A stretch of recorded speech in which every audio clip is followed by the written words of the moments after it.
This young man in our Manhwa was originally Shidian, the one known as the Majestic Demon Lord, but because he trusted the wrong person, during a critical tribulation, he was betrayed by his own confidant, who colluded with the five great sects to ambush him when his power was at its weakest. In a daze, Mo Fan was parrying two huge maces from an immortal named Tian Lon, but then a stinging slap woke him from his dream. Mo Fan opened his eyes in confusion, and the first thing that caught his eye was a pair of very handful melons.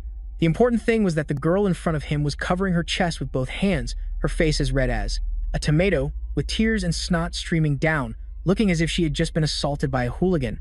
This whole situation felt like a dramatic manhwa plot. Mo Fan was still not fully awake. Looking at her state, he let out a sound of worldly understanding.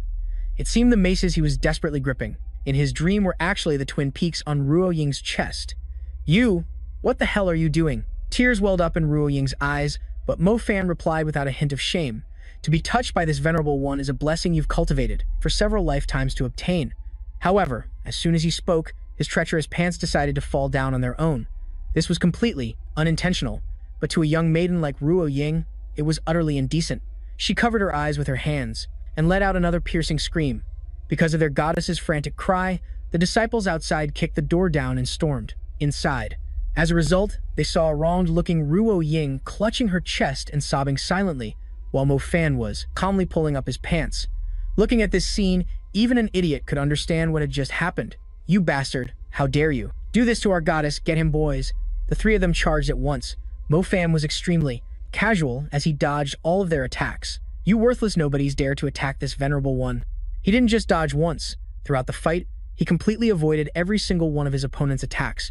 This kind of effortless dodging is a staple in action manhwa. If not for his lost cultivation, Mo Fan probably wouldn't have just dodged but would have cursed their bones to ash. Fortunately, even though his cultivation was gone, his lightness skill was still excellent. When Ruo Ying saw Mo Fan's movement technique, it was as light as a cloud. She was utterly astonished, wondering when he had secretly practiced. "Damn it, this commoner still dares to act so arrogant in front of me." The guy who seemed to be the leader of the three lackeys was so angry, his whole body trembled. He then pulled something that looked like an egg out of his pocket. Then he aimed this egg at the fleeing Mo Fan and shouted, "Go! 4 snakes! Bite him for me!" This time, Mo Fan couldn't dodge and was bitten by the 4 snakes on his back, arms, and legs, collapsing instantly. Seeing this, Ruo Ying panicked and rushed over. "Lu Yu, are you crazy? Using the goo-swelling snake pouch on Mo Fan, are you trying to poison him to death?" It turns out this guy's name is Lu Yu, a bad name for a bad person with a bad character. He pretended to be urgent and said to Ruo Ying, "Don't worry, he won't die, but I'm sure he's gone mad. I'll hold him off while you go find our master." Ruo Ying felt that what he said made sense. Urged on by Lu Yu, Ruo Ying quickly ran off. Meanwhile, Mo Fan was already paralyzed by the snake venom, with no way to call her back. After Ruo Ying was far away, Lu Yu and his 2 lackeys revealed a devilish grin. "Humph. Now let's see who can save you." With that said, he then grabbed Mo Fan's hair, yanking it backward. "You fell 20 jang down a cliff, and you're still not dead. My father wasn't wrong. The lives of peasants are indeed tougher than a dog's. But don't you worry, right now I'll send you to meet your maker." Mo Fan's whole body ached from the poison of the 4-maiden miasma serpent, but he wanted to live, and he was determined to live. He glanced over and saw Lu Yu eyeing that orb, looking like he was about to land another blow. Mo Fan instantly used a desperate move to save himself. Lu Yu and his cronies could only stare wide-eyed in astonishment as Mo Fan, who was on death's door, suddenly stood up firmly. His eyes were filled with ferocity. As soon as he was steady, he launched a punch that sent one of the 3 guys flying. Mo Fan growled softly, like a wild beast, with just a bunch of wet behind the ears brats daring to treat the Supreme Demon Lord like this. It seems that when the old tiger doesn't show its claws, they mistake him for a sick kitten. Mo Fan's current appearance, like something out of a horror manhwa, was just like a monster's, his body covered in demonic aura. Lu Yu and his cronies were so terrified they kept backing away, thinking he had turned into a monster. Mo Fan had no intention of letting them go. With a voice full of hatred, he snarled, "I said all of you are going to die." With that, he attacked the next guy, instantly felling him. Now, only Lu Yu was left standing in this intense manhwa scene. But looking at Mo Fan, he suddenly wasn't afraid anymore and burst out laughing. He had been wondering why the boy was so hard to end, but it seemed he was secretly practicing the demonic arts. Lu Yu was ecstatic, as he had found a justifiable reason to cleanse the sect for his master and eliminate this long-standing thorn in his side. "Once I take your life, master will definitely reward me. Ha ha." Lu, you cackled as he unleashed the four-maiden miasma serpent once more. The four green snakes from the artifact shot out again, but this time, Mo Fan didn't just stand there and take the abuse. He even took the initiative to bite through the energy manifestation of the miasma serpents, becoming immune to their venom. Witnessing this horrifying sight, Lu Yu knew he stood no chance. If he couldn't win the fight, he had to flee. So, he turned tail and ran, crying and screaming, "Monster! Is anyone there? Somebody, come save me." After just 2 steps, Lu Yu tripped and fell face first. Seeing Mo Fan rushing toward him, he was so scared he nearly bit his own tongue. "Stay away! Don't you come near me!" Lu Yu pleaded, half shooing him away and half begging. "I'll give you money. I'll give you lots of money. Don't kill me. I'm begging you. Don't kill me." Mo Fan even noticed the guy's pants were soaked. This same person who was so arrogant before was now so scared he'd wet himself. Truly pathetic. Just as Mo Fan was about to strike, at that exact moment, he was suppressed by the Yi Tian demon subduing formation, a classic Manhwa trope that renders the hero powerless. The owner of the formation was Gu Weiming, who was also the master of these brats. Lu Yu was overjoyed to see him. Just moments ago, he was scared speechless, but now he was rattling off accusations against Mo Fan, saying he had fallen to demonic corruption. He claimed Mo Fan must be killed without mercy to protect the people. "Silence!" Gu Weiming yelled. "For better or worse, he is still your martial brother." With that said, he told Ruo Ying to take Lu Yu away, leaving him to handle the situation. As he was dragged off by her, Lu Yu was still rambling, telling his master not to go soft. If they didn't eliminate Mo Fan now, he would become a future disaster, would be unpredictable. Although Gu Weiming had used a suppression formation on Mo Fan, he was actually breaking out in a cold sweat. He couldn't even recognize his own disciple anymore, looking like a monster straight out of a horror manhwa, if not for the sneak attack just now. Gu Weiming feared that even he wouldn't be able to suppress Mo Fan. He really didn't want to take the boy's life, but now, he didn't know how else to handle the situation. Mo Fan was constantly growling and screaming. Gu Weiming then discovered something was wrong. In a classic manhwa trope, he was trying to break the suppression formation by continuously releasing demonic energy, and if this continued, his physical body would explode.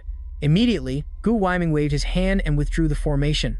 Mo Fan was ecstatic to see the formation withdrawn and immediately lunged at Gu Weiming, biting straight into his right arm. Gu Weiming was in so much pain he could barely breathe, but he still managed to chant an incantation.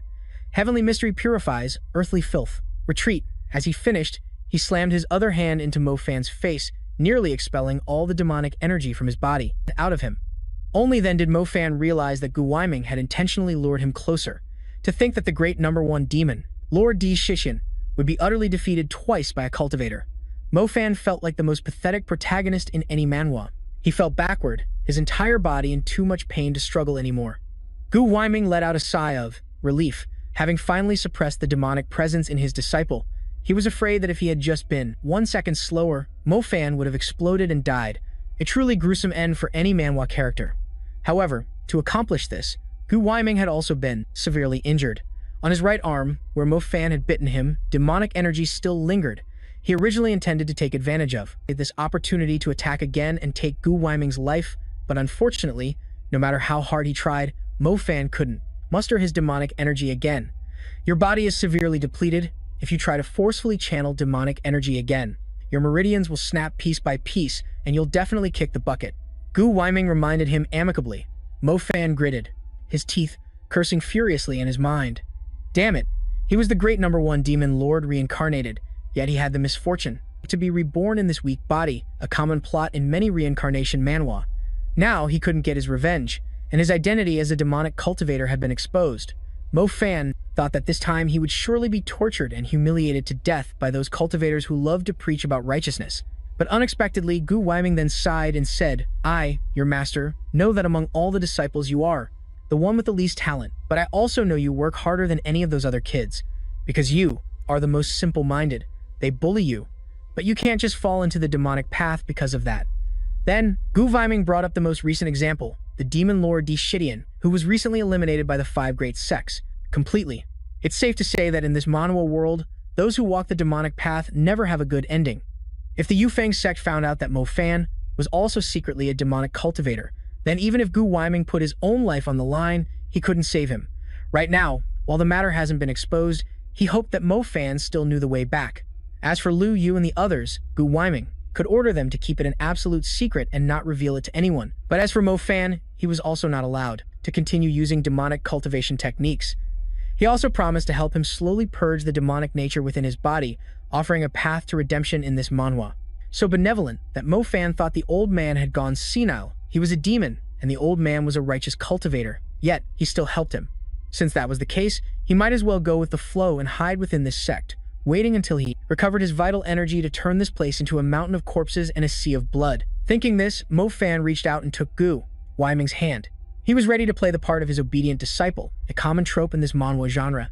It's just that the life of a junior cultivator like Mo Fan wasn't easy at all.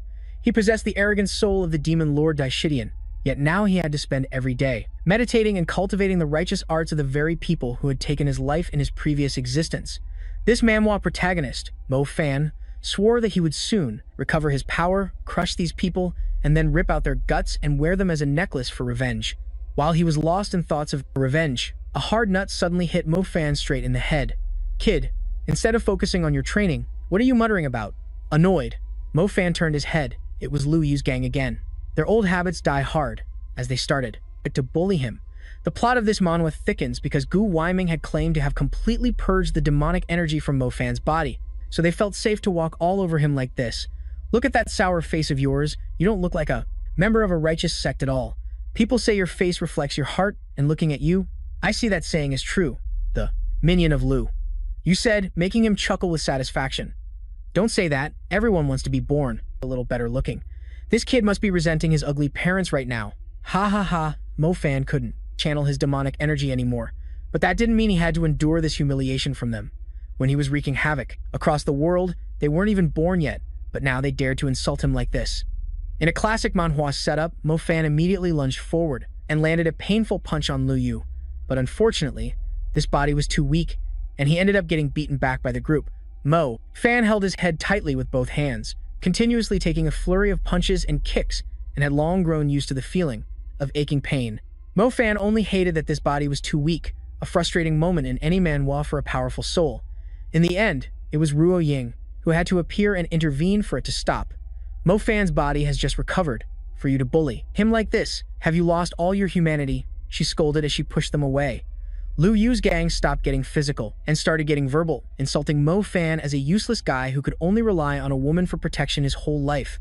After Ruo Ying pushed Lu Yu's group away, she hurried to help Mo Fan up but was coldly shrugged off by him, because Mo Fan really didn't want to hear insults about him clinging to a woman's skirt at all.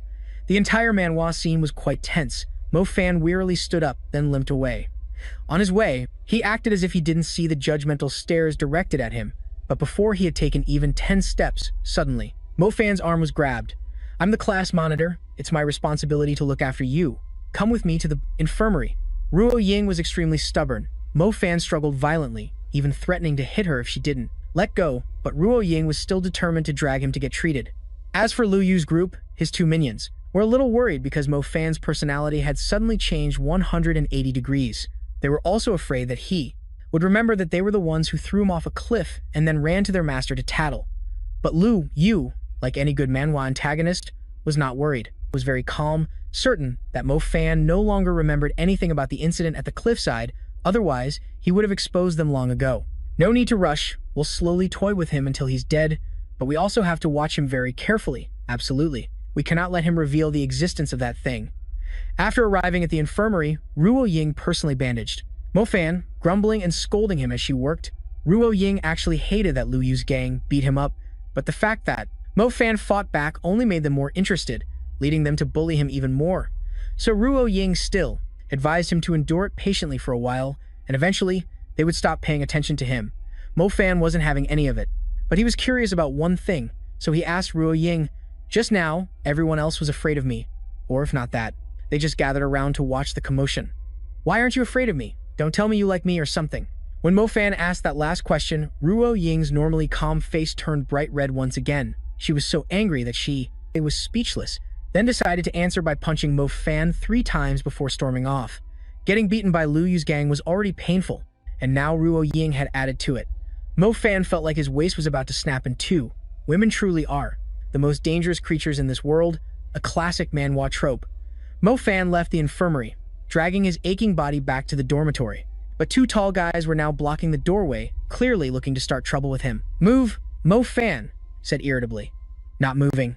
From today on, you're not allowed to sleep in the dormitory anymore, the other guy retorted. To prevent you from using your evil demonic cultivation techniques on us while we're asleep, Mo Fan didn't even deign to look at these guys, let alone ambush them. He didn't want to argue, he just wanted to go back to the dormitory and get some sleep, but they absolutely would not let him pass. Oh my, looks like student Mo Fan wants to teach someone a lesson again. What should we do? Is he going to beat us up right here?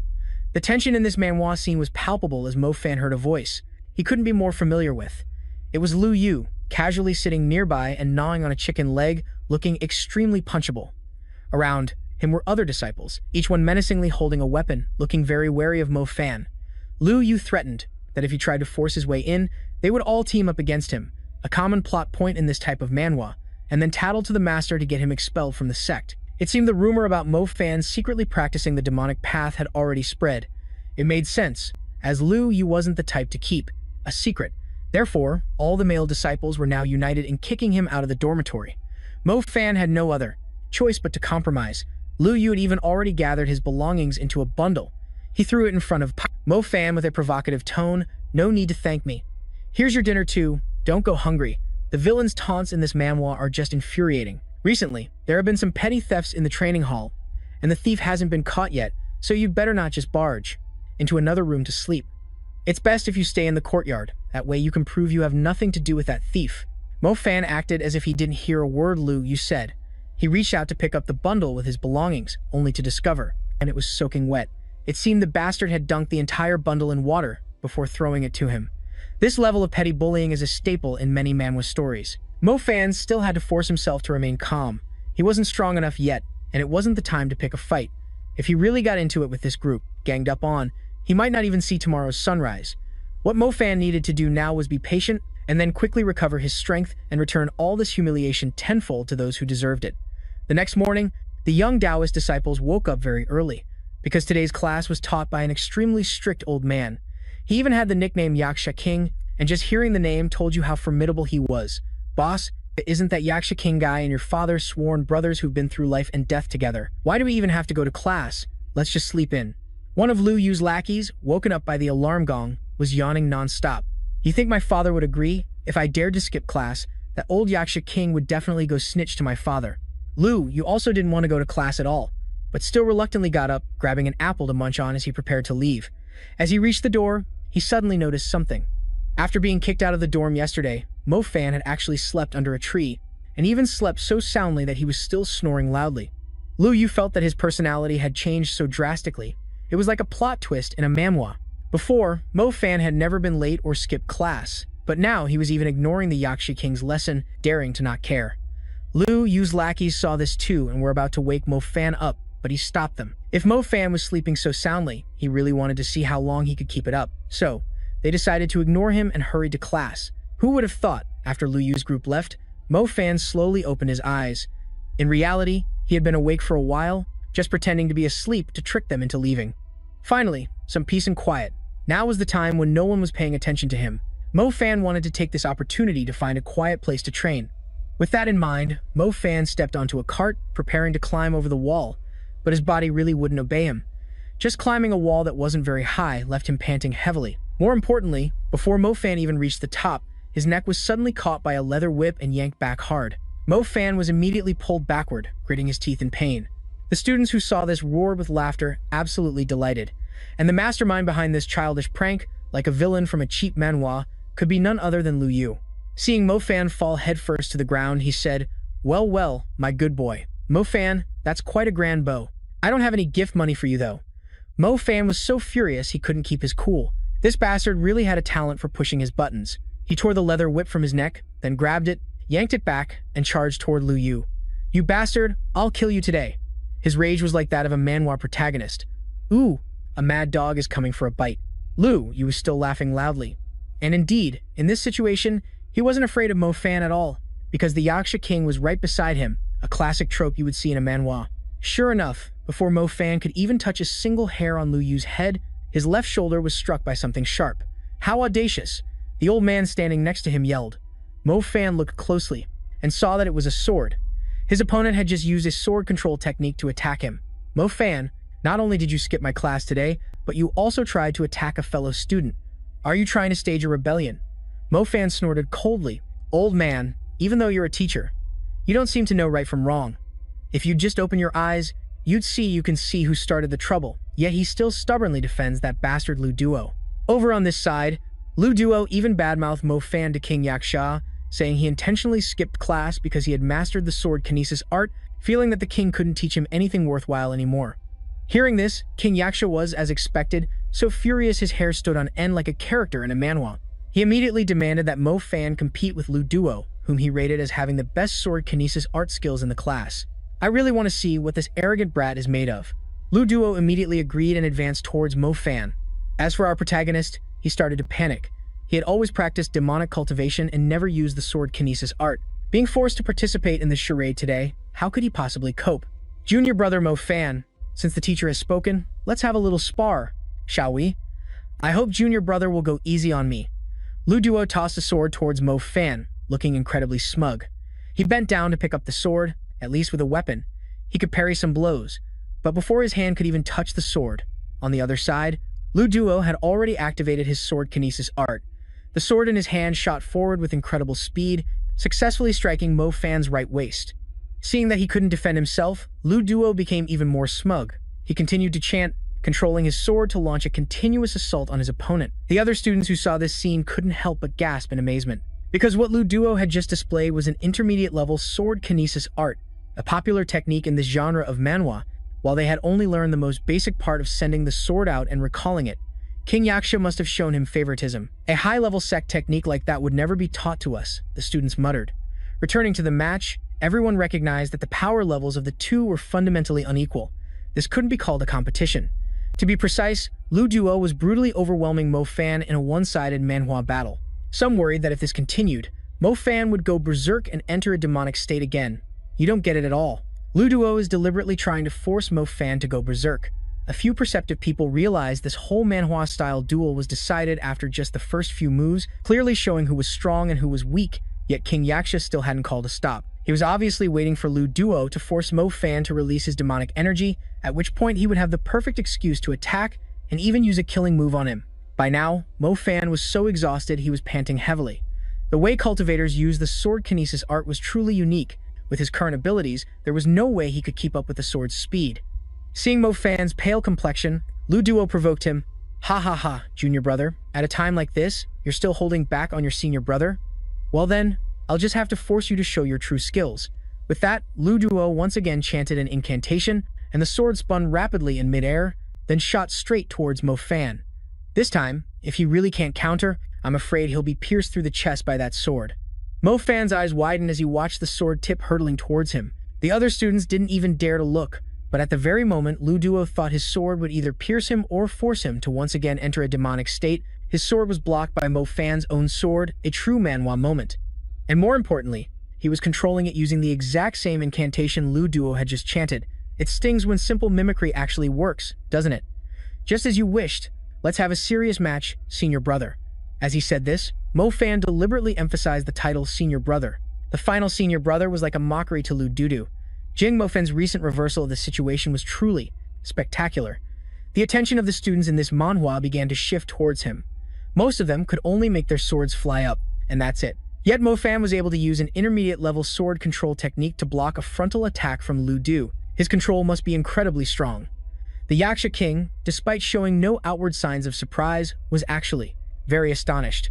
He couldn't believe that someone in the world could control a sword just by watching and listening to others practice it. To master the art of sword control, besides the verbal incantations and mental techniques, one must also circulate true energy, train their divine sense, and align their mind's eye. These things all require many days of training and cannot be learned just by watching. Unless Mo Fan was a cultivation prodigy straight out of a manhwa, 1 in 10,000. Not letting Lu Duo wait long, Mo Fan began controlling the sword again. His sudden proficiency in sword control made his opponent passive, instantly falling from a position of advantage to one of weakness. Looking at the two sword paths now, it was clear that Mo Fan had the upper hand, while Lu Duo's attacks became more chaotic. However, in the end, Mo Fan's sword was cut in half by his opponents. He hadn't even considered this possibility. Lu Duo, at that moment, finally dared to breathe a sigh of relief, while his two lackeys behind him started cheering. Young Master Lu is sure to win. Young Master Lu is sure to win. Young Master Lu is indeed extraordinary. This was the sword Lu Dudu had thrown him. So Mo Fan looked at it suspiciously, and sure enough, he discovered the problem. The sword didn't break because he was incompetent, but because the blade was made of soft lead, not iron.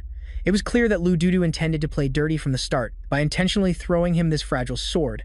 Mo Fan was utterly disappointed. What so-called righteous sect is this? A common trope in many a manhwa. They were all the same scheming people, resorting to any dirty trick to win, truly wolves in sheep's clothing. Fueled by his anger, he began to chant a mental mantra. For the first 1 or 2 seconds, absolutely nothing happened. But by the 3rd second, the weapons in the armory automatically burst out of the doors. There were swords, sabers, and even daggers, all of them following Mo Fan's command and levitating in front of Lu Dudu. This power-up is a highlight in the manhwa. Aren't you so great? Then go ahead and cut all of these down too, Mo Fan provoked. Lu Dudu was so scared, he almost fell backward. How could he have expected Mo Fan to be capable of this? Seeing him directing the pile of weapons straight at Lu Dudu, the students behind him scrambled to get away. While this scoundrel was so terrified, he collapsed, repeatedly crying for his mom and for help. Luckily for him, the Yaksha King appeared just in time, creating a barrier that blocked all the swords, preventing Lu Dudu from getting even a single scratch. He then declared the match was over and demanded that Mo Fan not harm anyone else. Mo Fan, everyone here is a fellow cultivator. You shouldn't escalate things like this. Stop now, the winner is already clear. Mo Fan felt utter contempt when he was getting beaten like a dog earlier. Where was this man? And now he suddenly cares about a disciple getting hurt?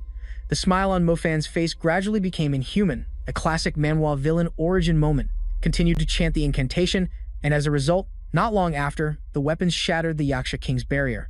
He panicked at this point and hurriedly screamed, "Stop right now. Settle your grudge with Lu Yu on your own.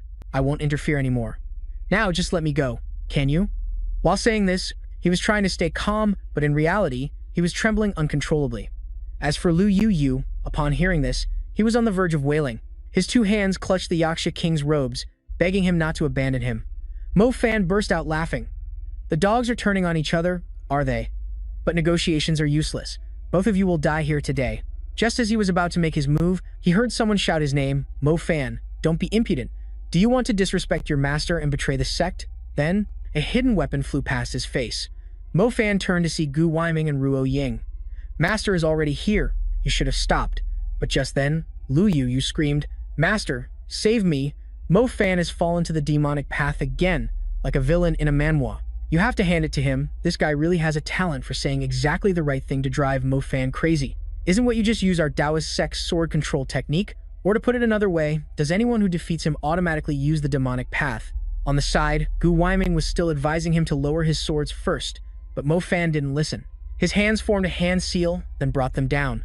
A barrage of blades rushed forward, surrounding the Yaksha King and Lu Yu to form a cocoon. From within, 2 desperate cries for help echoed out. Gu Weiming grew anxious, just watching. "Mo Fan, you are truly stubborn." He was so provoked that the veins on his forehead were twitching. "Be quiet and watch carefully." "I didn't harm them at all," Mo Fan replied. Afterwards, the commotion from Lu Yu's side ceased. When Mo Fan recalled his weapons, indeed, both he and the Yaksha King were unharmed. It was just that their clothes had been shredded to pieces, leaving them in a state that could only be described with one word: humiliated. "I won't dare again. From now on, I won't dare again." The Yaksha King no longer had any of a teacher's arrogance.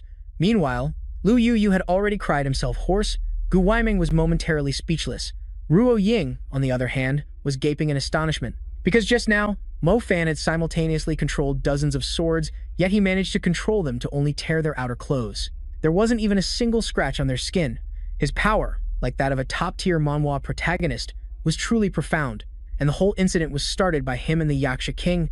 In the end, he was still dragged back by Gu Weiming for punishment.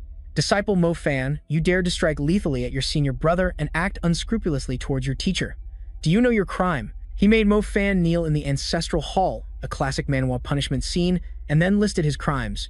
But no matter what was said, Mo Fan remained defiant. "Himph, whatever, I was wrong. Do what you want, just stop with the pointless words." Ruo Ying, at the side, kept pleading with Gu Weiming to punish him lightly. After all, this was his first time committing such a grave offense. However, when the rod in Gu Weiming's hand came down, it was very light. One could almost say it just tapped Mo Fan's head rather than striking him. He looked up in surprise and saw the old man let out a long sigh and say, "Mo Fan, you fought back because you could no longer endure the bullying. Although you are at fault, it is forgivable. Thus, your punishment is 3.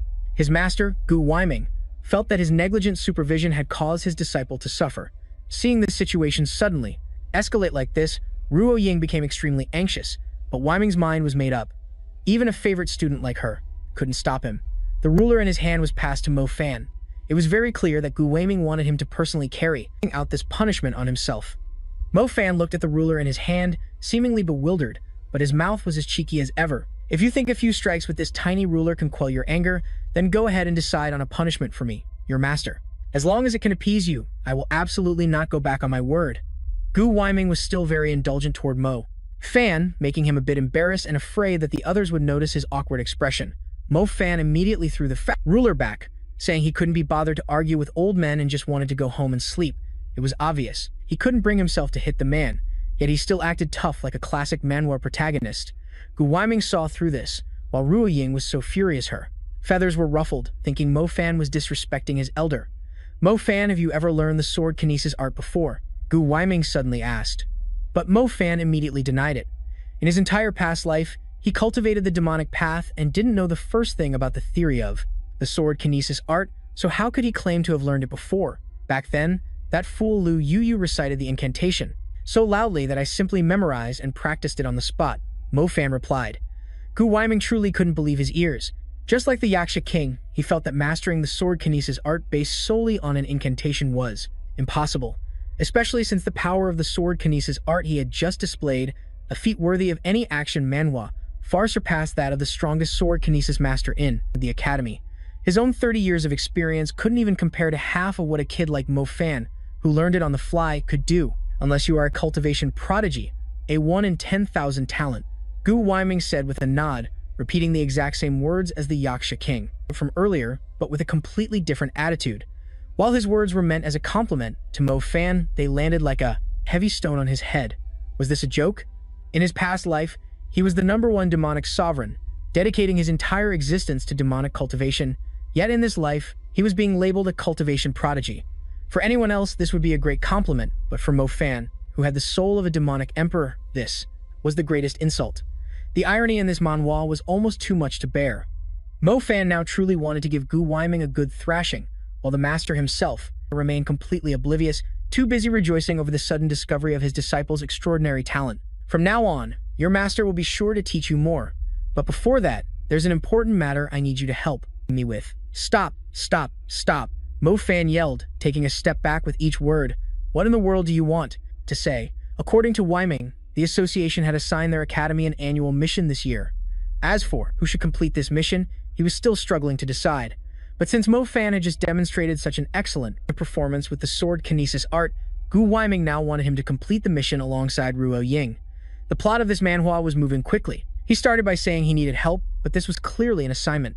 Mo Fan had no chance to refuse, especially since he hadn't even fully processed the information Gu Weiming gave him when the hall's doors suddenly burst open, a dramatic entrance straight out of a manhwa. A disciple, looking flustered and out of breath, rushed in to announce that the special envoy from the Guangyang Cultivation Association had arrived and was now right at the door.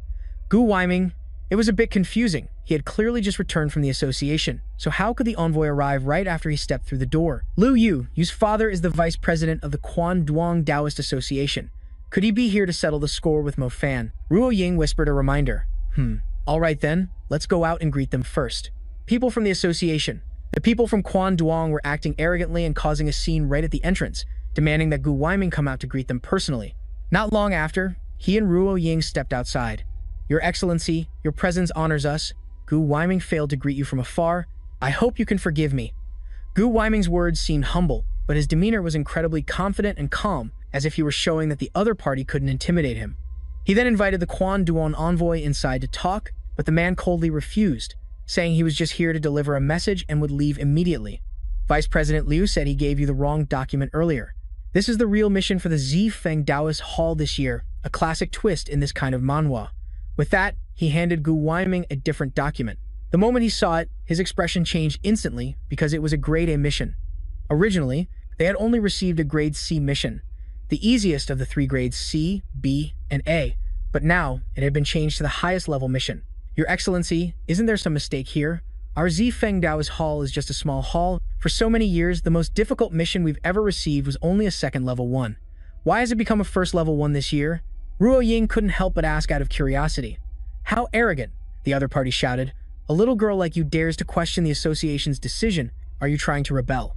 Let me tell you, whatever mission the association assigns, you must accept it. If you can complete it, fine, but if you can't, then just wait for your Taoist hall to be shut down. This dramatic manhwa-like scene at the entrance attracted many disciples who came out to watch, and they all saw Gu Weiming being mercilessly berated by the Quan Duong envoy. The crowd began to whisper amongst themselves, saying that this year their hall was done for, and that the people from the association were clearly here to cause trouble. How are we supposed to compete with the 5 great sects now? We're just a tiny academy. How can we possibly complete a great mission? This is clearly an attempt to push us into a corner. But you heard him. If we dare to refuse, the association will not only punish Teacher Gu, but also shut down the Taoist hall. Mo Fan was also in the crowd at that time and witnessed everything that happened. Gu Weiming had begun to humble himself and plead with the man. It wasn't that he didn't want to accept the mission, but that he truly lacked the strength. In the Taoist hall, all the talented disciples had been sent to the Xiao Ying hall for apprenticeships, and the ones who remained clearly weren't strong enough to handle this mission. He bowed his head low, begging the Quan Duong envoy to take back the document, admitting their strength was insufficient. Why is it then that I heard you have a good disciple, one who even seriously injured young Master Lu? Don't stand there and lie to me.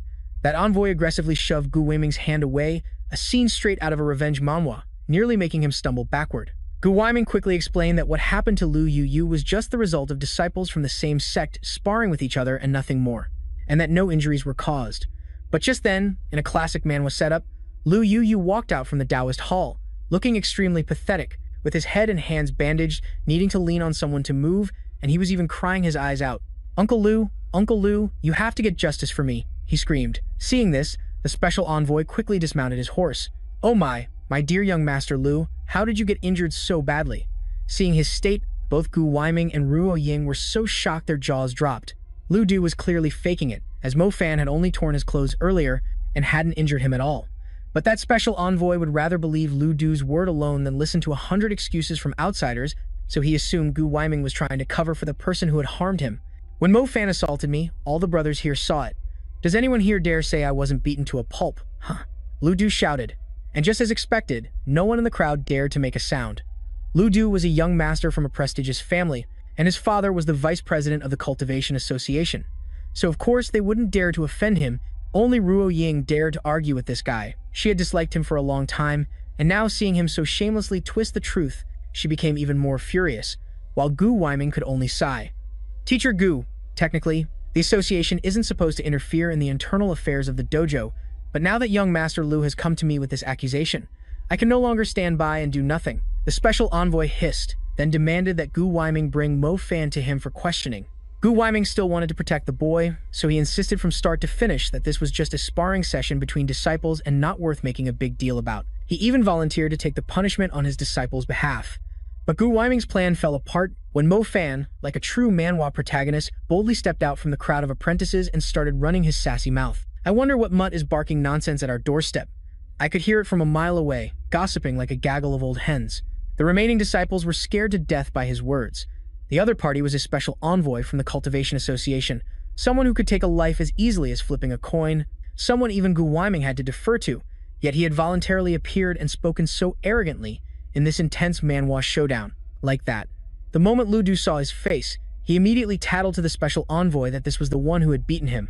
The envoy nodded, then ordered his subordinate to seize Mo Fan. However, just as the man stepped forward, he was blocked by Ruo Ying. I am his class leader. If you want to touch a member of my class, you'll have to go through me first. This is a classic line in any action manhwa. Alright, that's enough. I don't need a girl to protect me. Mo Fan put his hands behind his head and casually stepped forward. At this point, Gu Weiming couldn't take it anymore and told Ruo Ying to step aside. He finally wanted to see who would actually dare to cause trouble in his dojo, because according to the association's regulations, any outsider who interferes in the internal affairs of a dojo must forfeit their life. Sir, Gu Weiming really looks like he's about to go berserk, and if that happens, I'm afraid we'll have no way out. The special envoy's subordinate whispered a reminder to him, but even without the warning, seeing Gu Weiming's expression, the special envoy was already stammering, scared out of his wits. Gu Weiming, you've got guts. Since you want to talk regulations, then will you accept this mission or not? He changed his tone to a threatening one, saying that if Gu Weiming refused the mission, he would definitely report back to the association a classic power play in the world of Manhwa. Dojo would be reduced to a pile of rubble by tomorrow. But before Gu Weiming could even respond, Mo Fan had already confidently picked up the mission scroll from the ground. Isn't it just a great mission? Seeing you get all worked up like this, do you think everyone at our Zifeng Taoist Hall is useless? Mo Fan once again left the apprentices stunned, a classic Manhwa protagonist move. Just how difficult is a grade A mission? Yet he dared to speak so nonchalantly. They thought Mo Fan didn't know his own limits. He'd been acting like a lunatic lately. Mo Fan heard them but didn't give a damn about their criticism. Standing before the crowd, he loudly declared, "This mission, I'll take it. Got it?" As if waiting for Mo Fan to say just that, the special envoy laughed loudly, then jumped on his horse and rode away. Gu Weiming wanted to help him retract the decision, but it was too late. The envoy set a deadline of 10 days, after which he would return to check, and if the mission wasn't completed, the entire Taoist hall would be destroyed. Such big talk, and he thinks riding a horse can hide his pig-like nature. Mo Fan was still cursing after him, though the envoy probably didn't hear it, but Lu Yu heard it clearly. Still acting so arrogant, he revealed a malicious expression. "Because of you, the entire Zifeng Taoist hall is about to be buried. You're truly a jinx." His criticism that Mo Fan had implicated the Taoist hall also incited many other apprentices, and one person's scolding soon became two. In the end, the whole crowd erupted, everyone joining in to curse him, believing their cultivation careers, a central theme in this manhwa, were about to be ruined by Mo Fan and shattered. "Get lost. No one welcomes you here. You think you're so great for defeating the Night Yaksha King, huh? What an idiot. You've ruined my cultivation path. I'll make sure you don't get away in one piece." Mo Fan listened until his head hurt, then sternly uttered two words, "Shut up." And surprisingly, the crowd actually fell silent, but the most scared one was still Lu Yu. He looked at Mo Fan's expression, terrified that he would go berserk again and use his sword control technique to strip off all of his clothes. Afterwards, Gu Weiming stepped in to disperse the crowd, then summoned Mo Fan and Ruo Ying to go with him. As expected, Gu Weiming called them over to discuss the mission. At first, it was the easiest level of mission, and he felt confident in trusting it to these two. But now that it had become a grade A mission, Gu Weiming told them to assess the remaining apprentices, a common scene in many manhwa, to see if anyone had some talent who could go with them, as adding one more person would mean a slightly higher chance of success. "I can complete the mission by myself. Why drag more people into this and make it complicated?" Mo Fan shrugged. Gu Weiming didn't blame his disciple for being arrogant, but he had to be honest that even he wasn't certain he could perfectly complete a grade A mission. A challenge worthy of any manhwa, let alone a student who hadn't even relying solely on Mo Fan's strength. Gu Weiming felt that not only would this mission fail, but it would also cost him his life. His expression was extremely grave, a complete contrast to Mo Fan's provocatively calm demeanor. "I was the one who beat up Lu Yu, and that pig-like special envoy was brought here by him to target me, a classic manhwa villain scheme. A real man takes responsibility for his own actions, so naturally, I will take responsibility for this matter. It has nothing to do with any of you." Gu Weiming was so angered by him that he was speechless. Just then, Ruo Ying returned. She had just gone around looking for teammates, but everyone else was scared stiff, so no one agreed to join. It made sense. This was a grade A mission. Armor. Gu Weiming sighed heavily and said to just forget it. After all, he couldn't push incompetent people into a pit of fire. That would be telling them to go get reincarnated. With no other choice, Gu Weiming had to take back the mission scroll from Mo Fan's hands, saying he would go see the president of the Cultivators Association tomorrow to retract the mission, and that Mo Fan was not to go anywhere. Looking at Gu Weiming's stooped figure, Mo Fan thought to himself what a meddlesome old man he was. It seemed not all cultivators in this manhwa were as cowardly as he had thought. Gu Weiming was willing to risk his old life to protect his disciple, but hiding behind others wasn't Mo Fan's style. He had already glanced at the mission in the scroll, and had decided to go handle it himself that night. However, just as he climbed over the wall that evening, Mo Fan was caught by Ruo Ying. This girl was truly sharp, like a classic manhwa heroine, having already guessed that Mo Fan would disobey his master and sneak out to do the mission, so she was already waiting here. Seeing her determined expression, Mo Fan tried to tactfully persuade her. "All right, I'll go back now." He planned to return and then find another chance to sneak out. But unexpectedly, Ruo Ying had a different move, completely unlike her usual obedient and rigid self. She figured that even if Gu Weiming went to see the president tomorrow, it wouldn't change anything. Meanwhile, as the senior disciple, she had a responsibility to share her master's burdens. Therefore, Ruo Ying seriously declared, "So I will complete this mission with you." At first, Mo Fan thought she was just acting on a whim. He never expected Ruo Ying to stubbornly follow him for such a long way. They walked from midnight until sunrise, and she was still full of energy, like she was the protagonist of her own action manhwa. He, on the other hand, was starving and pulled into a roadside eatery, ordering 2 steamers of buns and 2 bowls of porridge. 2 steamers? Are you trying to eat yourself sick? I'll only have one bun. Ruo Ying protested. Oh, then let's make that 2 steamers of buns and 1 extra bun, Mo Fan told the owner. Ruo Ying sat down sullenly, eating while warning him that she would only pay for her own share. The owner saw the 2 youngsters bickering and assumed they were a couple. She then asked, "You two look so young, did you just get married?" When the owner finished her sentence, Ruo Ying immediately spat a mouthful of soy milk into the face of Mo Fan, who was sitting opposite her. Who would want to marry him? Her face turned bright red as she stammered in denial. Knowing Ruo Ying was embarrassed, Mo Fan found an excuse to change the subject. He started asking about the Cultivators Association. In his past life, he hadn't paid attention to these people, but now that he'd encountered them, he was genuinely curious about their background and why they were so arrogant, a common trope in a cultivation manhwa. You really must have hit your head when you fell off that mountain to dare to provoke people from the association. Then, Ruo Ying began to explain that in this martial world, a setting often seen in a manhwa, besides the 5 great sects Gyuan, Wuji, Chengdi, Luoting, and Yufeng, there were still thousands of other cultivation sects. To avoid competition among these sects, the 5 great sects established an association under their unified authority. The 5 great sects were already very powerful, and recently they even joined forces to successfully eliminate the #1 demon lord, Di Shidian, so their influence soared. Now, no one in the world dared to defy them, a classic power dynamic in this manhwa. The 5 sects currently hold the greatest power in this cultivation world. After hearing this, Mo Fan unconsciously clenched the bun in his hand. It all came back to the 5 great sects. It seemed his feud with them, a central plot point in this manhwa, had just deepened. Therefore, she said, what the world truly fears is not the association, but the 5 great sects behind it. Ruo Ying continued. In particular, she emphasized the newly appointed president, Mu Daishi, who is said to be the most important figure of the 5 great sects right now. The moment Mo Fan heard this name, it was as if a jolt of electricity ran through him. Ruo Ying saw his expression and thought he didn't know the man, so she carefully reminded him, "You've even forgotten about him. Without him, how could the demon lord Di Shidian have been so easily controlled by the 5 sects? Now that the demon clan is scattered, and the people can live in peace, it's largely thanks to his efforts. How could Mo Fan possibly forget this man?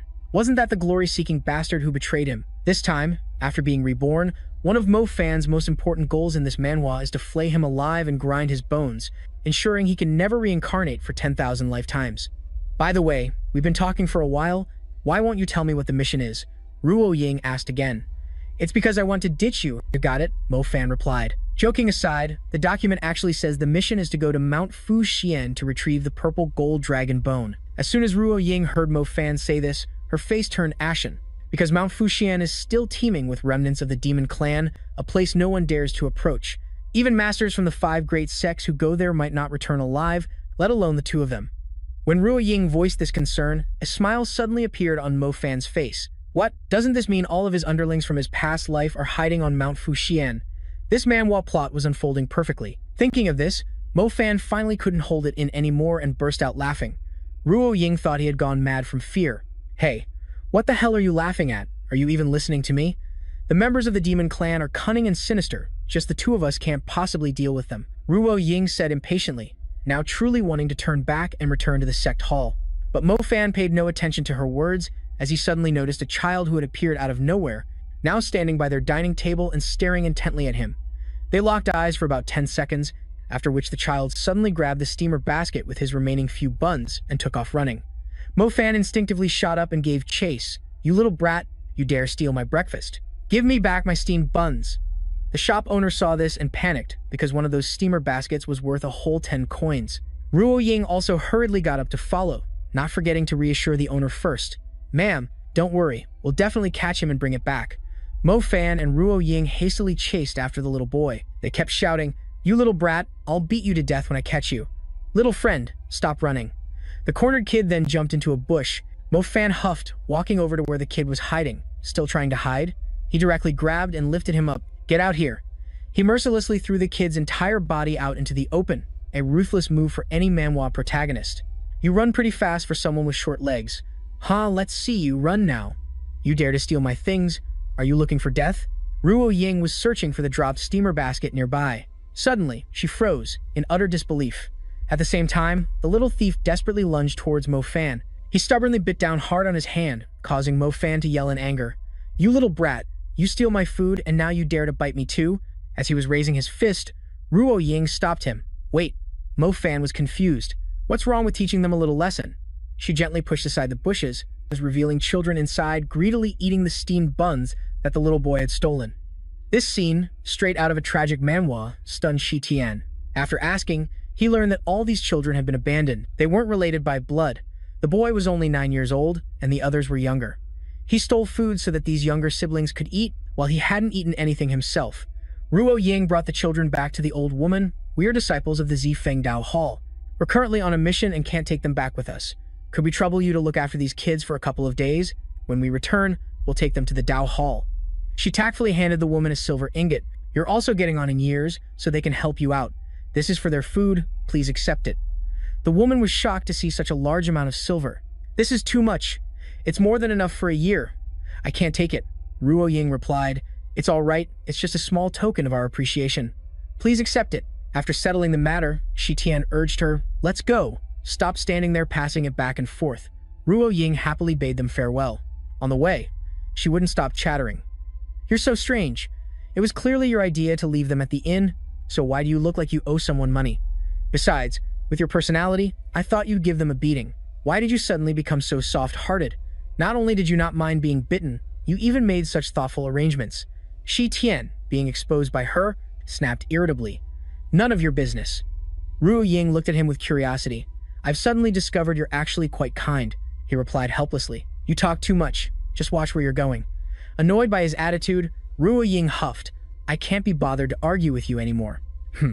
Meanwhile, Shi Tian was preoccupied with a question. "Why? The children of the human race and my demon clan have always been like fire and water. Perhaps it's just because they are like me." Seeing him lost in thought, Ruo Ying prompted, "Hey, let's get a move on." He said he understood. All their actions had been monitored by you and his uncle. Lu Dong spoke up. "Well done. You have the leisure to save some random beggars. It looks like you're just out for a stroll." Yu replied smugly, "I told you so." He never took the association seriously. When he fails the mission, he'll just make up excuses. "Uncle, don't go soft on him. This little brat needs to be taught a stern lesson." The two of them had stopped at their destination. Ruo Ying reported, "Ahead of us is Tushian Mountain. It's teeming with demons and evil spirits, like a classic manhwa setting. Any living creature that enters the mountain is said to never return, and even immortals flying overhead would be dragged down by the demons and eaten alive." Hearing this dramatic manhwa tale, Shi Tian broke into a cold sweat internally. What kind of idiot made that up? Eaten alive? Aren't they afraid of getting a stomachache? He was stunned to see Ruo Ying had already drawn her sword. "What are you doing?" she said seriously. "You don't have a sword, so stick close to me. I'll protect you. My father got this sword from Dazong City. A grandmaster enchanted it, giving it the power to exorcise evil, a classic manhwa trope." Shi Tian casually reminded her, "Put it away for now. It'll take at least half a day to reach the area with demons. Around here, there are only rabbits and pheasants." She asked again, "Do you know where the purple gold dragon bone is?" He replied, "Wherever there are more monsters, there you will find treasure." That's a classic rule in any adventure manhwa. So, we're still a long way from finding the monster's lair, he thought to himself.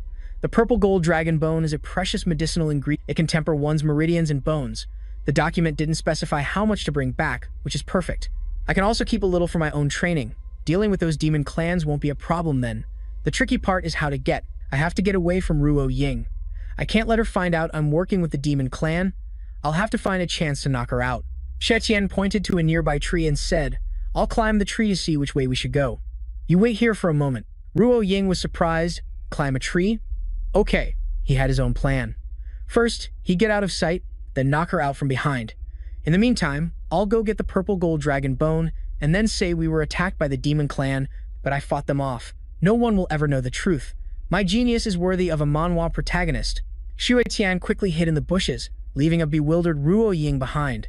"Mo Fan, where are you?" She started to become worried. "If you can hear me, answer me." Shu Tian flashed a wicked smile. He hid in the bushes, a club ready in his hand, but in the blink of an eye, there was no one in front of him. His eyes widened. Where did she go? Shu Tian hurriedly rushed out. He yelled, "Ruo Ying, where are you? Come out." The area remained silent with no reply, only the sound of the wind whistling past. He imagined a dark manhwa scene of demons capturing her. No way. Could she have already been killed? Ruo Ying had been kidnapped by Yu. Lu Dong asked Yu, "What's the point of knocking her out? Isn't the target that little brat?" Ruo Ying was slung over his shoulder as he replied, "This girl's name is Ruo Ying. Her father is the Wangyang City Lord. She will be very useful during this time. Tell me, Who do you think will be in trouble now? Lu Dong was startled after hearing this. She's the city lord's daughter? Yu boasted smugly.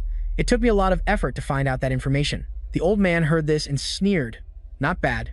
If anything happens to the young lady, everyone at the Purple Windao Hall will be buried with her. And that brat Mo Fan certainly won't escape death by 1,000 cuts. The important thing is, how do we pin this on them? Yu's plan was, what if we say Mo Fan was the one who knocked Ruo Ying out and then assaulted her? Don't you think that's an explosive enough plot for any manhwa? Yu placed Ruo Ying on the ground, his face turning red as he thought about what he was about to do. Uncle, I'm feeling a little nervous.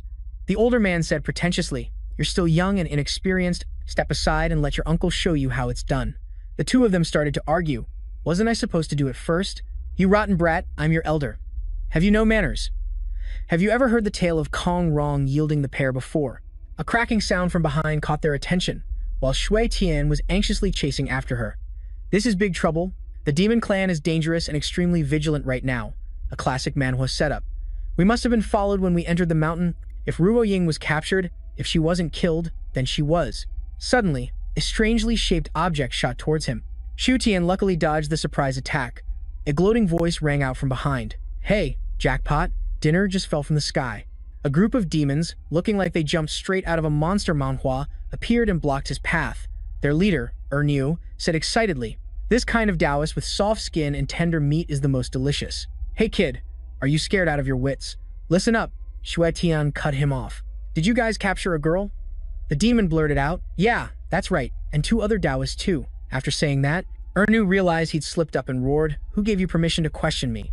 Do you believe I'll mince you to bits, you stinking Taoist? He cursed inwardly. Damn it, why did I answer him without thinking? It's like some manhwa mind control skill. I'm the second in command of. Fushan Mountain is being suppressed by a Taoist priest again. Shui Tian was surprised and thought to himself, a Taoist priest? Where did they come from? Then he asked them, where are they? Take me there quickly. Hearing this, Niu grew even angrier. Coming into my territory and still daring to shout like that. Kid, do you think you're some mighty demon lord? You want to order us to take you somewhere? Do you take us? For fools? I might as well kill you first and just bring your corpse. Shui Tian decided that these demon tribe members seemed not very bright, so it would be better not to reveal his identity to them. I have to find a way to protect Ruo Ying first. I'll meet their boss later. How can I get them to willingly take me there now? He suggested. Hey, you want to kill me right now? I won't be as delicious then. Niu asked foolishly. Huh, why? Shui Tian tempted them. You should cook me right after killing me. This is a classic trope in this kind of manhwa. First, use a stone mallet to tenderize the meat, then slice it, score it decoratively, and add soy sauce, Shaoxing wine. Slice ginger and scallions. Marinate it for about an hour, coat it in egg and flour, then heat oil in a pan. Fry it until the surface is golden and crispy. At that point, you just need to take one bite. Crispy on the outside, tender on the inside, rich but not greasy, with juices flooding your mouth. The flavor will linger in your mouth forever. After he finished speaking, the entire group of demons was drooling with desire. Niu ordered, go get Lu Yi. Lu Yi, bring those 3 back to the cave, but absolutely do not kill them. We have to share them while the meat is still fresh. His underling immediately replied, yes sir, and shot off like an arrow. The one who stayed behind knelt before him in admiration. You really know your stuff, bro. Were you a chef before you started cultivating? He answered hesitantly. Yeah, a little. This kind of hidden talent is a highlight in this manhwa. In his heart, he silently pitied him. Poor kid, you can't even get a hot meal? I just made that up on the spot, and you're already drooling like this. Niu ordered them to bring the meal back to the cave, and the underling shouted, yes sir, as he was being carried back on a demon's shoulder. He took the opportunity to gather some information. Who's in charge of Fushan Mountain now? The demon laughed when he heard that. Just hearing the name of our great master would scare you Taoist priests to death. His reputation in this manhwa is truly fearsome. He is one of the 300 former guards of the demon lord, Mo Yachi Liao. Niu, annoyed by his chattiness, said, why are you telling him all this? If he gets scared to death after hearing our great king's name, the meat won't be as tasty. The other demon, sheepishly, replied, oh, it just slipped out. Shu Tian thought to himself, it's little Qi Liao, huh, this will be easy then. Niu was so happy that he shouted before even entering the cave, big brother, I've brought back food. When Shu Tian saw the cave, he assessed it, so the cave is right ahead. What a tiny little hole. I can't believe Qi Liao is living in a place like this after I died. This manhwa really shows his fall from grace. A voice echoed from within the cave, have you brought the 3 people back yet? He also heard Ruo Ying's scolding voice. You are a shameless disciple. You met the demon tribe and didn't even fight. Instead, you just stood there, sucking up to them, disgracing our sect. You are the scum of our righteous faction.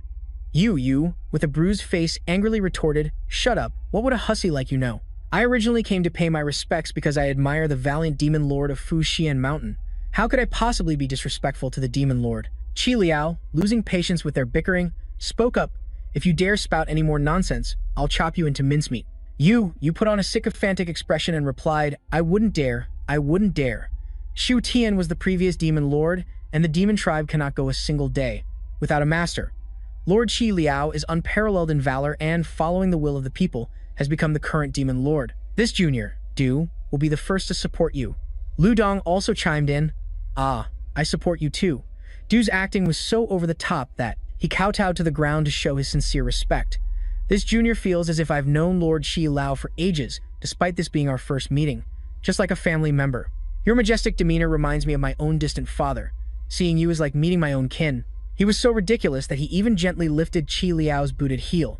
If you would not look down on me, please accept Du as your adopted son. From now on, Du will wholeheartedly serve you, my adoptive father. Ruo Ying couldn't stand to watch any longer, and shouted, "She wasn't wrong, you are disgusting." Qi Liao finally spoke. But seeing a Taoist priest like this, straight out of a manhwa, kneeling before me, I quite like it. Hearing that, Du slammed his head on the ground again. He pointed at Ruo Ying, who was tied up to the stone pillar, and said, "Adoptive father, I brought this girl as a gift for you. Please accept her." Ruo Ying was stunned by the betrayal. "What did you say?" Qi Liao glanced at her coldly. "I have no interest in women. Perhaps we should eat her instead." Du's voice trembled slightly. "Eat her?" Qi Liao's expression was dead serious, not looking like he was joking. Du tremblingly played along. "No, you're right, eating her is also a good idea. Her skin is thin and her flesh is tender. She'll surely suit your palate, adoptive father." Yao also added, "Frying her would be even better." He cheerfully introduced Shui Tian, big brother. The young man here said that coating her in egg and deep frying her would be delicious, so we don't have to eat raw flesh anymore. Shui Tian forced a laugh, inwardly fuming. Damn it. With so many people around and this man was seen, how can I possibly reveal my identity? Ruo Ying saw him and grew worried. "Mo Fan, how did you get captured too?" He feigned innocence and said, "If I told you I was a chef now, you probably wouldn't believe me, would you?" The surrounding demons were furious.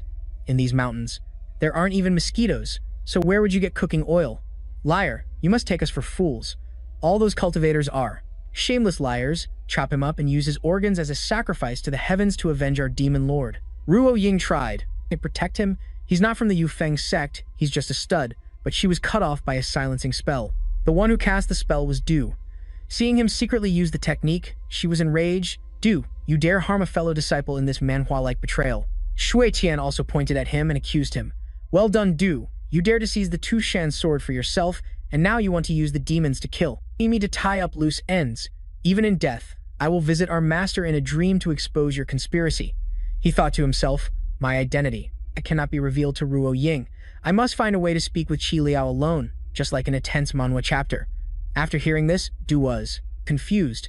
Tu Shan's sword. What Tu Shan sword? Qi Liao's eyes lit up when he heard the name. The Tu Shan sword is in your possession? Yao's eyes also widened. "Kid, are you talking about Lord Shui Tian's ultimate demonic weapon, the Tu Shan sword?" He replied, "That's the one. My senior brother and I were entrusted by our master to bring that sword to Dizong City, but, unexpectedly, my senior brother gave in to greed and stole the sword for himself. Du is furious at being framed in this classic manhwa twist. You're spouting nonsense. I haven't even seen what this sword of yours looks like." Qi Liao was already gripping his neck tightly. A grim voice echoed. "A sound fit for any villain in a manhwa. I'll ask you only once. Where is the Tu Shan sword?"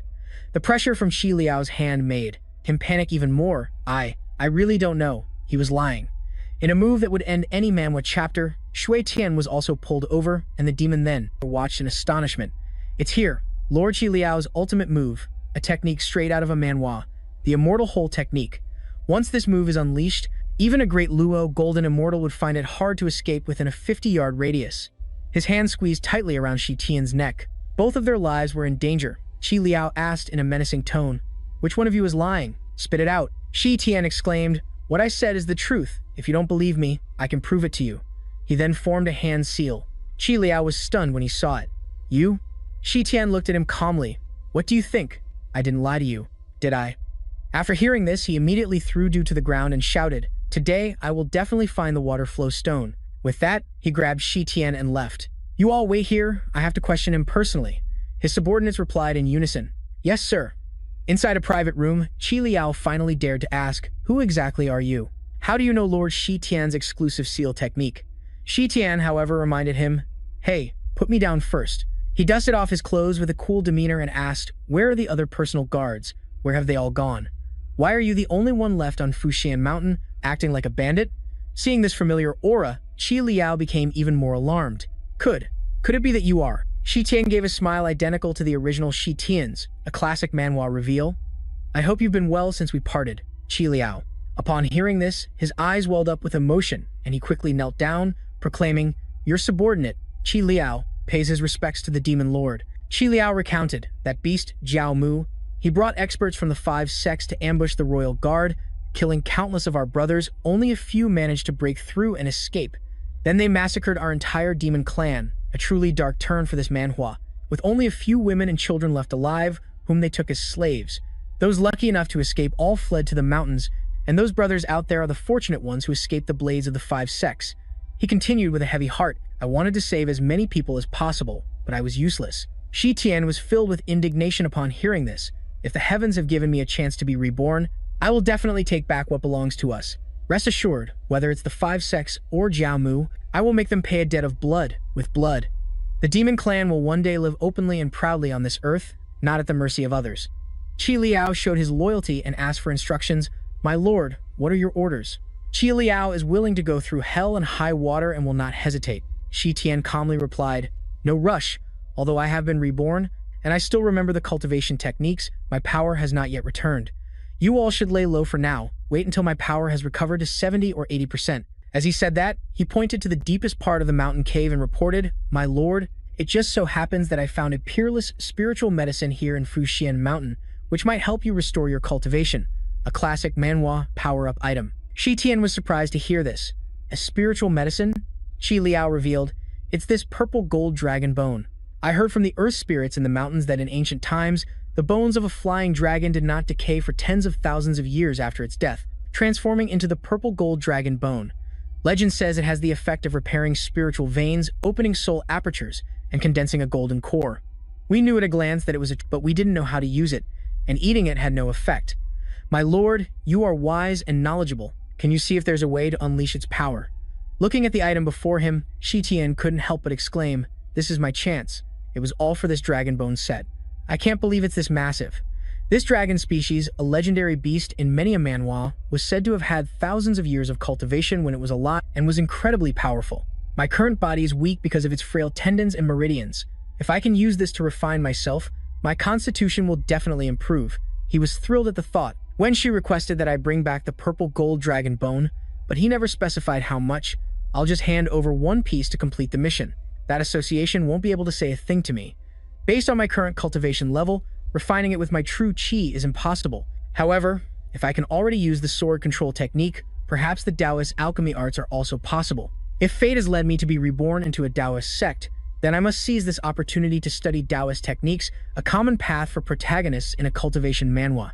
Not only will I be able to know my enemy and myself, but it can also help perfect my demonic arts, and then I will avenge the blood debt of my 10,000 compatriots. After thinking this, he ordered his guard, Qi Liao. Listen to my command. This venerable one will only bring one piece back to deceive those Taoist dogs. The rest of the dragon bone, you all will hide it outside Wangyang City. Wait for this venerable one to finish refining it, and I will distribute the essence of the dragon bone among our brothers. He replied, As you command. Then Qi Liao asked about another matter. My lord, what should we do with the 3 people outside? Should we kill them to avenge our compatriots? He secretly calculated that using Qi Liao to kill you was a good idea, but his father would definitely take it out on the innocent and cause chaos at the Taoist hall. After weighing the pros and cons regarding Yu's father, he had his answer. This venerable one still needs a quiet place to cultivate. I cannot afford more trouble. We can't kill them yet. I will take them away to avoid suspicion. Qi Liao, it's time to test your acting skills. Hearing this, he was confused. Outside, the demon clan members were carefully guarding the other 2 people. They pleaded endlessly. Big brothers, my meat is sour and rotten, It tastes really awful. Can you please not eat me? Ah, me too. I'm so old. My meat is old and tough. You won't be able to chew it. Both of them screamed when they saw Shi Tian being brought out in this terrifying manhwa scene. You bastard, you dare to trick me. Qi Liao threw him to the ground, locked all four of them up, and informed the brothers from the other caves. Tomorrow night, we'll feast on Taoist meat. The underlings all shouted, yes, long live the boss. You cried and begged, this is an injustice. Godfather, I didn't trick you. Why am I being eaten too? Qi Liao made up a random reason. I don't like your hairstyle, so I'll eat you first tomorrow. Drag them down and guard them strictly. The underlings obeyed, yes sir. As for you, he was still pleading. Even a tigress doesn't eat her own cub, Godfather. Father, Ruo Ying asked worriedly, Shi Tian, are you okay? Are you hurt anywhere? He gestured for her to be quiet and then said, don't be afraid, I'll get you out of here tonight. Shi Tian and Ruo Ying were tied to a post, while the other two were hung upside down in a classic manhwa predicament. They groaned in discomfort. Ouch, ouch. Yu had a bone thrown straight at his face, making a fuss in the demon sex lair. Keep whining, I'll butcher you right now. He felt it was very unfair. On what grounds do those two get to sit while we're hung up like this? But they didn't care. Kid, if you keep screaming, do you believe I'll bleed you dry? Just then, their comrades walked by to remind them. Boss Qi Liao is calling you two for a drink. The other one asked happily. Really? The two of them immediately ran off cheerfully. The boss is still the best. He always shares the good stuff with us. Let's go, let's go. When the demons were gone, Ruo Ying finally dared to speak. You. Tell me, is there a way to get out of here? Any later and it might be too late. Tai Tian replied, Jingfeng Zhuyu Po Kling Sheng. After hearing this, you burst out laughing. Have you gone mad with fear? You want to use the sword control technique? Keep your dog eyes peeled and watch. There are no swords in here. Lu Dong also snorted with contempt. Idiot. Just then, a piece of firewood flew up from the fire pit. Seeing the log fly towards her, Ruo Ying was astonished. You can actually use the sword control technique to control a piece of firewood? Ti Tian glanced in a certain direction with a sarcastic look. Looks like someone's dog eyes are wide open now. Provoked, Yu tried to show off. That's just a cheap trick. Watch this. Jingfeng Zhuyu poke Lingsheng. But the bonfire didn't budge at all, and he was left speechless with embarrassment. Lu Dong criticized him bluntly. I can tell that you usually don't train diligently. Your skills are sloppy, and you cause trouble over the smallest things.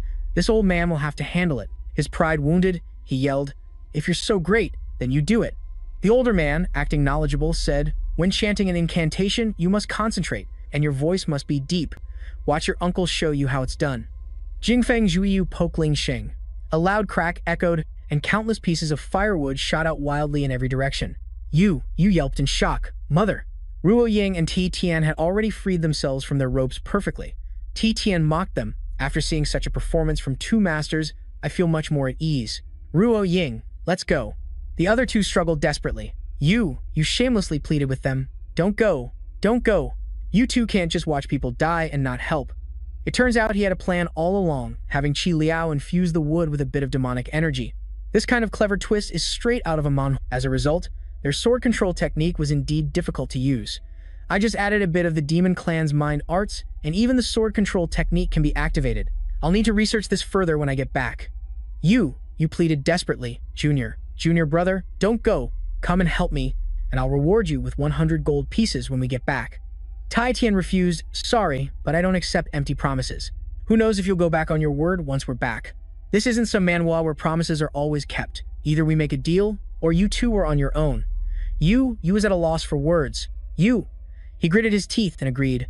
Fine, you win. I have something tangible. I have a 1,000-year-old venerable cypress. Is that worth our 2 lives? Ruo Ying was astonished and exclaimed, How did you get that? The 1,000-year-old venerable cypress is a rare herb. It only grows in perilous locations and is used for alchemy. Tai Tian was also surprised. You just carry a treasure like that around? That's a top-tier item in any manhwa. You cut them off. There's no time for nonsense. Do you want it or not? He agreed. All right, but you have to answer my question first. Inwardly, he was thrilled. He had only planned to mess with him a little before saving him, but he never expected such a windfall. Suddenly, they heard Ti Tian ask, Why did the two of you come here? Don't tell me you actually came to find your father. You froze upon hearing this, becoming so tense he hardly dared to breathe. He put on a false front and said, I was just worried that you wouldn't be able to complete the mission, which would implicate our sect. That's why I asked my uncle to come help. Right after we entered the mountain, we saw that Ruo Ying had been captured by the demon clan. The two of us rushed to her rescue, but we were outnumbered and couldn't win, which is how we ended up in the demon clan's hands. That's the whole story. Tia Tian stared at him intently and replied, I see. I never knew senior brother cared about us so much. It's truly moving. You stammered. Of course. Ruo Ying said. His suspicions, although I couldn't clearly see who knocked me out, I'm sure it wasn't the demon clan. Shu Tian didn't want to waste time investigating further. Let's drop it. Now is not the time to argue about this. We'll talk after we get back. Let's continue our transaction. Where is that cypress branch? In your pocket, he prompted. Boots, it's in the boots. Stop touching my butt anymore. Following those instructions, Shu Tian quickly found what he was looking for. That's it, the golden branch with a soft glow. This kind of cypress thuja is incredibly rare in this world, like a legendary item from a manhwa. But Ying was also startled as she observed it. This is the first time I've ever heard about the specific appearance of a cypress thuja. How did you know? Shu Tian made up an excuse on the spot. I read it in a book. He thought to himself, back then, this venerable one almost consumed this thing during a critical period of my training. How could I not know what it looks like? You whispered to the person next to him. Juju, let's team up to kill him and take back the cypress thuja. The old man disagreed. Absolutely not. We're still in the demon clan's den. Let's get out first. Then we can act later. It won't be too late. This kid is skilled with a sword, and his strength seems to be nothing to scoff at. I'm afraid we won't be able to kill him. If we fight then, we'll attract the demons, and all our efforts will be for nothing. Don't worry, I've already planned everything. As soon as we safely escape Mount Fuxian, I'll take care of him. You tried to suppress his anger. Fine. Let this scoundrel be smug for a little longer. This whole situation felt like a tense manhwa. Shui Tian was well aware of their intentions, and he also knew that. He knew the most important thing right now was to escape this place. But once something is in this venerable one's hands, don't even think about getting it back. Ruo Ying asked doubtfully. Are we just going to go back like this? How will we face the association? We still haven't gotten the purple gold dragon bone? The four of them walked out of the cave in silence. You, walking behind, whispered to Juju. We've been walking for so long. We're still not out of the cave. Are we going the wrong way? Shu Tian was also getting a little impatient. I left it to Xiao Qi Liao. He can't have let us get the purple gold dragon bone so easily. That idiot probably hid it somewhere. If this keeps up, we'll be exposed. Suddenly, a beam of light caught the attention of Ruo Ying. Quick, let's see what that is. Two demons were guarding a chest containing the purple gold dragon bone. She recognized it immediately. The purple gold dragon bone. It must be the purple gold dragon bone. It looks like a legendary treasure from a manhwa. Shu Tian chimed in. We can complete the mission now. He breathed a sigh of relief. Thank heavens I can still count on Xiao Qi Liao. You reminded them irritably. What time is it to be thinking about the mission? With something so valuable, the demon clan will surely guard it closely. The most important thing now is to escape. Let's go. Wait until I get back and gather my subordinates, then we'll come back and wipe out the demons. It won't be too late to get the purple gold dragon bone then. Ruo Ying immediately retorted, No way, we must bring the dragon bone back today, otherwise we won't be able to protect the academy. You came to Mount Fuxian to complete the mission, didn't you? Seeing Ruo Ying gathering energy in her palm, Xia Tian asked suspiciously, What are you planning to do? Don't act recklessly. Her Qianfeng palm shot out, making the two demons alert, but they were hit before they could even react. The whole cave was filled with dust, a classic manhwa battle scene. Ruo Ying said cheerfully, I've been holding back for so long, it feels great to finally let loose. Lu Dong, standing outside, instructed them, Once you get it, then let's go quickly. After causing such a big commotion, the demon clan could arrive at any moment. Meanwhile, Shi Tian proactively suggested, Let me give you a hand. You was about to finish off the two just defeated demons. You detestable demons, you dared to torture me before. Now this great master will send you to hell. Shi Tian had already seen through his scheme, and just as the sword was coming down, it was blocked by another sword that appeared out of nowhere. He was startled to realize it was sword control. Looking behind him, so it was Shi Tian. Was that you? He coldly scolded him, You fool. You questioned, Why are you helping the demon clan?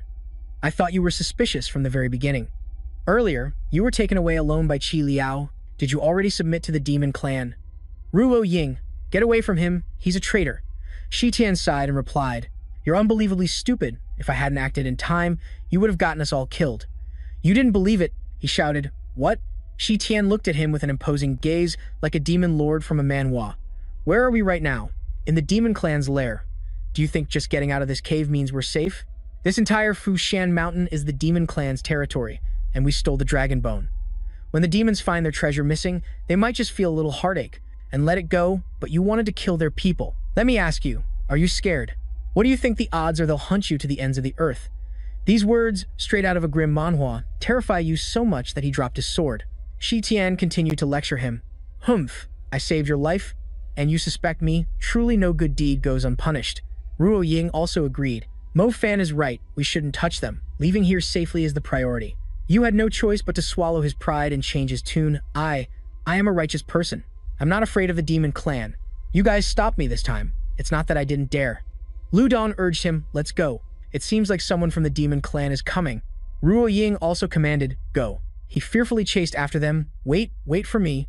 In a corner of the cave, Qi Liao had appeared, his eyes filled with killing intent as he watched them, a classic manhwa villain scene. Detestable humans, if you had dared to strike just now, I would have minced you into pieces. The group ran desperately through the mountains. Ruo Ying reminded them, once we get past the mountain range ahead, we'll be safe. Shi Tian quickly sensed the danger from behind, a common trope in this kind of manhwa. So you want to make a move? Too bad, trying to pull a fast one in front of this venerable one. You're not qualified. He tossed the dragon bone back to Ruo Ying and ran to a corner. I can't hold it anymore. I need to take care of some business. Wait for me a moment. She was also surprised, right now. Seeing Shi Tian jump into the bushes, the other two exchanged a look, a classic betrayal set up in any manhwa. It seems that kids sensed we were about to make a move. The 1,000-year-old Yabai Zun has potent medicinal properties. It must be combined with many other herbs to activate its effects. For a kid with such weak cultivation, eating it would cause him to explode and die.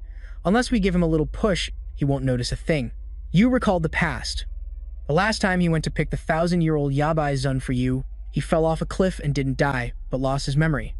I was going to let it go and spare him, but it's a pity he can't escape fate.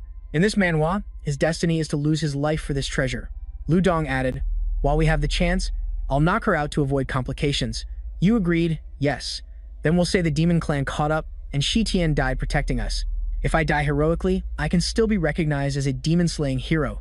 Ruo Ying urged impatiently, hurry up, don't waste any more time.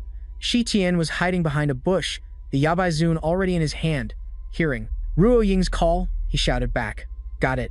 Shi Tian thought to himself, although in my past life I treated the Yabai Zun like a common meal, I had internal energy to refine it, a common power system in many a manhwa. But now, I only remember the cultivation method. I don't know if I can actually refine it.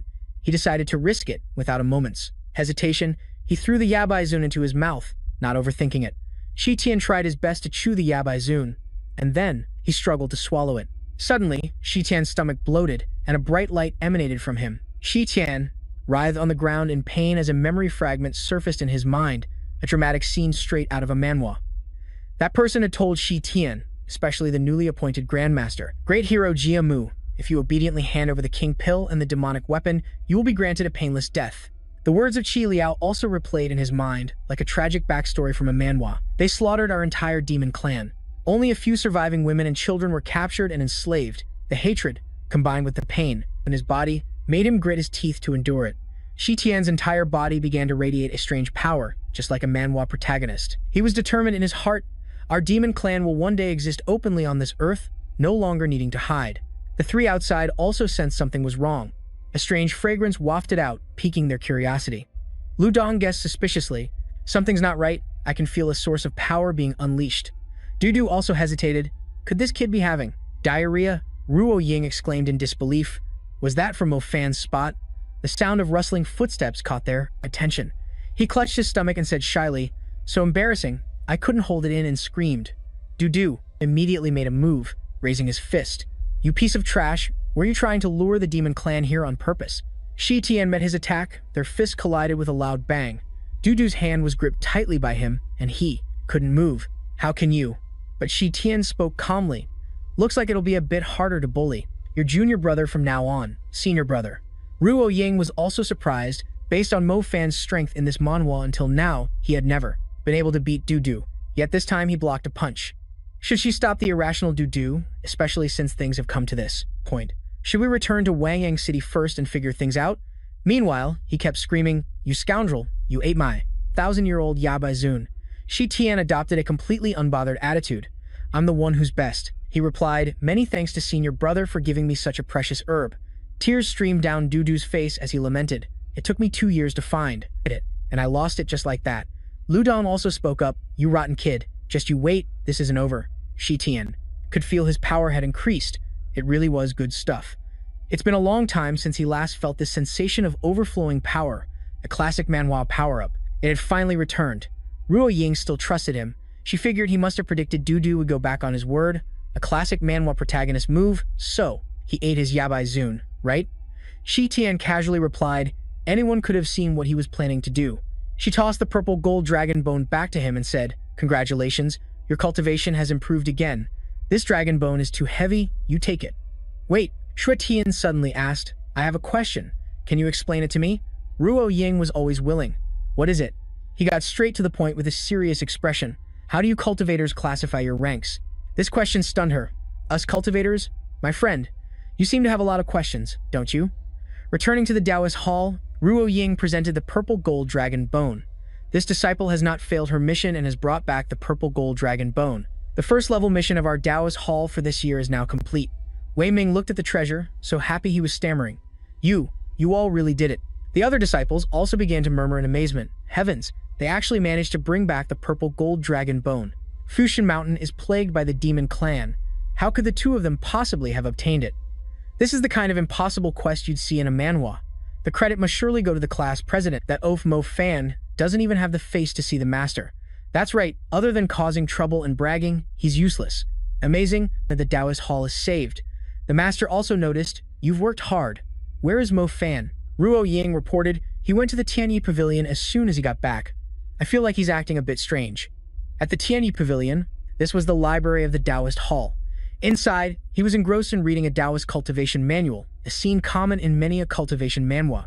From the experience, Taoist cultivation is divided into several levels: spirit gathering, foundation, establishment, core condensation, golden core, nascent soul, form transformation, body integration, and immortal ascension, while my demon clan has spirit awakening, soul opening, body tempering, bone forging, core gathering, illusory void, star cultivation, tribulation, transcendence, and demonic ascension. So, Taoist cultivation is about cultivating the mind, focusing on the three lives of all things. But where does the power come from? Perhaps it also relies on the spiritual energy of heaven and earth, so both demonic... The comparison chart of Taoist and demonic cultivation levels was meticulously analyzed by Shui Tian. He finally understood now. No wonder I can use the sword-riding technique so easily. Those rotten Taoists always boast that Taoist cultivation is the orthodox path, while demonic cultivation is heresy, a classic manhwa conflict. But I scoff at that. For all I know, your Taoist cultivation methods were stolen from our demon clan. Shui Tian continued searching through other books, almost forgetting the important matter. Where is the method for refining the dragon bone? Just then, his master approached and reminded him, you can't just flip through the books like that. I heard you've never taken the initiative to come to the Tianyi Pavilion before, but this time, after achieving a great merit, instead of running off to brag like usual, you came here in the middle of the night to read, which makes your master truly curious. Shui Tian made an excuse. I just wanted to clarify a few things. The master asked him, do you know what I mean by naming this library Tianyi? Shui Tian guessed randomly. Does it mean number one under the heavens? Wei Ming immediately denied it. Not number one, but to unify as one. Although your master doesn't possess extraordinary abilities, I believe that all things in the world are born equal, regardless of whether they are strong or weak, rich or poor, and whether they are of the human race or the demon clan. They should coexist in harmony, uniting for the good of the world. These words, so different from the usual conflict-driven manhwa plots, made Shui Tian's face darken. What the hell? Damn, coexist in harmony? How many drinks has this old man had to be spouting such nonsense? Could this old man be a spy sent by the demon clan to lower the educational standards of the Taoists for both humans and demons? Humans and demons have been like fire and water for hundreds of years. I can't believe someone thinks this way. Are you on the wrong medication? There. Seeing his silence, Wei Ming asked again, if you were to choose for yourself, without worrying about the judgments of others, would you cultivate the Tao or practice demonic arts? Shui Tian became even more wary. What the? After all that boasting, it turns out you were waiting for me here. This kind of deadly question, how could this venerable one possibly answer it wrong? He answered immediately, of course, it was cultivation. Daimen was disappointed after hearing this. Oh, is that so? I, as your master, thought you could make a more satisfactory choice. It seems I've made things difficult for you. Shi Tian didn't know what trick he was trying to pull now. He questioned him, don't tell me you want me to practice demonic cultivation. Don't forget you sealed my demonic arts before. Daimen went on another long spiel. Cultivating the righteous path doesn't represent good, and practicing demonic arts, a staple in many a manhwa, cannot be considered evil, but both paths lead to the same goal. What's important is whether the heart of each cultivator is good or evil. The demonic and righteous paths are not black and white, but are complementary. Although you secretly practice the demonic path, you have no inner demon. This trip to Fuxian Mountain, you put aside old grievances to save your senior brother? That is the best proof, he exclaimed in confusion. But inwardly, he didn't let down his guard. This old man is definitely up to something. Coming here in the middle of the night to fill my head with fantasies, he explained the past. I sealed your demonic arts before for your own good, but it's no longer necessary. Since you already know the basics of demonic cultivation, I advise you to try it. While Shi Tian was still suspicious, he heard him say, dual cultivation of demonic and righteous paths. A new day began, and Shi Tian was still thinking about Diu Min's words all night. This trope was as classic as any manhwa. The demonic clan's cultivation technique focuses on absorbing the spiritual energy of all things, from vast spiritual mountains to the deep waters below, strengthening oneself through the world's spiritual. The righteous path requires cultivating the nascent soul from within, comprehending heaven and earth, with all internal energy cultivated by oneself, without interruption. Your disposition is simple and pure. You can maintain that mindset without being tainted by demonic influence. I will lend you a hand, but don't let this matter get out, or it will bring a fatal disaster. You must remember, he still didn't understand his master's motive, daring to incite a disciple to practice the demonic path. That old man was truly hard to figure out. Suddenly, a voice came from outside. Senior brother is back. Shi Tian also took notice. Senior brother? The senior brother had returned from outside and was paying respects to the master in the main hall. Qing Yang pays his respects. Disciple Qing Yang greets you, master. Demon asked with concern, was the journey tiring? The other disciples casually noticed, hey, has senior brother's aura gotten stronger again? Obviously, the place he went to is the largest of the 9 halls in the Yufeng sect, Shaoying Hall. I heard he's highly regarded by the hall master. In that case, senior brother was definitely accepted by Shaoying Hall. Not just that, his power progression is like the main character of a top-tier manhwa. I think it's a given that senior brother will enter the Yufeng sect's main hall. That's right, after all, senior brother reached the condensation stage at 19. He must have broken through to the golden core stage by now, right? I'm already 20 this year and haven't even passed the foundation establishment stage. I'm so jealous of senior brother. Shi Tian sensed it. Observing the flow of his true qi, he was still stuck at the condensation stage. This kind of power stagnation is a common plot point in a manhwa. A year has passed with no progress. He must feel terrible inside. But his strength is not weak. I only broke through to the condensation stage thanks to Yabaizun. Although we are at the same level, he is at the peak of the condensation stage. He could still wipe the floor with me. I can't let him figure me out. Just then, Dai Min called him Mo Fan. He let out a huh, and another disciple reminded him, what are you spacing out for? The master is calling you. Shi Tian slowly walked over. Here I come, he thought to himself. I was overthinking it. It turns out I wasn't focused and was too hesitant. I need to be more humble. Dai Min recounted to Thon Duong. You probably wouldn't believe that Mo Fan completed the level 1 mission the association assigned us this year. Ruo Ying chimed in to take credit. I went too. Why didn't master mention me? Meanwhile, Shi Tian was wondering, how should I act to seem a little more natural? Mo Fan must be his junior brother too, so there's no way to suck up to him. A bootlicking attempt from the noble demon clan was born. Senior brother, long time no see. You're getting more handsome by the day. Fan Duong completely ignored him. Master, I still have to return to the city with the hall master. I'll come back tonight to pay my respects. That attitude made Shi Tian's face darken. He just wanted to let one rip right in his face. Dai Min asked in surprise, Hall Master Wu is also here? All right, you should go then. I'll visit him another day. Fan Duong clasped his hands in a salute. This disciple will take his leave. Shi Tian was completely ignored. He felt as if he didn't exist, like a forgotten side character in a manhwa. Watching his senior brother's figure descend the stairs, a mocking laugh rang out. How hilarious. Senior brother never even paid him any mind. How embarrassing. Don't think that a few petty skills and a little credit can make you Master Gu's confidant. Do you take our senior brother for a fool? You're not even worthy of carrying our senior brother's shoes. Being called out like that is never easy. You must learn to be a son before you can be a father. Put on your socks before your shoes. Shi Tian tried to ignore it. How cold. It's fine. This venerable one didn't want to turn around anyway. At the Lu family residence in Wangyang City, in a scene straight out of a manhwa, Yu was tied up, while his parents were trembling and kneeling on the ground begging. Yes, as Zong Tai Yufeng's hall master of Shaoying Hall, Taiju, interrogated him, Vice President Lu, at first, you swore up and down to me that you could find the 1,000-year cliff cypress to help me break through in my cultivation power, and 10 days ago, it was you who sent me a letter saying you'd found it, wasn't it? So why is it that after I went through all the trouble to get here, you tell me the 1,000-year cliff cypress is gone? You tried to explain as an invisible hand was tightening around his neck. The 1,000-year cliff cypress. I always carried it with me. It was only yesterday that it was stolen by someone else. He asked coldly, who? He replied with resentment. A disciple of the Zifeng Dao Hall, Mo Fan. It was for that reason that Than Duong was summoned. He knelt respectfully and asked, Hallmaster, you were looking for me. He got straight to the point. Is there someone in your Dao Hall named Mo Fan?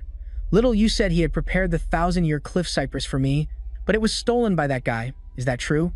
He recounted, this person has been in the Dao Hall for less than half a year. He has no foundational knowledge, a poor temperament and weak abilities, just a lowly person. But I just heard that he completed the level 1 mission, a classic Manhwa power-up. Do you confirm it's absolutely true? He was being stomped on by the Hallmaster, trying to prove that Mo Fan was secretly practicing demonic arts, which is why he became so powerful. You have to believe me, senior brother. Than Duong was surprised. Practicing demonic arts? Does Master Go know? You affirmed that he knew. He even covered for him, not allowing us to reveal this matter. A cover-up like this adds a dark twist to the Manhwa. If it weren't for him practicing the demonic path, how could he have eaten my cliff cypress raw, right? Taiju angrily kicked him. I've been refining the golden core for so long, I was just one ingredient short of being able to enter the nascent soul stage. Because of your incompetence, I've wasted so much time, your Lu family can all just die. The stakes in this Manhwa are getting incredibly high as you kowtowed to beg for mercy. Hallmaster, please quell your anger. I know another place that has a Yabai Zun. He gave him an opportunity, and Du revealed, in Wei Ming's secret chamber, I saw with my own 2 eyes that an old man gifted it to him. You only need to accuse him of harboring a member of the demon race to threaten him, and he'll surely hand it over obediently. Shiju nonchalantly remarked, is that so? It seems old Gu is about to face his tribulation. However, if I personally go to take the Yabai Zun, it would tarnish my reputation. What are your thoughts? To Qing Yang. He replied, Qing Yang is unaware of Master Gu's secret chamber. If junior brother Lu is familiar with it, he could retrieve it on your behalf. Du didn't dare accept this task. I don't know where the mechanisms are either, and besides, with just my skills, I'd be discovered before I even got close. Shiju began to threaten Qing Yang with a mix of promises and warnings. I almost forgot. Qing Yang, you're only holding a temporary position in my Xiaoying Hall. You're not yet considered an official member of the Xiaoying Hall. You are talented and very diligent. Rest assured, I will officially accept you as a disciple of the Xiaoying Hall. I even plan to recommend you to the Yufeng sect, which benefits me regardless. However, I need to see where your loyalties truly lie. Faced with this underlying threat, a classic Manhwa dilemma, Qing Yang was in a tough spot and had to accept the mission. This disciple understands. The Hallmaster replied, I trust you won't disappoint me. After that, Shiju left one last sentence and vanished. I'll give you 3 days. Du, his body aching all over, stood up and cursed. That damn Mo Fan. That treacherous scoundrel, that walking disaster, he's the reason I'm in this mess. Suddenly, Qing Yang dashed towards him. The senior brother tightly gripped the selfish man's throat and sternly warned, never utter the words treacherous scoundrel in front of me again. Seeing the killing intent radiating from Qing Yang, Du didn't dare to argue. Yes, senior brother, Qing Yang commanded, tell me everything you know. After being thrown to the ground, he coughed violently and replied, yes, Qing Yang was furious. Old Wu, I risked my life for you, yet you won't even accept me, and now you want me to do your dirty work. This kind of tragic Manhwa backstory fueled his rage, thinking of his childhood sold into slavery, chained up on the auction block like a worthless object. He was filled with hatred. Just you wait. The day will come when I, Yun Qing Yang, will rightfully stand above all others. At the Zifeng Dao Hall, Wei Ming was interrupted by Shi Tian during his meal, a classic Manhwa trope. The method to refine the dragon bone, why are you asking about this? The boy poured him some tea and explained how he'd risked his life to snatch the treasure back. I just want to understand it better, that's all. Wei Ming understood immediately. So that's why you took the initiative to study under me? Very well, your master will tell you. The purple gold dragon bone has existed for thousands of years and is incredibly durable. Legends say that gods use it to forge weapons, a legendary material in this Manhwa world. Shi Tian grew even more curious. So how exactly is it refined into an elixir? He quickly got his answer. To refine the purple gold dragon bone, you must have it struck by lightning. When the dragon bone meets lightning, it turns to powder, which can then be collected and made into an elixir. Shi Tian put on the facade of an eager student. He absorbed the new information and asked, oh, please continue, master. Wei Ming proudly boasted, very few people know how to refine the purple gold dragon bone. It's only because I, your master, have studied diligently and researched extensively. If you have any more questions, just ask. Your master will allow you to broaden your knowledge. The person before him was already gone. What he feared most was the sudden silence like this. Having learned the method, Shi Tian hurriedly left. It turns out I just need to attract lightning, so that's too simple. A lightning rod can solve everything. This venerable one is truly a genius, a classic manhwa protagonist thought. But just as he snuck over the wall, additionally, due to his poor skills, he fell headfirst to the ground, a clumsy entrance worthy of a manhwa protagonist, much to Ernu's surprise. The bull moved a greeting to him. "Greetings, my lord, are you all right?" An embarrassed Shi Tian shouted, "Lord, my foot. Are you trying to get me killed? Shut your mooing mouth, damn it." He carefully looked inside and breathed a sigh of relief. Lucky that no one had heard. Hopping down from Ernu, he then asked, "Where is little Qi Liao? Why did they send only you here?" It moved in reply, "Lord Qi Liao is in the forest guarding the golden dragon bones.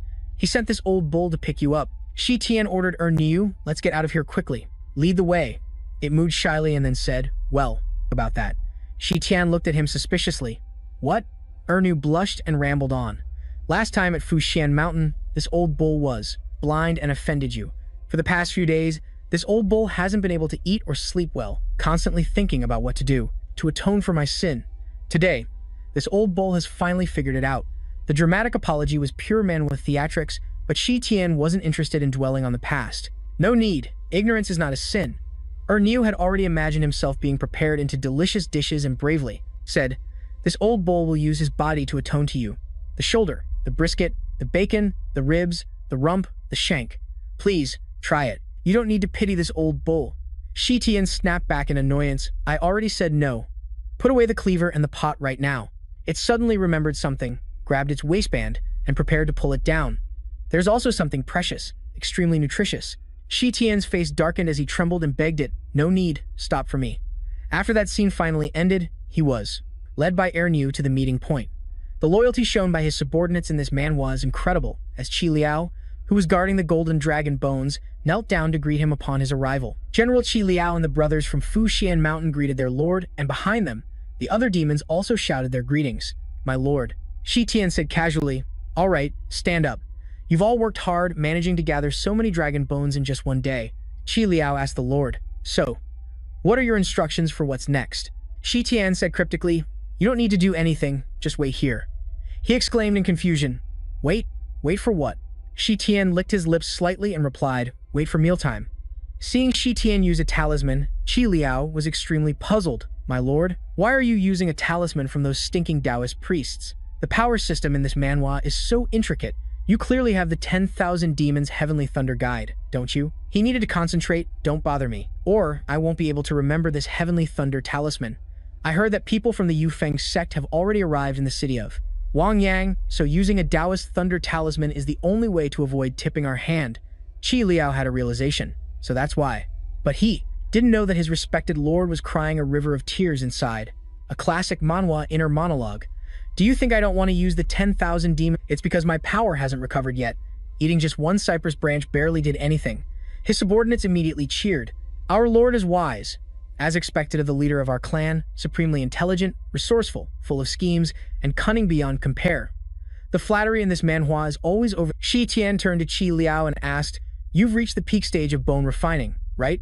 Inject some of your true qi into the talisman to activate it." He replied hesitantly, "Huh, but my cultivation technique is demonic. Using my true qi might." He reassured him, "Don't worry. After channeling true qi into a Taoist art, only someone who practices demonic arts would notice. Previously, I used my clan's true qi for sword control, and even the Du clan didn't detect it." Then he stood behind, directing Qi Liao to act a little slower, a bit lighter, gently. That's it. The talisman touched the shield, made from the golden dragon bone. Then it activated a counter-reaction, and the talisman was shot back out. After that impact, the talisman shot straight into the sky, but the sky remained clear and blue. Nothing happened at all. The group of subordinates waited. "Has it started yet?" "It looks like it's already over." "No way. That was faster than me." Just as they were standing there dumbfounded, heavenly lightning struck down from the sky, leaving the whole group speechless in a scene worthy of a manhwa. Tiju, who was cultivating, sensed the sky suddenly turning dark. He looked out the door and saw dark clouds churning and thunderous lightning striking down, wondering which great expert was summoning such powerful lightning. No, this aura belongs to the demon clan. Countless bolts of heavenly lightning, like something from a fantasy manhwa, struck down upon the golden dragon bone. Qi Liao swiftly created not bad, he even knows how to create a barrier to protect me. He humbly said, this general is merely fulfilling his duty. Even if my bones are crushed to dust, I will not let the master be harmed in the slightest. A moment later, the purple gold dragon bone had turned into powder. Looking at the deep pit before him, Qi Liao cheered happily. Success, while his master ordered all the subordinates to come over here. The group of subordinates rushed over, as if afraid they would miss out if they were too slow. Eat up, eat up. Shi Tian also encouraged them. Eat it all, don't leave anything behind. The people from the Taoist sect could arrive at any moment. Seeing the dark sky, Wei Ming immediately realized, this kid was hiding something else, huh? The sudden turn of events felt like a twist in a Manhwa plot. Wei Ming silently waited to see what that person would do. The people from Shaoying Hall also came to investigate, but only found nothing left. They rode their swords to search for the culprit, but found no one, so they reported back. Reporting to the hall master, we can't find the person who summoned the lightning. We suspect it was a fellow cultivator undergoing a tribulation who has already ascended. Taiju stated firmly, the one who summoned the heavenly lightning was definitely not a fellow cultivator. Split up and search. I want to see a person if they're alive, and a body if they're dead. As the disciples left, he mumbled to himself, there's no mistake, there really is the aura of a demonic clan technique.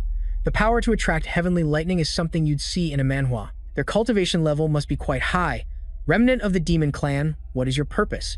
Meanwhile, at the Zifeng Taoist Hall, that strange person also stealthily snuck into a room. Wei Ming, who had followed, spoke up. So familiar with the layout, it seems you are a disciple of my Zifeng Hall. The other person knew the situation was bad and tried to flee. He thought in a panic, isn't Master Gu supposed to be meditating right now? Wei Ming had already caught up, and the thief was hit by a palm strike. Based on his movement technique, I don't recall anyone in the Taoist Hall with such skills. He staggered back across the rooftop in a scene reminiscent of a manhwa chase, thinking, as expected of my master.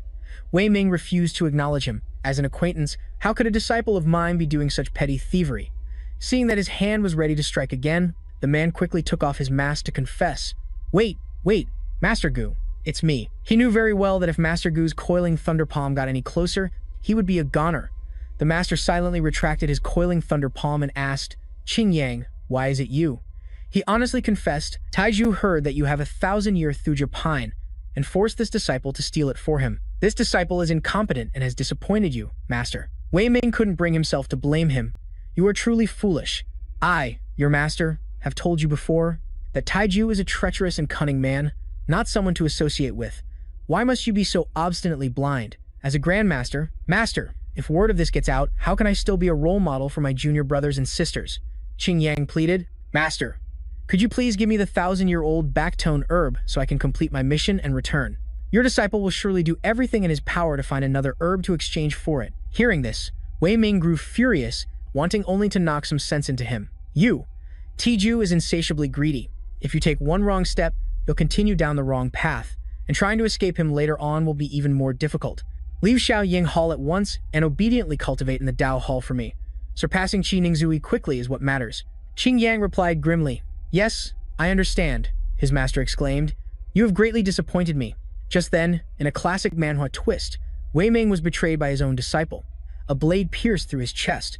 From behind, Qing Yang spoke with hatred. I'm sorry, master. To become the strongest, I can no longer escape him. Wei Ming never expected that this day would come and was left speechless. You wretched disciple. The young man increased the force in his hand and recounted, 16 years ago, when you bought me, you said that a person's destiny lies in their own hands. Only through relentless effort can one stand above others. For many years, I have always remembered that saying. The master realized his disciple's scheme. You dare to use your qi to seal my meridians? The ungrateful disciple retorted, You have nothing left to teach me, so just help me out this one last time. Your disciple will elevate the Dao Hall to new heights. Wei Ming unleashed his power with a bang, and his aura erupted, sending Qing Yang flying backward. He couldn't believe it.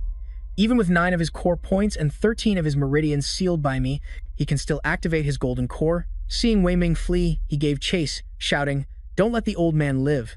Meanwhile, the master tried to calm himself. I can't let the other disciples get involved.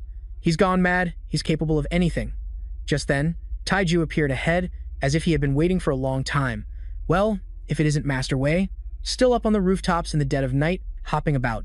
What a peculiar hobby. Oh, is Master Wei injured? It looks quite serious. It's a shocking manhwa scene to witness, really. Master and disciple shouldn't try to kill each other, no matter the conflict. Qing Yang had also caught up, and he greeted him respectfully. Hall Master Wu, the man asked directly. Need any help, Qing Yang? At that exact moment, Shi Tian was taking a stroll down below. As he walked, he pondered, that old man Wei Ming probably guessed I still have the dragon bone. Maybe I should proactively bribe him with a pouch to keep him quiet. Suddenly, a loud commotion from the other side caught his attention. Shi Tian recognized it as demonic qi. Did Qi Liao come here again? A thud from behind made him turn his head. What the hell? When he saw the person lying on the ground, his eyes filled with disbelief. He rushed over. Old man, why is it you? Wake up. Wake up. Standing above, Qing Yang reported, that person is Mo Fan. Tiju asked suspiciously, that brat is the one who practices demonic arts? Just when we needed a scapegoat, this rotten kid presented himself. Wei Ming was hit by my killing move. He can't escape death. Now, it's time for your performance. Qing Yang understood with a single word and shot up into the air. He summoned a bolt of heavenly lightning and roared with indignation. You beast! Mo Fan, how dare you kill your master and betray your sect? The massive commotion caused other disciples to rush out. What's happening? What was all that noise about? This is more dramatic than any manhwa. What happened? A disciple immediately spotted him and shouted, it's Mo Fan. Other disciples were also curious. The person next to who is that next to him? Standing on the roof, Qing Yang announced his crimes. That disciple, Mo Fan, he stole our teacher's magic treasure, and when he failed, he attacked our teacher. If I hadn't seen through your wicked deeds, how could our teacher rest in peace? The disciples were all furious. Kill him, avenge our teacher. Qing Yang was acting his heart out, like a villain in a drama manhwa. He pointed his sword at Shi Tian and said, you conscienceless fiend, your actions are infuriating. Today, I will act on behalf of heaven and avenge our teacher. This scene reminded Shi Tian of the past, when someone else was also desperately pleading. It wasn't me, it wasn't me, it wasn't me. But the old demon didn't care. Don't deny it, I'm sure it was you. He felt a sense of déjà vu. Why do I feel like I've encountered this situation in a past life, like in a tragic manhwa where a good person is framed by a villain, and now today it's happening to me? Am I on the Mo continent? He finally spoke up, aren't you embarrassed by how deep you are in character? The wound on Teacher Gu's body was caused by a blade, and right now, you're the only one with a blade in your hand. With my cat scratch level skills, could I even injure the teacher? I'm afraid only our eldest senior brother has that kind of ability. Furthermore, these sharp arguments made Qing Yang tremble. He felt like he was about to be exposed. Shi Tian continued, who said this old man is dead? He hasn't even stopped breathing yet. This news made the others half believe and half doubt him. Teacher Gu is still alive, but he's not moving, and there's so much blood on the ground. He must be trying to trick us. Senior sister Ruo Ying couldn't take it anymore and flew up. She was full of trust for Shi Tian. I believe Mo Fan wouldn't do something like this. Senior brother, let me go check on the teacher. The disciples behind her tried to stop her. It's dangerous. Don't go. Shi Tian let her go. Go ahead and look. Qing Yang couldn't hold back any longer and unleashed his Dragon Sun Slash. Still making excuses when you're about to die. Ruo Ying was stunned when she saw a beam of sword light rushing towards her. She didn't understand what he was trying to do. Senior brother. Meanwhile, Shi Tian thought to himself, I originally planned to be a low-key handsome guy, but now this crap has been thrown in my face, acting so hastily, he's clearly trying to silence witnesses by killing them. I have to save this old man first, and then I'll expose him later. The Dragon Sun Slash struck, causing the ground to explode. When the dust settled, there was no one left on the ground. They were all astonished, they vanished. All three of them are gone without a trace, even senior sister. Qing Yang ordered, they're not dead. Mo Fan has kidnapped Teacher Gu and Ruo Ying. Immediately notify the association and mobilize other sects to help with the search. The other disciples scattered like a broken beehive. I'll go inform the association, I'll report it to the authorities. How could he escape from our senior brother? How could Mo Fan's martial arts be so powerful? It's as if he's suddenly become a manhwa protagonist. There's definitely something wrong with him. He must have sneak attacked the teacher and is now trying to frame our senior brother. As Qing Yang jumped down, he noticed glowing marks on the ground. What is this? It's the stuff from that bag. Just what other strange things does this kid have on him? Could he be able to escape from me? I absolutely cannot let him live. Shi Tian's instant teleportation safely moved all three of them out of danger. Ruo Ying was amazed. In just a moment, he got us out of the training hall. What kind of skill was that? Why have I never seen you use it? He urgently prompted her. Quick, see if this old man can still be saved. Ruo Ying was also worried. Teacher Gu. After that last maneuver, Shi Tian was so exhausted he could barely breathe. I had to use Shumpo just to move such a short distance. To keep him from dying, my internal energy was drained too much, and the thing damaging the old man's golden core is my demonic cultivation technique. Ruo Ying also started treating Wei Ming's wounds, but he knew that conventional healing methods couldn't restore a golden core. If he hadn't been lucky enough to meet me, he wouldn't have escaped death tonight. Could it be that Qing Yang secretly practices demonic arts? It doesn't feel like it, or is there someone else? At a time like this, Shi Tian was still focused on other things. In this scene, he looked like a classic manhwa protagonist with superb medical skills, no fooling. I can't afford the medical bills. Ruo Ying was very annoyed. How can you still be joking at a time like this? Hurry up and treat Master Gu. He silently hesitated. My current strength is still not stable. The only one who can save him is probably Xiao Qi Liao, but is such a risk worth it? Shi Tian tested her. Speaking of which, aren't you suspicious of me at all? After all, I'm an outsider practicing demonic arts in the Dao Hall, and senior brother himself has accused me. Ruo Ying replied, At first, I was a little suspicious, but senior brother attacked regardless of me and Master Gu being there, so I guess you must be innocent. I just don't understand what Master Gu did to make him do this. Shi Tian had to exclaim, Well, if those fools were half as smart as you, I wouldn't be lying here with the reputation of betraying my master and ancestors. From behind, shouts were heard, Capture Mo Fan. If you find him, beat him to death. That animal. Seeing this, Ruo Ying immediately stood up. We can't stay here for long. We need to find someone. Perhaps only that person can save Master Gu. Wait, let me deal with the ground and Master Gu's wounds first. The bloodstains will reveal our whereabouts. As for Shi Tian, he held her in high regard. The person she admired wanted to kill the person she respected most, yet in this situation, she could still remain calm. Interesting. This girl is even tougher than I imagined, a true manhwa heroine. He remembered. Oh, right, who's the person you want to find? Everyone is looking for us right now. He won't sell us out, will he? Ruo Ying affirmed. No, that person is my father. Upon hearing this, Shi Tian tensed up and exclaimed, Huh. At Xiaoying Hall, after hearing Qing Yang's report, Shi Ju was so angry he smashed his teacup. What? Not dead? Impossible. Wei Ming took a palm strike from me. There's no way he could have escaped death. Did you see him alive with your own eyes? Qing Yang honestly reported, I was too far away at the time. This disciple had no other choice. I thought he had already stopped breathing, and Mo Fan wouldn't have any reason to run away with a corpse. This disciple was incompetent and failed to bring Yabai Zun back for you. Shi Ju said grimly, Yabai Zun has no legs, it can't run. That Mo Fan fellow, a true manhwa led, was able to escape your grasp with 2 other people. He's truly hiding his abilities. His power is likely no less than yours. He presented an item. This is what that Mo Fan dropped while fleeing. This disciple has never seen this before. Upon seeing it, Shi Ju was stunned. This is refined purple golden dragon bone powder. So that's how it is. The one who summoned the heavenly thunder was him. Qing Yang voiced his suspicion. How could he have obtained this? Could it be that there was more than one golden dragon bone brought back from Fuxian Mountain? You was with him. How could she not know? He interrupted. That's not what's important. This manhwa is building up to something big. Relay my orders. Dispatch the disciples of Xiaoying Hall to Wangyang City to await orders and summon all the hall masters of the Dao Hall. In Wangyang City, mobilize all forces. Even if we have to turn this city upside down, we must find that Mo Fan. For me. Invite Luo Xiaoqian over. If we want to search the city, we need his consent. That guy doesn't have any real power, but he's not someone we can afford to offend. Qing Yang acknowledged the order, and the disciple left immediately to carry it out. At this moment, Taiju was filled with regret. He should have just beheaded the old man on the spot. Why did he use that technique? If this Mo Fan is cultivating and his level is high enough, and if that old man Gu isn't truly dead, he will definitely realize that I'm also a cultivator. Lu Ma reported back to Qing Yang. All the Taoist temples have dispatched people to search, but that stubborn old man, Xiao Qian, refuses to come, and he even sent our messenger packing. He said he will absolutely not agree to a citywide search of the city. So what do we do now? Qing Yang cursed in anger.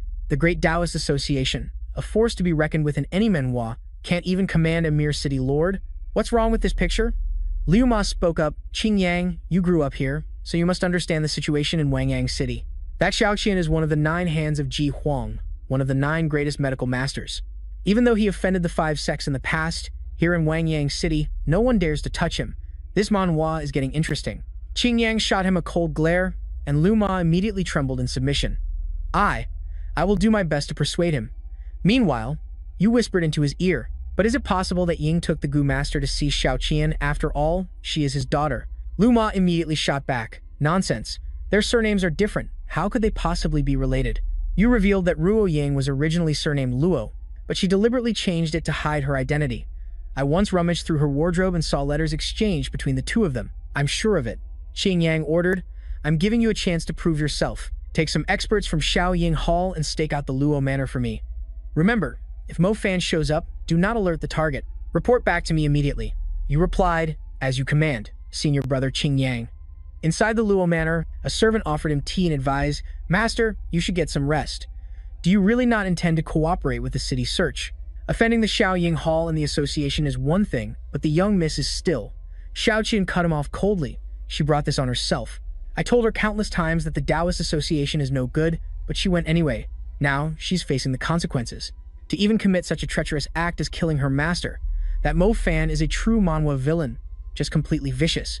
Ruo Ying, who had just arrived, heard every word. She angrily threw the doors open and stormed in, still so stubborn.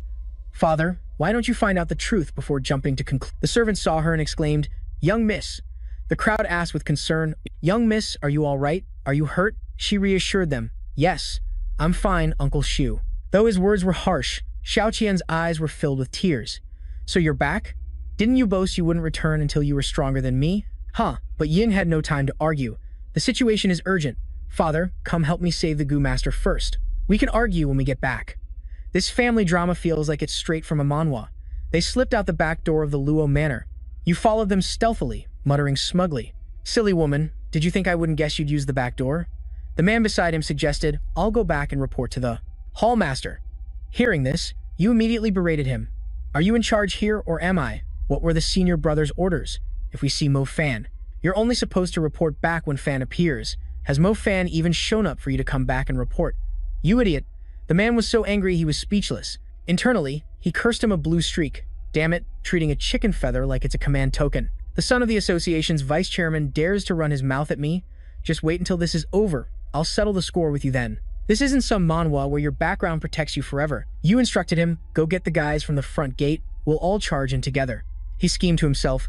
"Oh, eldest senior brother, do you really think I'd give this chance to earn merits to you? Just watch me borrow a knife to kill someone and a chicken to lay eggs." Walking ahead, Xiao Qian asked his daughter with confusion, "Why not take him directly to the estate for treatment?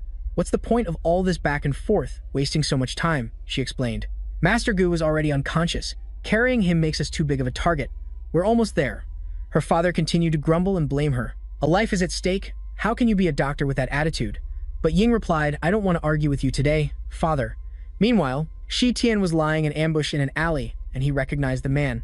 The imperial medical sage Xiao Qian, so it's you.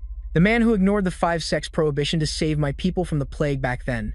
This venerable one has always remembered that kindness. Seeing two figures lurking in the distance, he knew it was just as he expected. The father and daughter were indeed being followed, a classic suspenseful manhwa trope. I'll deal with these tales first, and then figure out the rest.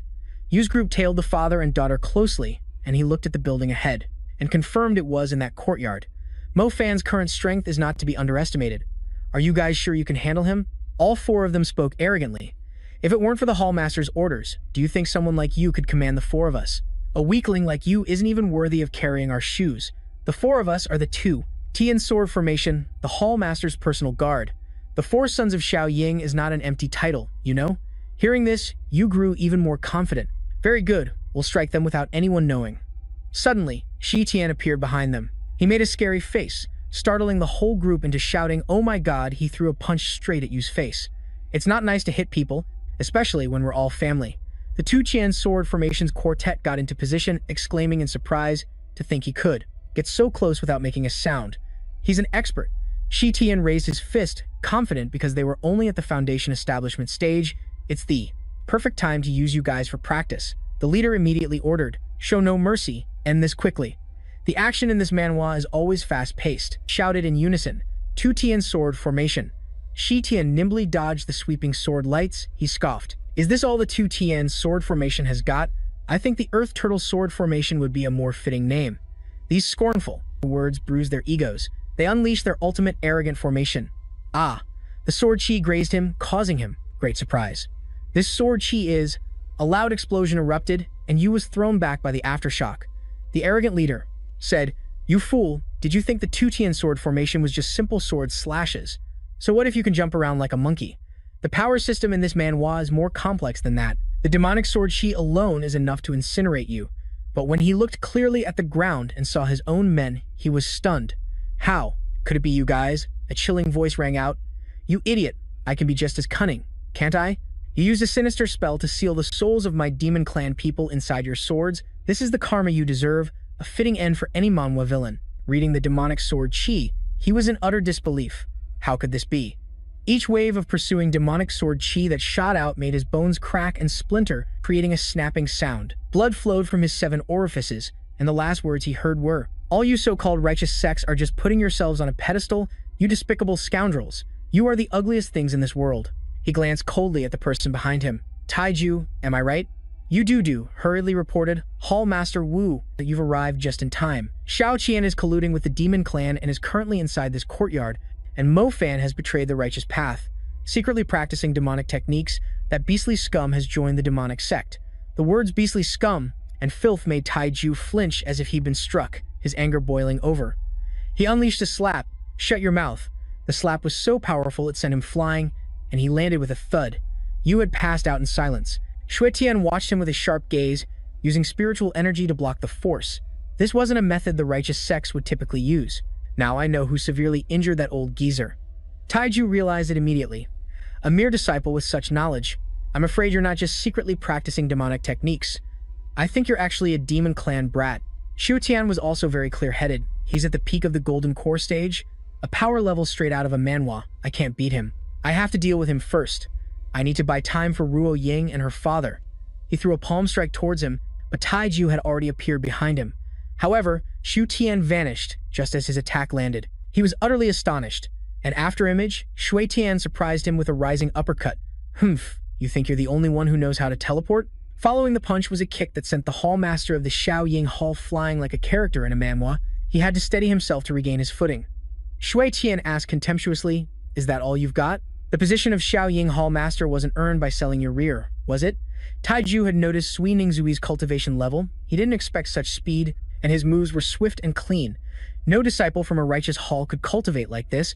It's like an old general who has fought on the battlefield for years. No more hesitation, I'll have to use this move. He began to channel his energy, demonic chi swirling violently around his body in a classic manhwa power-up. Shui Tian also launched a demonic tyrant fist and charged forward. If you're going to make a move, then I won't hold back either. He thought to himself, the spiritual energy within a 100-meter radius is being controlled. No matter what he wants to do, I can't let him succeed. A world-shaking punch exploded, a scene worthy of any action manhwa, causing the entire night sky to light up, but his shield blocked the damage. He guessed that he used spiritual energy to form a shield.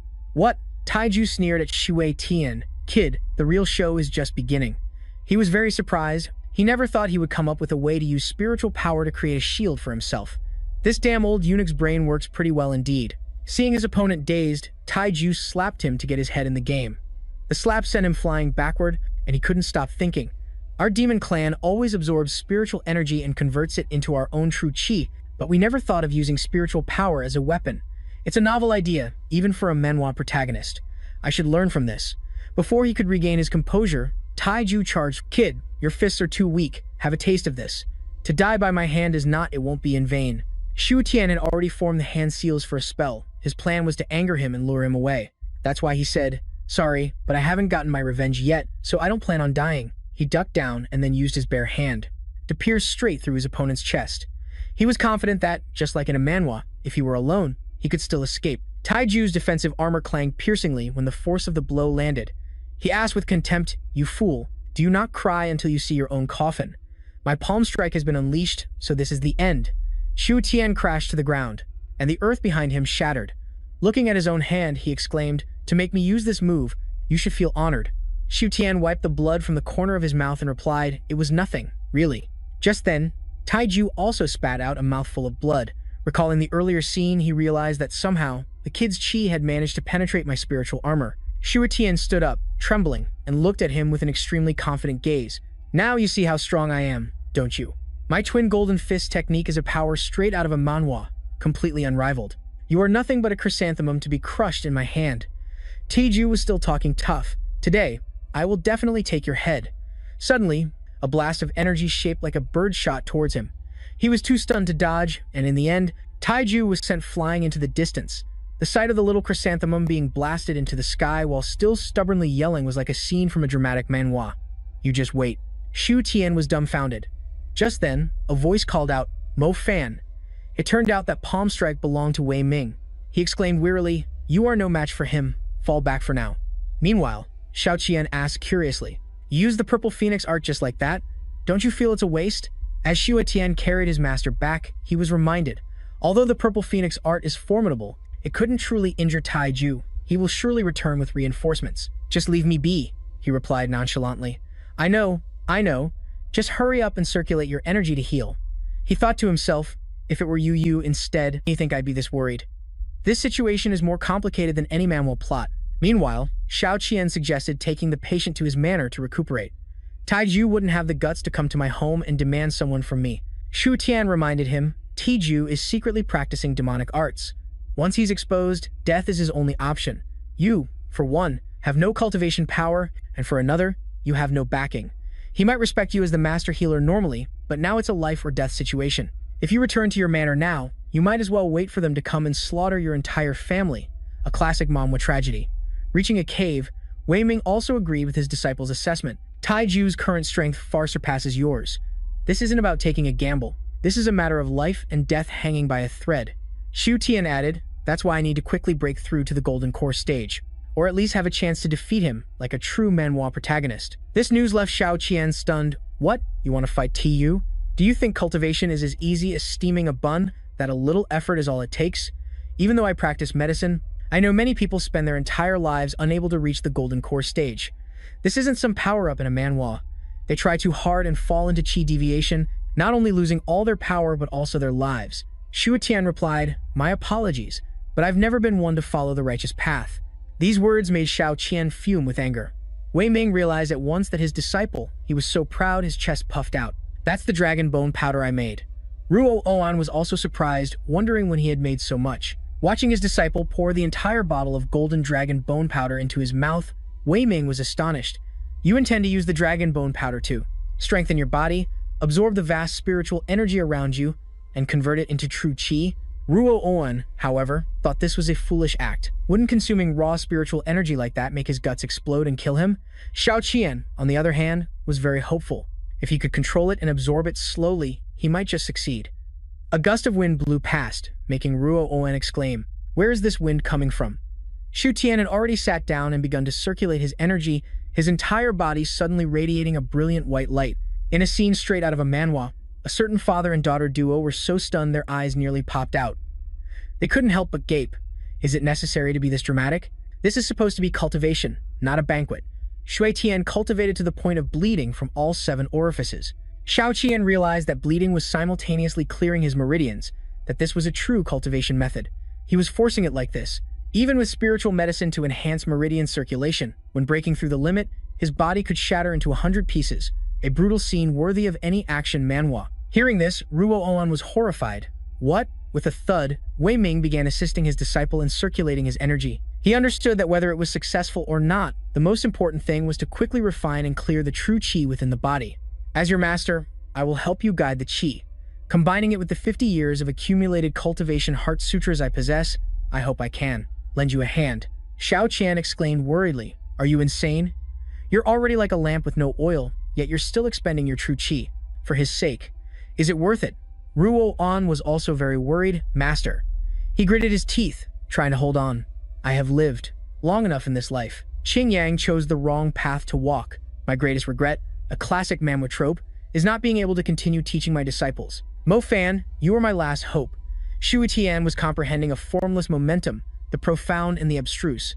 This manhwa scene showed streams of primordial power returning to their source, heaven as one, the golden core path all intertwining within him. The aftershocks from his realm breakthrough caused the entire cave to rumble. Taiju looked in that direction with contempt, daring to manipulate spiritual energy in broad daylight. "Do you think this hallmaster is blind? Go die under these tons of mountain rock." A shield protected the 4 of them safely inside. Seeing Xue Tian let out a sigh of relief, Ruo An noticed immediately. "Mo Fan, your eyes are flashing with a strange power," a classic manhwa visual. The breakthrough was successful, Xiao Qian exclaimed in amazement. "In such a short time, you..." Just then, Wei Ming could no longer bear it and spat out a mouthful of blood. This made his 2 disciples very worried. Ruo Wan asked with teary eyes, "Father, what's wrong with Master?"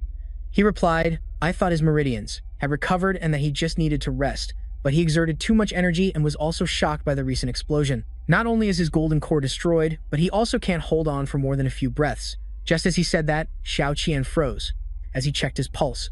This is, Shui Tian was circulating his internal energy to heal his master. After a moment of treatment, his work was done. I've saved his golden core. The rest is up to you all. Xiao Qian's expression turned serious. In his heart, he felt very suspicious. A common plot device in many a manhwa. He looked so familiar. Why do I feel like I've met him somewhere before? At this critical manhwa cliffhanger, Tiju suddenly appeared to ambush them. No need to bother. Let me send you all on your way. Ruo Ying shouted a warning.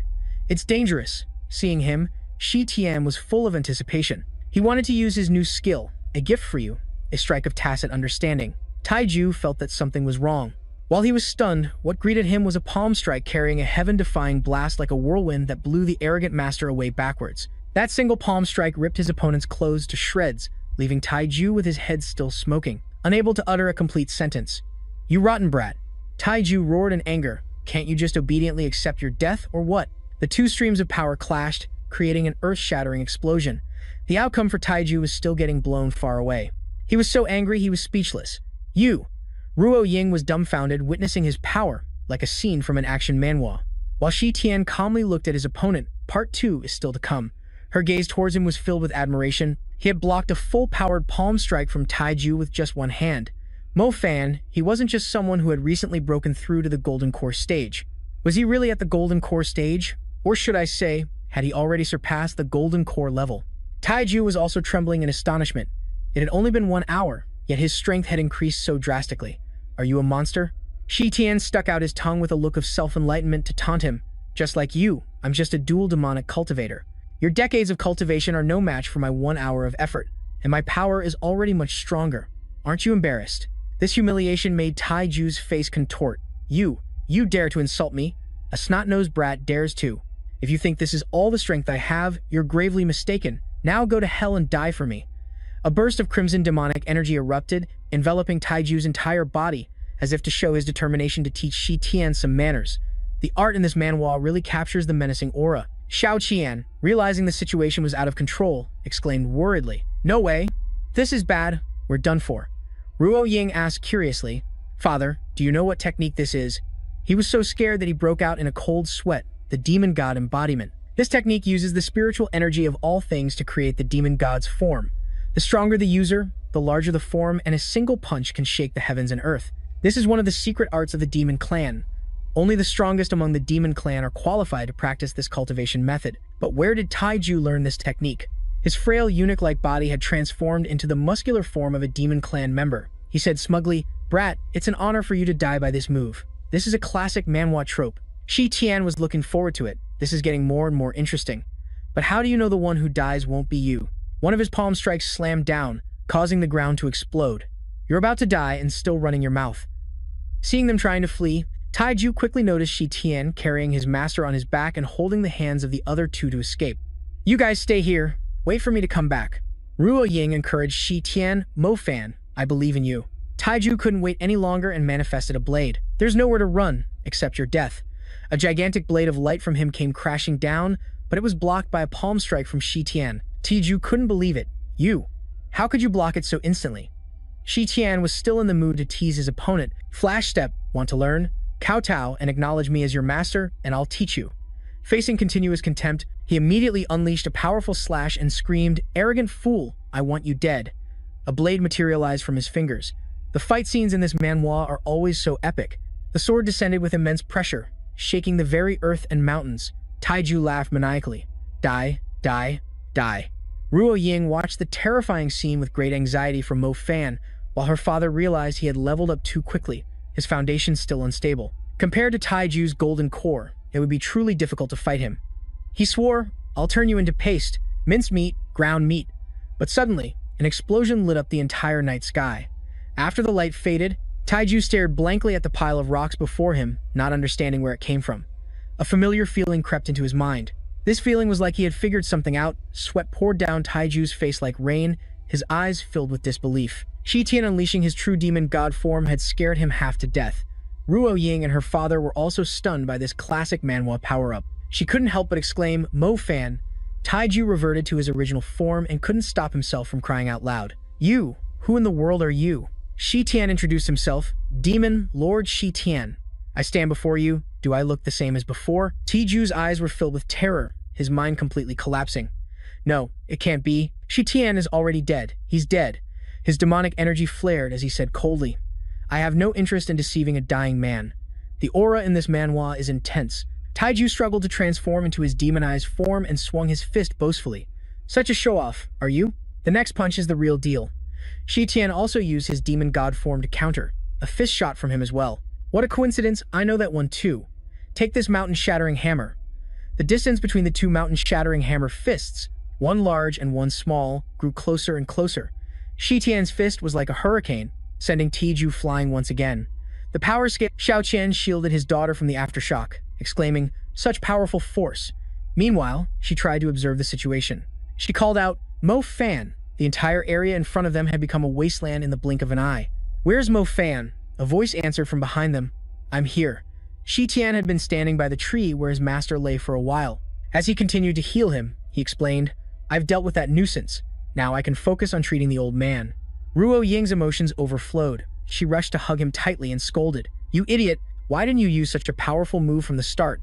You jerk, you scared me to death. She sobbed and said, I hate you.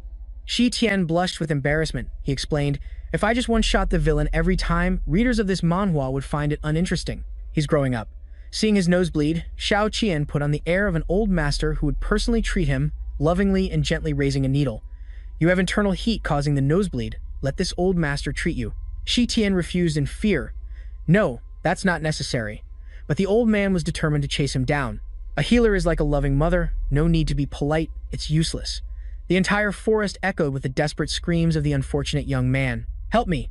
A few rustling sounds were heard. Taiju had been beaten so badly that he had to crawl, dragging himself on the ground, but his eyes bulged as if they would pop out when he saw a pair of feet in front of him. Seeing him, Taiju hurriedly ordered, Qing Yang, quickly give me some true qi. I had to use all my true qi and blood just to survive. Help me, and the position of the Shaoying Hall Master will be yours in the future. Qing Yang said grimly, After being under your command for so long, you still don't understand me? A single, decisive slash sent Taiju's head flying. I couldn't wait any longer. Taiju was given a funeral by the disciples of Shaoying Hall, a grand one. The disciples mourned and cried loudly, Hall Master, we will definitely avenge you. Hall Master, don't go. Your death was so tragic. In Taiju's bedroom, after rummaging around for a while, Qing Yang had found what he wanted. Finally found it. He was very smug. I knew it. He wouldn't dare keep the secret scroll at headquarters. Once this thing is discovered, he would have died without a proper burial. Such a powerful technique, I must learn it. Suddenly, a sigh was heard, a step too late again. The Hall Master of Tanghai Hall, a disciple of the Yufeng sect, Jin Gao, and the Hall Master of Ling Yue Hall, a disciple of the Yufeng sect, Jin Shang, were both present. Qing Yang looked at them warily. Who are you? Jin Gao got straight to the point and immediately rushed to attack him. There's no other way, I'll just have to kill you. Although Qing Yang managed to dodge, that single blow turned the door behind him into a pile of rubble, like a scene from an action manhwa. He realized the aura emanating from the man was visualized true qi, just like Taiju's. The man used his bare hand to chop down at his arm of Qing Yang, and the hand holding the technique manual bid farewell to his body, falling to the ground with a heavy thud. Qing Yang collapsed in pain, but his obsession with the technique was so great that he hopelessly tried to reach for it. Someone stepped forward and mercilessly stomped on his good arm. You'd lose an arm and still want this? This is some manhwa-level obsession. Don't you know this belongs to the demon clan? Qing Yang said stubbornly. So what? Anything that can make me stronger, I want it. That spirit piqued the other person's interest. Interesting. It seems I don't need to take back this demon cultivation manual anymore. Taiju left, a very suitable successor. He was the great hero Jia Mu. The severed arm returned to its owner. Qing Yang screamed in pain. He stared at his arm in shock as his meridians were reconnected with true qi, a feat worthy of a manhwa. An energy manipulation technique this powerful, one must be at least at the image manifestation stage to do it. Jiamu spoke coolly. I just used true qi to help you. Reconnect it. After a few days of recuperation, you'll be able to move it as usual. Now, tell me where Mo Fan is. Qing Yang immediately reported, This disciple is incompetent. I don't know their whereabouts. Outside the door, Yu peeked in and blurted out, I know they will definitely go to Fushan Mountain. At that moment, in a turn of events worthy of a manhwa, over with Shi Tian, Xiao Qian asked curiously, Why did you bring everyone to Fushan Mountain? he replied.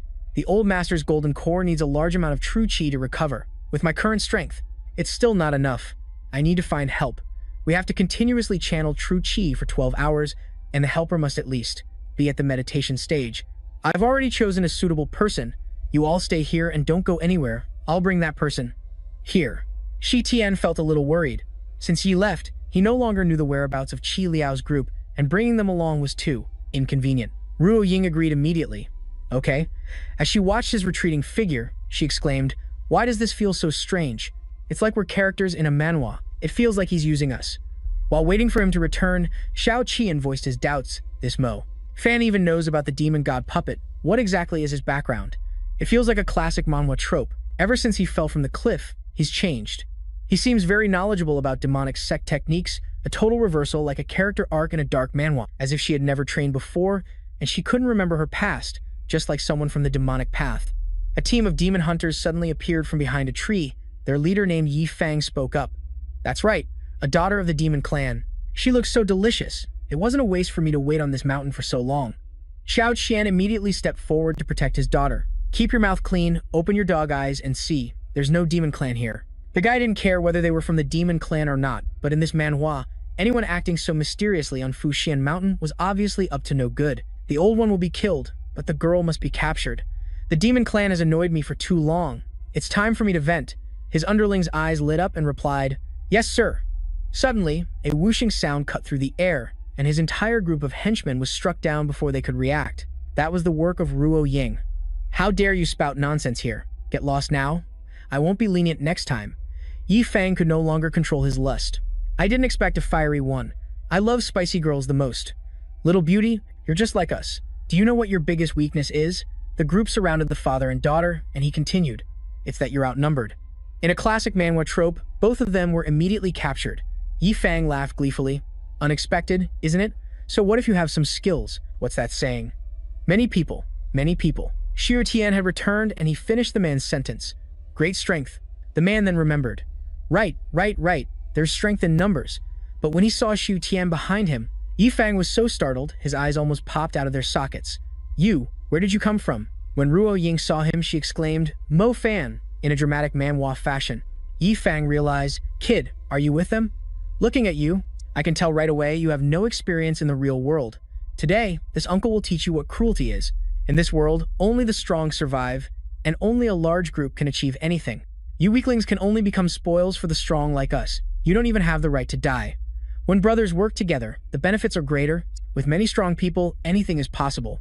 Shu Tian asked curiously, Aren't you afraid of attracting attention by acting so freely on Fuxian Mountain from the demon clan? This naive question made the man laugh loudly. Kid, do you know who we are?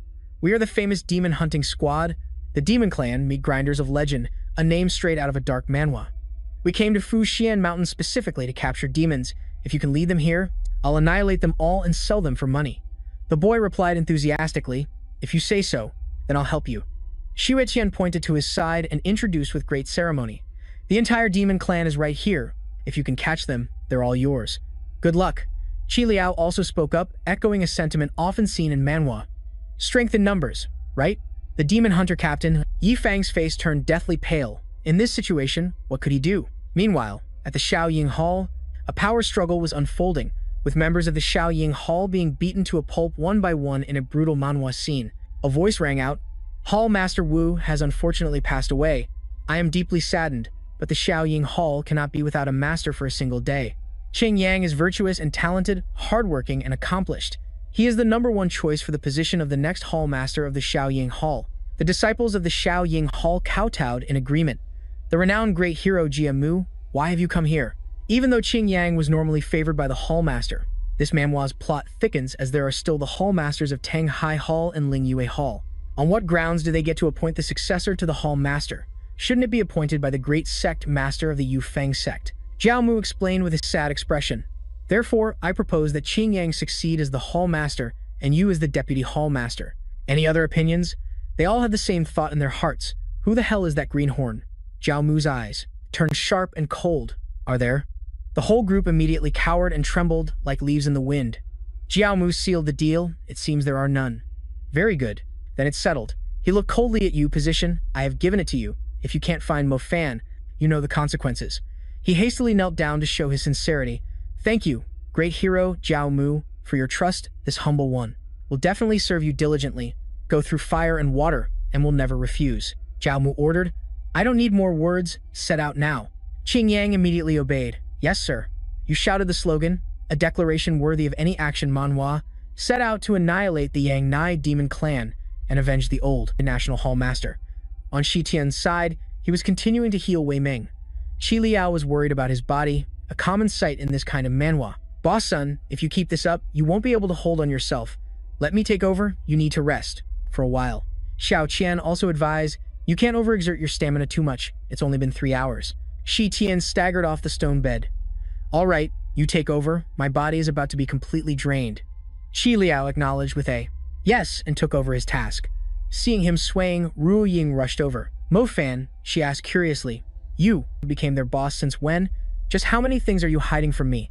Shi Tian casually made up an excuse. Because I'm the most handsome, a classic manhwa protagonist line, so they all accepted me as their boss. Ruo Ying reminded him seriously. Be serious, can you? He replied embarrassedly, I know. Without her needing to remind him, her father's face behind them was already pitch black. Ruo Ying, go get Mo Fan a glass of water. When only the two of them were left, Xiao Qian spoke up. I investigated you before. You have an ordinary background, no aptitude for cultivation, the most common cultivation apprentice, a classic setup in any good manhwa, and it's even more impossible for you to have any connection with the demon clan. Shi Tian replied, maybe I suddenly had an epiphany, or perhaps I was born more suited for demonic cultivation. He didn't believe it at all. I have been practicing medicine for over 50 years. I can see through you with a single glance, so I am suspicious. He immediately moved forward and physically tampered with his face as if trying to peel off a layer of skin. You're a fake Mo Fan. Take off the mask. Now. Shi Tian yelled, hey, what are you doing? I just consumed a huge amount of true qi. Let go of me. The glue.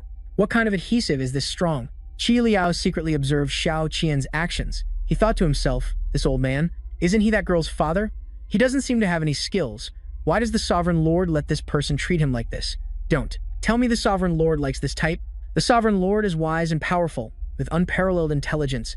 His unique taste is something you'd only read about in a manhwa. It's best that I don't interfere. 10 minutes later, with a swollen face, he was in despair. I can't take it anymore, and thankfully my face is thick-skinned. Go somewhere else, don't bother this young master. Xiao Qian found it hard to believe. No, it's not a mask. Could it be that you really had some kind of fortuitous encounter? A classic manhwa power-up. That's right, Wei Ming's injuries can't be healed by just replenishing his true qi alone. You should take some time to find some medicinal herbs. Shi Tian immediately agreed. Then he pretended to be clueless and asked, the medicinal herbs are not a problem, but who is Shi Tian? Ruo Ying returned with the water. Here's the water. Qi Liao reported to her. Those two went out. It seems they went to gather some herbs. Upon hearing this, Ruo Ying's expression changed drastically. What? She was so scared, her eyes welled up with tears. You didn't eat them, did you? Outside, Xiao Qian had revealed that ancient texts describe the seven-colored divine camel as a divine beast from the celestial realm, one that glides on the moon and can only be found in the Fuxian mountain range. Wei Ming's golden core has been damaged, and it requires the divine horn of the seven-colored divine camel as a medicinal catalyst to be healed. Shu Tian asked her, you've been here for so long, have you ever seen it? It replied, I saw it once in the Western Gorge. It's incredibly fast, gone in a flash. I've never been able. Seeing him about to leave, Xiao Qian tried to warn him. The seven-colored divine camel is an ancient divine beast on par with true dragons and Qilin. It's a creature straight out of a fantasy manhwa. It's extremely intelligent, don't underestimate it. Shu Tian replied, got it. Nu, take Dr. Luo back to the cave. Also, tell Qi Liao to stall for a bit, wait for me to come back and take over. It immediately replied, yes. Meanwhile, Xiao Qian was thinking to himself, just now I accidentally called him Shi Tian, and he reacted so naturally. Could I really be mistaken? But the feeling he gives me now is very similar to the Shi Tian from back then. That Shi Tian was secretly breaking out in a cold sweat. This old man's gaze is truly piercing. Luckily, I reacted quickly. I have to get him out of here soon, or his high blood pressure might scare him to death. Back at Shaoying Hall, Qing Yang had returned to report that even after a thorough search of the mountain cave, no demons were found. Perhaps they've already fled. You added. They must have escaped to another cave. The Fuxian mountain range isn't that large. We can definitely find them. Jiamu gave them one last chance, then go find them. I will wait here for your good news. If you don't find them, heads will roll." The two of them replied, "Yes, yes." Meanwhile, Zhen Xiang was wondering, where's Jing Gao? He was just here. Could it be he has another mission? Night had fallen at the gorge where Shi Tian was. He was waiting for it to glide on the moon, which meant the probability of the seven-colored divine camel appearing at night was very high. In the distance, the forest suddenly exploded. He cautiously assessed this burst of true qi. Is there a master here? Jing Zhao was riding his sword high above, continuously unleashing his power below. The very thing that Shi Tian had been searching for, the seven-colored divine camel, had appeared there. His face darkened as he thought, this tiny creature is on par with a true dragon and a Qilin. Is old Luo messing with me? Looking at the commotion above, Shi Tian guessed the man was also looking for the seven-colored divine camel. This entire quest feels like it was about to fall into Jing Gao's hands, but he had to stop his actions because his flying sword suddenly bent. What's going on? Who's playing tricks? Unable to withstand the pressure, the sword shot far away, and he crashed into the mountain behind him. Retracting his finger, he nonchalantly remarked, "So, we're in the same line of business." When Shi Tian saw the opponent's figure dash away, he mistakenly thought the guy was fast, gone in a flash, but Jing Gao had already appeared right behind him. "Kid, what sect are you from? State your name." He turned back with a very harmless smile. "No sect, no school, just a country boy. I need the divine horn to save someone, so if you're not in a rush." Before he could finish, a palm strike came crashing down. Shi Tian's entire face was left bruised and battered. Seeing his opponent fall to the ground, Jing Gao mounted his sword and left. He mused, "To be able to disrupt my sword-riding technique, I thought he was a disciple from some prestigious sect. Turns out," he mused, "to be able to disrupt my sword control technique, I thought you were a disciple from some prestigious sect, but it turns out it was just a punk who got lucky." Shui Tian suddenly appeared. "What was the name of that last move of yours? It was so amazing. It just suddenly exploded right in front of me." Meanwhile, Jing Gao was startled and exclaimed, "What the hell?" He lost his balance and tumbled over to the ground, leaving the boy very bewildered. Shui Tian genuinely asked, "Before you die, can you teach me that move?" Jing Gao flew into a rage. "Teach you my foot." He began to channel his ki. "You ignorant brat, if you're so eager to die, then I'll let you experience the terror of a peak-stage golden core martial artist." Shui Tian remained, calmly let out an "Oh. You're at the peak of the golden core stage? What a coincidence. Just like that Taiju Guai I defeated." This news left the man stunned. "Defeated by you? Taiju Guai? You're Mo fan?" The boy replied, "You know. Me? That's even better. So, can you teach me? Has my reputation grown that much lately?" A 10-hit combo of mixed origin bombs rained down on Shui Tian's body. "You should have just said you were that damn Mo fan from the start. Give me back my Taiju." A sturdy metallic arm materialized and Shui Tian swung his fist to teach the man a lesson. "Can't you be a little more friendly too? A kid who loves to learn, study hard, and improve every day." The unfortunate Jing Gao was sent flying headfirst into a tree trunk. He clutched his aching head, thinking, externalization of spiritual energy? Isn't that Taiju's signature move? How? Does this kid know it too? This kind of instant learning protagonist is a classic Manhwa trope. Although I trained Taiju to be muscular, he fights from a distance and isn't good at close combat. I need to retreat and team up with Zhen Xiang. Shu Tian, mimicking him, said, "It looks like you're simultaneously manipulating the true qi of the demonic and Daoist paths." This astonished Jing Gao. "Are you trying to replicate my mixed origin bomb?" I spent many years in arduous training, expended countless amounts of energy, and practiced relentlessly by precisely coordinating the two types of true qi from the Daoist and demonic paths in a specific ratio to create an explosion, and only then did I master the mixed origin bomb. You fool, do you think the mixed origin bomb is some cheap trick, that you can just create it whenever you want? His thoughts were cut short when he saw a mixed origin bomb already condensing in the palm of Shui Tian's hand. He did it. The man's expression looked as if he'd just eaten crap. "I guess the smell of this bomb isn't so fragrant, is it?" Shui Tian immediately launched a test shot at a tree trunk. It turned out that by properly controlling the ratio of demonic and Daoist true qi, combining them in open space could, indeed, lead to that interesting explosion. Jing Gao was so shocked he was speechless. How? How is that possible?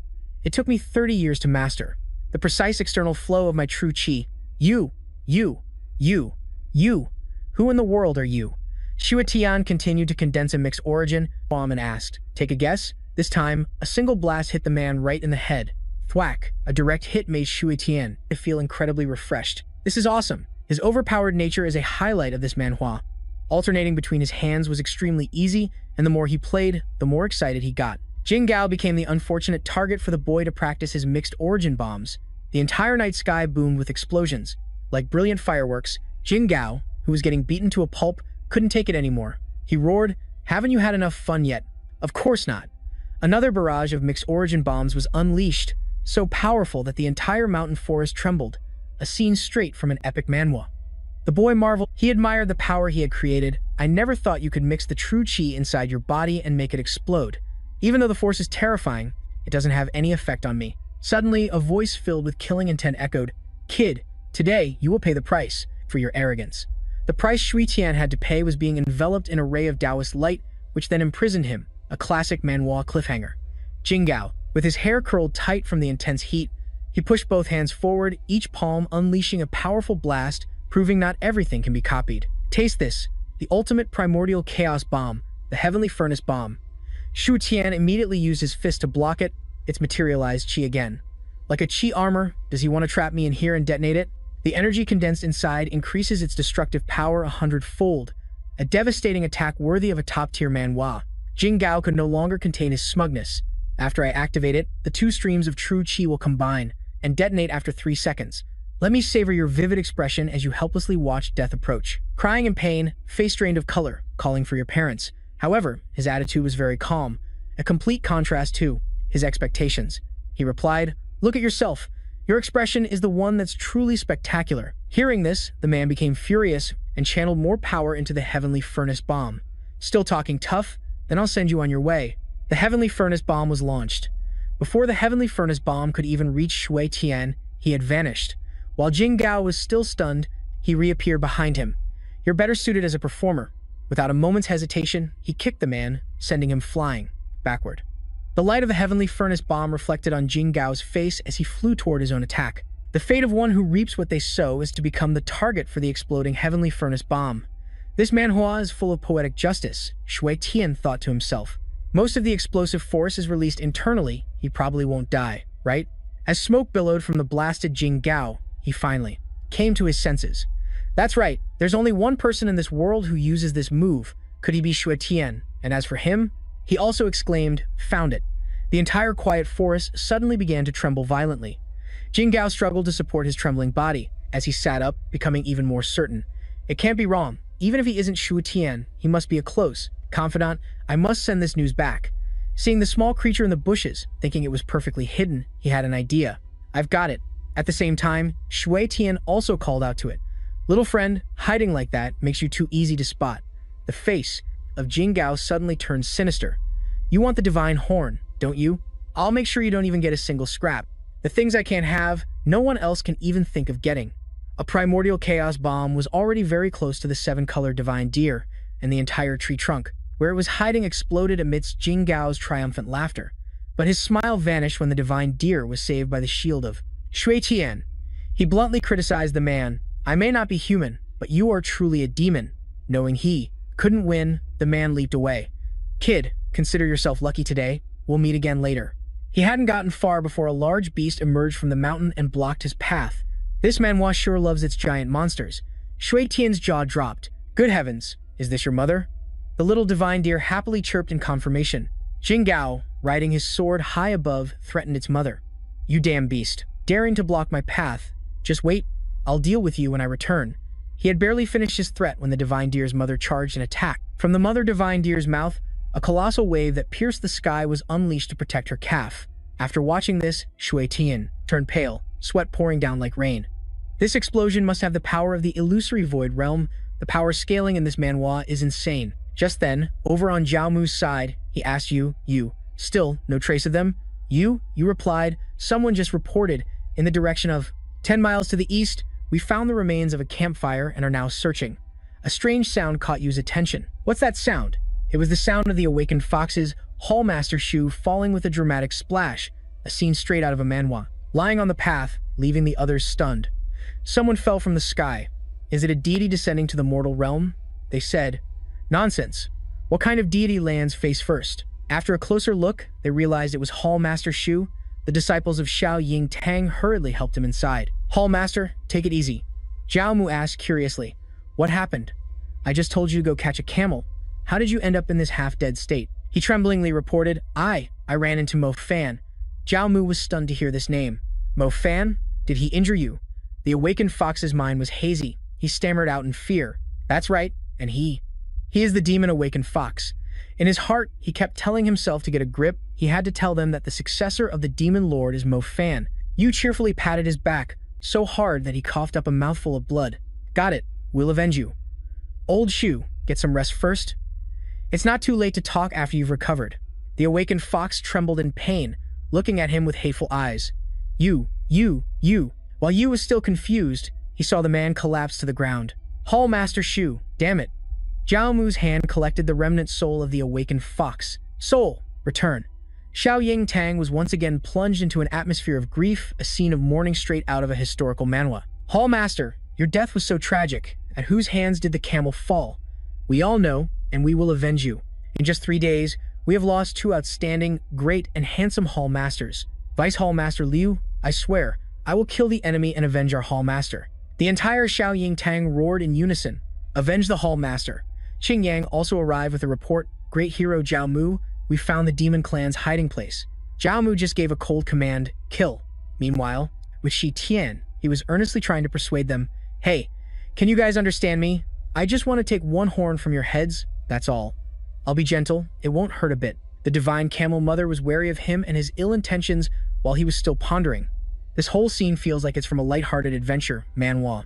Or maybe I should just snatch this little one. I'll just take the horn and bring it back. Isn't living an honest life better? Out of curiosity, he followed the divine camel to a cliff and looked down. Shi Tian asked curiously, why did you bring me to this desolate place?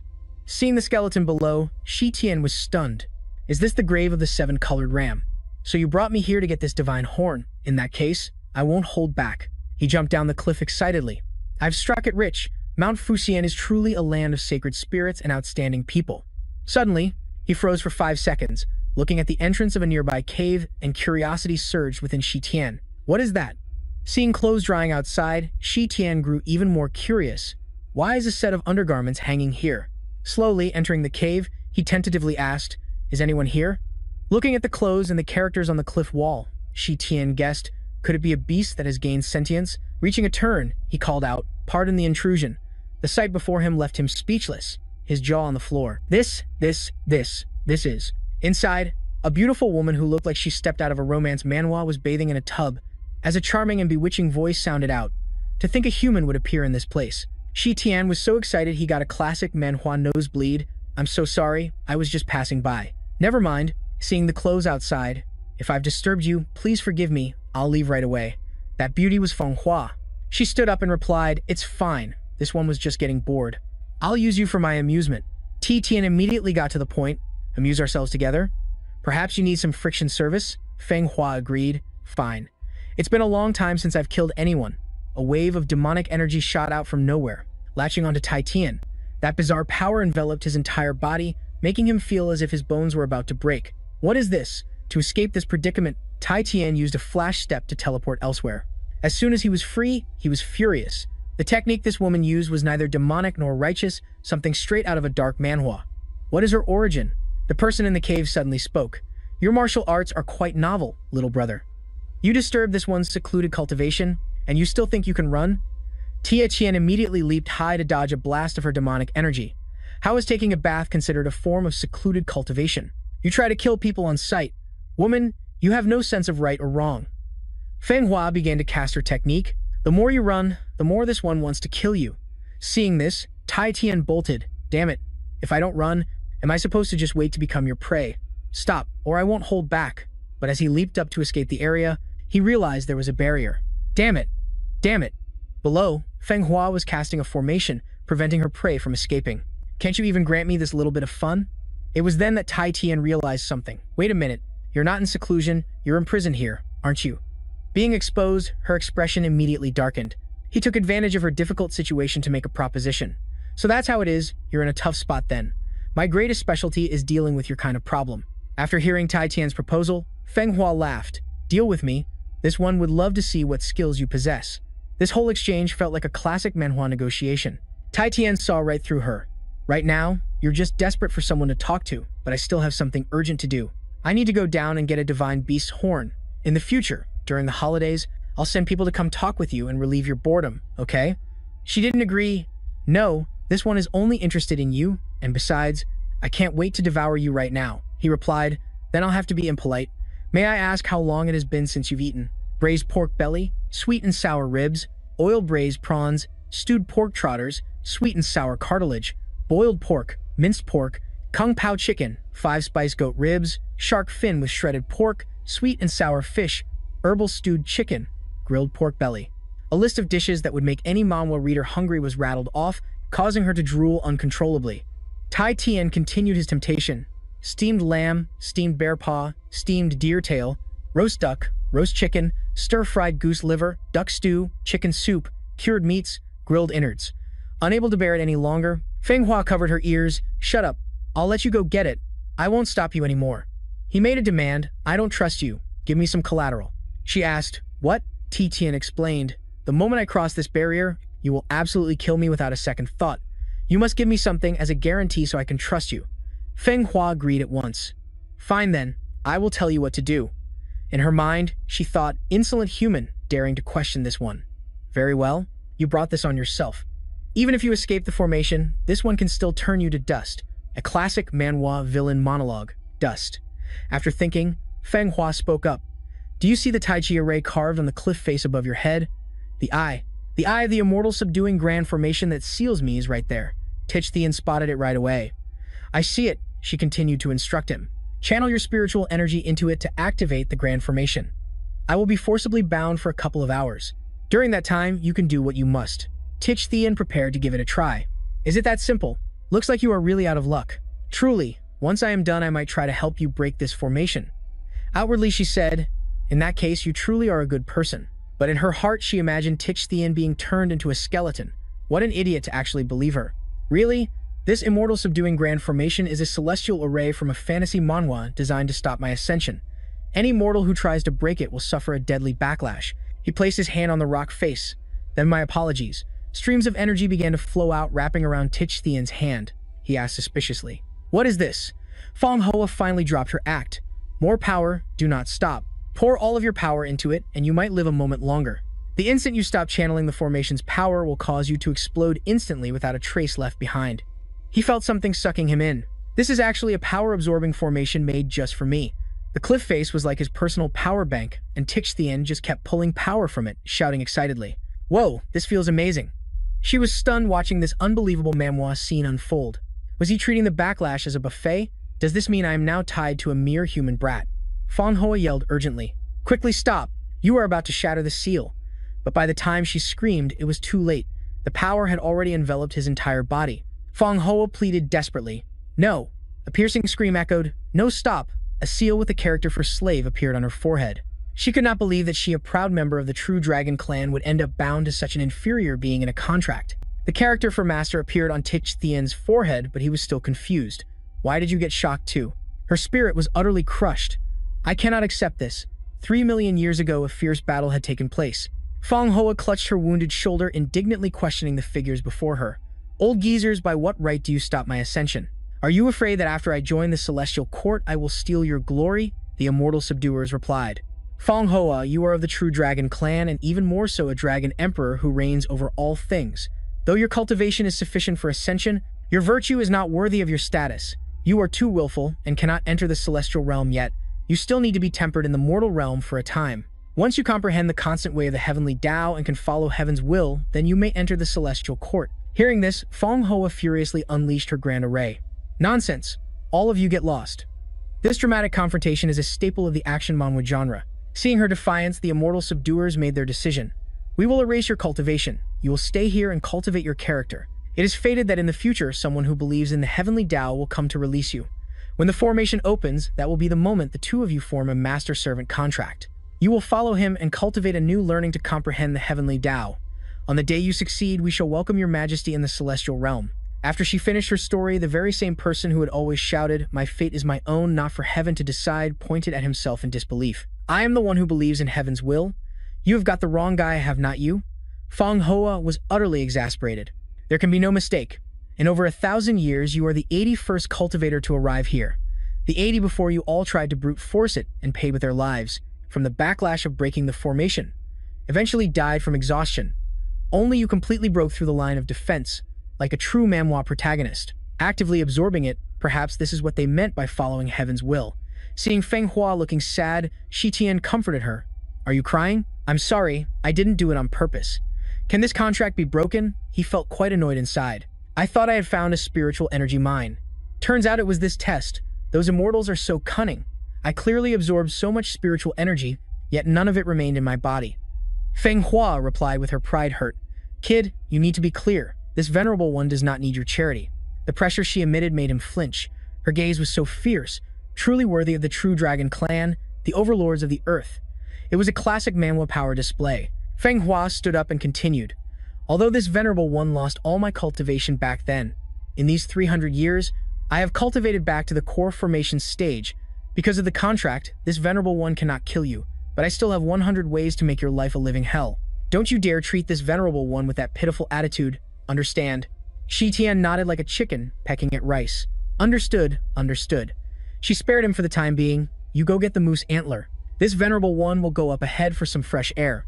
Shi Tian obsequiously bowed, sending off Her Majesty the Empress, while cursing in his heart, damn it, did I just find a servant or an ancestor? She greedily enjoyed the taste of freedom, having her own plans in mind. There must be a way to break the contract. I need to think carefully. But before she could fly far, her body was grabbed by a giant golden hand, a classic Manhwa trope. She was incredibly annoyed. This damned contract. Feng Hua immediately went into a free fall. Her scream echoed through the sky. I can't even have this little distance. You just wait for this venerable one. At the same time, Shi Tian quickly grabbed the divine moose antler and left. My life is turning into a chaotic Manhwa. She's no help at all, and only causes more trouble. I better scram. He froze when he saw Feng Hua falling from the sky. She landed with a thud right on top of Shi Tian. But Feng Hua was oblivious. This is infuriating. Where is that kid? The rotten kid she mentioned was being crushed underneath her, about to suffocate. The two of them decided to walk. Feng Hua asked curiously, how much farther is it? Why don't we just fly there? He explained, it's that mountain right ahead. I have enemies passing through here. Flying in the sky makes us an easy target. A loud bang from the distant mountain caught their attention. Shi Tian recognized that cloud-piercing slash as Qi Liao's ultimate move. That kind of signature attack is common in any action manhwa. Could it be that an hour ago, the cave where Qi Liao's group was hiding was ambushed, and he was caught off guard? Qi Liao looked at him resentfully. Traitor, you still have the nerve to show your face to me. Damn it, I used up too much true Qi to save Wei Ming. Jiamu asked directly, Qi Liao, I didn't come for you. Where is Mo Fan? At the same time, he ordered, don't let any of them escape. Kill all those demon clan brats. Qi Liao asked scornfully. The great hero Jiamu is actually concerned about such an ordinary person. He thought with fear. Could it be that he's already discovered the Lord's identity? This whole betrayal scenario feels like it's straight out of a tragic manhwa. You return to report, great hero Jiamu. The demon clan underlings outside have all been killed. Only a few fast ones got away. The brothers are chasing them down. Qi Liao became very worried upon hearing this. What? The drama is escalating like a manhwa cliffhanger. He immediately launched a palm strike at him. Jiamu, you beast. You won't even spare your own kind. What threat could they possibly be to you? His power was immediately. Jiao Mu absorbed it back. This situation stunned Qi Liao. What? A force slammed right into him. Jiao Mu spoke grimly. You're right, in my eyes, they are merely ants, truly posing no threat at all. But I still want to kill them all. What can you do about it? Ruo Ying couldn't hold back anymore. Bullying the weak with your strength, massacring the innocent. Is this what you call the conduct of a righteous sect? Her father added. Otherwise, what did you think? Is the reason I don't want to associate with cultivators. They all act so prim and proper, but they're actually beasts in human skin, just like in a dark fantasy manhwa. You whispered his report. I've searched inside and outside the cave, but still haven't found any trace of Mo Fan. He knew it. It seems he hasn't returned yet, so everyone hide. Wait for him to enter the cave, then make your move. Just then, the messenger from the Yufeng sect, Xunfeng, delivered a secret message. By order of the Yufeng sect's master, I invite the great hero Jiao Mu to quickly return to Longhand Mountain to discuss an urgent matter. Jiao Mu was also surprised. What's so urgent that you had to chase me all the way here? Wait until I finish the business at hand, and I will go. Xunfeng replied. The sect master said to please return with me immediately. The relic, the Shitian Tushan sword, is showing unusual activity. Qingyang hurried over and asked, what happened? Why did the great hero Jiao Mu suddenly leave? Aren't we capturing Mo Fan anymore? Zhen Xiang reassured him. The sect master had an urgent matter and summoned him back immediately. Don't worry. With me here, we can still capture that brat. Qing Yang was still worried. Hallmaster Wu and Hallmaster Shu were both defeated by him. Can you do it alone? Zhen Shang felt insulted. Are you questioning me? Ha! Those two are merely at the Golden Core stage, while this Hallmaster is already a nascent soul stage expert. Comparing those two fledglings to me, does that brat dare to test his skills against this Hallmaster? He left as quickly as the wind, a classic Manhwa exit. Not interested, I have business to attend to, so I'll head back first. I'll wait for Hall Master Hong's good news in Wangyang City. Meanwhile, he was eyeing Ruo Ying, who was tied up below. Little beauty, this time no one can come to your rescue. How uninteresting. Xiao Qian's eyes widened in fury as he screamed, You animal, if you dare to touch a single hair on her head, I will definitely chop you into 1,000 pieces. He arrogantly kicked the old man straight in the face. This damned old geezer doesn't even look at his own situation, yet he dares to yell at this hall master. Seeing this, Ruo Ying cried out in anguish, Father! He then proceeded to physically assault Xiao Qian. The sound of relentless blows echoed, a brutal scene straight out of a manhwa, his fate uncertain. I'll beat you to death. After dealing with Xiao Qian, he switched targets. Class monitor, there's no one left to bother us here. Let's have some fun. Qi Liao's grim face suddenly appeared. Stop. Seeing him, he was so scared his eyes nearly popped out as he screamed, a ghost. He hurriedly ran to tattle to Zhen Xiang. Hallmaster Hong, Qi Liao is standing again. Even he had to admit, hey, you really are hard to kill. Qi Liao grimly presented Ruo Ying with two choices, a truly tense manhwa moment, death or humiliation. Which do you choose? She answered resolutely, I would rather die than be humiliated. He appreciated this spirit, worthy of being the woman our venerable master values. Then let's go together. A surge of demonic energy erupted from his dantian, radiating outwards. Zhen Xiang guessed, you want to self-destruct? This man was getting intense. Enveloped by that power, he was scared to death and cried out, Mommy! The demonic power from Qi Liao's body filled the entire space. When the demonic energy dissipated, he saw he was still intact. Diving away, Dudu breathed a sigh of relief. I'm not dead yet. This old man isn't dead yet. Qi Liao immediately suffered a backlash and spat out a mouthful of blood. He couldn't believe it. How is this possible? My demonic qi has been absorbed by Zhen Jiang. Zhen Xiang said with a smug look, What a pity. Absorbing such powerful qi means it's all been drained by me now, so slowly savor your despair. Right after that, the qi of Qi Liao was released by him. Zhen Xiang said to Du, he has no power left, you go ahead. Du immediately kicked him once. You scared this old man to death. A flurry of chain kicks rained down on Qi Liao. You still want to die with me? Are you even worthy, you dog? You cowardly brat, can't you even take a piss and look at your own reflection? But Owen couldn't bear it. Seeing this brutal manhwa scene, she begged him to stop. Qi Liao had to grit his teeth and endure his continuous kicks. Damn it, I've lost all my qi. I don't have any strength left. Du gathered qi into his fist, preparing to unleash his primary level. Villain's mace, watch me destroy you. But the one who got destroyed was him, as a merciless kick suddenly descended. The kick sent Du slamming hard into a tree behind him. Feng Hua spoke arrogantly, You've angered me. It seems I'll have to kill all these humans. Finish this manhwa chapter quickly. Don't let this venerable one miss his meal. You've come at the right time. Seeing him return, Zhen Xiang exclaimed, I've finally been waiting for you. You're Mo Fan. Give me a reason not to kill you. The heavily injured Qi Liao, lying on the ground, looked at him. My lord. Zhen Xiang's sharp ears caught it. What did you call him? Lord? Before he could get an answer, what was about to greet him was a fist. Just as Zhen Xiang couldn't finish his question, he was sent flying by Shi Tian. Although he took a hit, he was still very arrogant. Good brat, that was a powerful punch. It seems I'll have to take you back for interrogation. The boy's eyes were filled with resentment. Time's up, you've run out of chances. Now I will kill you. Zhen Xiang felt like he was listening to a joke from a cheap manhwa. Kill me? Such big words. I must remind you first, don't think I'm weak like Taiju and Jing Gao. Shi Tian didn't want to waste time with him either. Stop talking nonsense, let's begin. Zhen Xiang immediately unleashed his martial arts. Come here and let me test your skills. Before he could even show off for 5 seconds in this action manhwa, he was kicked right in the crotch by Shi Tian. I'll kill your little brother too. The agonizing pain shot straight to his brain, making his whole face turn pale. Oh my. Watching his opponent writhing on the ground, he asked nonchalantly, Are you not ready yet? You said to come here, so I thought I could attack. Can you still get up? Zhen Xiang trembled as he stood up, but he was still addicted to showing off. I was careless for a moment, and you managed a sneak attack. But don't get cocky.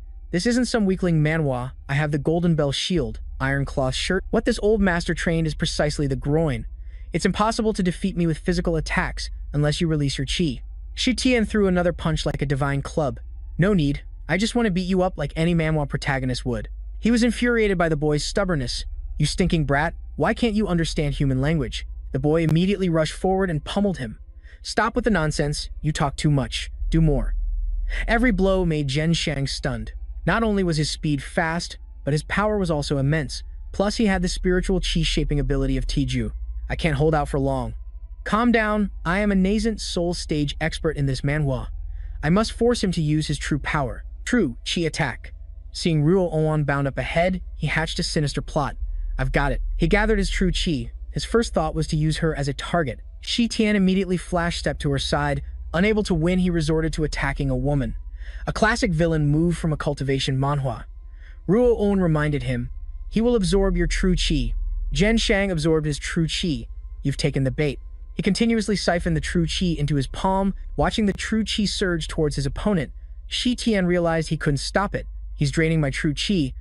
I can only use the new move I just learned. He immediately created a small explosion to sever the connection. But when Ruo An saw his smoking body, it looked like a scene from a dark fantasy. She cried out in worry. Mo Fan. Meanwhile, Zhen Shang was incredibly smug. This true chi is truly pure yang. I've probably drained at least half of your true chi, right? Now, it's my time to shine. Shi Tian's hand was already burned, and he was utterly disgusted. What a despicable skill. Just then, Feng Hua spoke. Kid, did you learn this technique from the Shiba clan, right? Shi Tian stared at her blankly. When did she get next to me? Hearing the name, Ruo Oan grew curious. The Shiba clan? Feng Hua explained. They are undecomposed corpses that eat human flesh to survive, an abomination that everyone despises, to be killed on sight. I never thought a cultivator would stoop to learning the techniques of a manhwa villain clan. Having been exposed, Zhen Shang started to stammer. You! What nonsense are you spouting? How dare you frame this hall master? Today, all of you will die to atone for your crime. She spoke again, completely unfazed. The Shiba are the sworn enemies of the true dragon clan. I am the one to deal with the Shiba. This venerable one will help you fight. Shi Tian replied, No problem, but why are you touching my back? Feng Hua reminded him, Don't talk so much.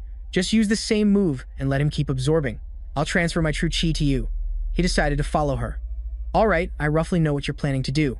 Ruo Oan froze as she watched Feng Hua touching Shi Tian's rear. Stop squeezing. Stop talking and transfer the power.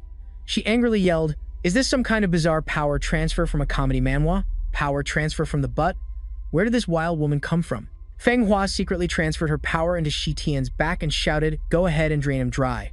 The phrase was a bit too suggestive, and he didn't like it at all. Can you use a different word?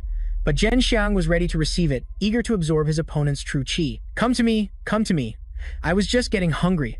Seeing him fall for the trap, Feng Hua let out a cold snort, and a powerful force began to envelop Zhen Shang, much to his surprise. A binding technique? Is this some kind of high-level skill from a manhwa? Are you trying to crush me to death? Shi Tian also figured it out. It seems he's guessed her plan. His words annoyed her. So what if you figured it out? He can't stop the process anymore. But contrary to Feng Hua's intentions, he was actually enjoying it immensely. Ah, that feels good. Give me more power. Put your back into it. She intensified her true chi output. He's about to reach his limit. Full power. Shi Tian also mustered the last of his strength. The overwhelming torrent of true chi poured in, and Zhen Shang could no longer handle it. This is bad. I can't contain it anymore. A backlash of true chi erupted, causing both master and servant to suffer internal injuries and spit up blood. Feng Hua roared in fury. You idiot, did you think binding my right hand would be enough to stop me? Meanwhile, Shi Tian was puzzled. It was a strange plot twist, even for a manhwa. With his nascent soul stage strength, he should have been able to completely break free from Feng Hua's binding technique. Why not pull back and dodge? He would rather waste the absorbed true chi than stop. Could it be that during the absorption process, he can't move? Thinking that, Tai Tian took action. Let's test my theory. He directly closed in on his opponent and discovered his guess was right. He couldn't dodge now, just like a cornered villain in a manhwa. Zhen Shang had revealed a weakness. He couldn't take it anymore. Danger. This is dangerous. Tier Qian closed the distance and launched a kick, delivering a devastating blow from above. Seeing his opponent fall to the ground with a thud, he regained his confidence. Although your advance and retreat tactic is very effective, it's not impossible to deal with. For example, by using fists, wherever you fall, you get hit twice as hard. Zhen Shang shot up and shouted, The height of arrogance. You really think hand-to-hand combat is this Hallmaster's weakness? Tia Tian retorted sarcastically, and then instantly teleported behind him. Isn't it? I'm starting to wonder where you even got this cultivation level of yours. His punch landed but hit a hidden shield on the man's body. I'm not using true chi. Just as he said that, Tai Tian was sent flying backward by the recoil. He slammed into the cliff wall behind him. In astonishment, what the hell? You're covering your entire body with true chi. Zhen Xiang had deployed his primordial chaos, bomb armor, and boasted proudly, "Go ahead and wet your pants. My body is now covered in primordial chaos bomb chi, dare to touch me in the slightest, and I'll make your soul explode and scatter to the winds."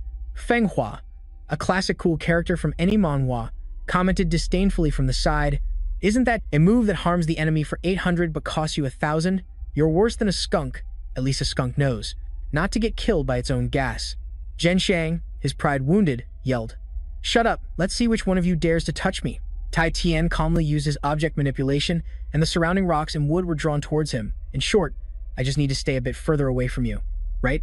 Tai Tian was also quite surprised by him. To be able to think of such a defensive tactic, you truly are a genius, of a kind. A single object manipulation attack from him buried Zhen Xiang in earth and rock. Ruo Ying asked apprehensively, "Is he dead?" Tai Tian replied, "Not yet, but he was nearly blown to death by his own technique." Meanwhile, Feng Hua looked at him with eyes full of interest. "We just came out and already ran into a corpse fiend. This manhwa is getting interesting." Tai Tian advised her. "He just learned the techniques of the corpse fiend clan. You shouldn't." He stopped mid-sentence because Zhen Xiang's soul was being pulled out of his body. Ruo Ying's jaw dropped at the sight, a scene straight out of a horror manhwa. Feng Hua had absorbed his soul into her mouth. After savoring the man's soul, she leisurely asked again, "What were you about to say?" Tai Tian was so scared that sweat poured down like rain. "Auntie, don't overdo it." Ruo Ying also turned pale. You ate his soul while..." She felt sorry for Qi Liao. Ti Tian suddenly remembered, "Where's Elder Gu? Did you guys hide him somewhere?" Xiao Qian reported. Back. Wei Ming was taken away by Jiao Mu. He grimly committed the name to memory. "Jiao Mu, he's here too." Ruo Ying confirmed, "That's right, and Yun Xingyang was here too. They just left. Before you arrived, the sect master of the Yufeng sect urgently summoned him back, saying there was some strange movement from the demon lord's relic, the Tushan sword." Ti Tian thought tensely. Could it be they've discovered that I'm still alive? But right now, they're in the open and I'm in the shadows. I must quickly power up like a proper manhwa protagonist. If I can get the Tushan sword first, then the sect master of the Yufeng sect plus Jiao Mu won't be impossible to deal with. Resist. Having made his decision, he excitedly called out, "Feng Hua, Your Majesty the Queen, could you accompany me to the Imperial Wind sect for a trip? I'm a bit interested in Shi Tian's Tushan sword." Hearing this, Xiao Qian scolded. "How foolish. Right now, the Imperial Wind sect wishes they could chop you into a million pieces, and you dare to walk right into their trap." Just then, the unconscious Du behind them woke up, a dagger already at his throat. "Don't move," Ruo Ying shouted anxiously. "Well now." Shi Tian looked at him grimly. Du, must you force me to kill you?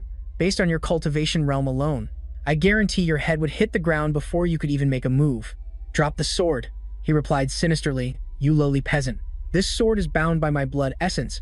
With just a single thought, I can take this old man's life in an instant. I don't know where your power comes from, but this young master will never surrender to a demon like you in this manhwa."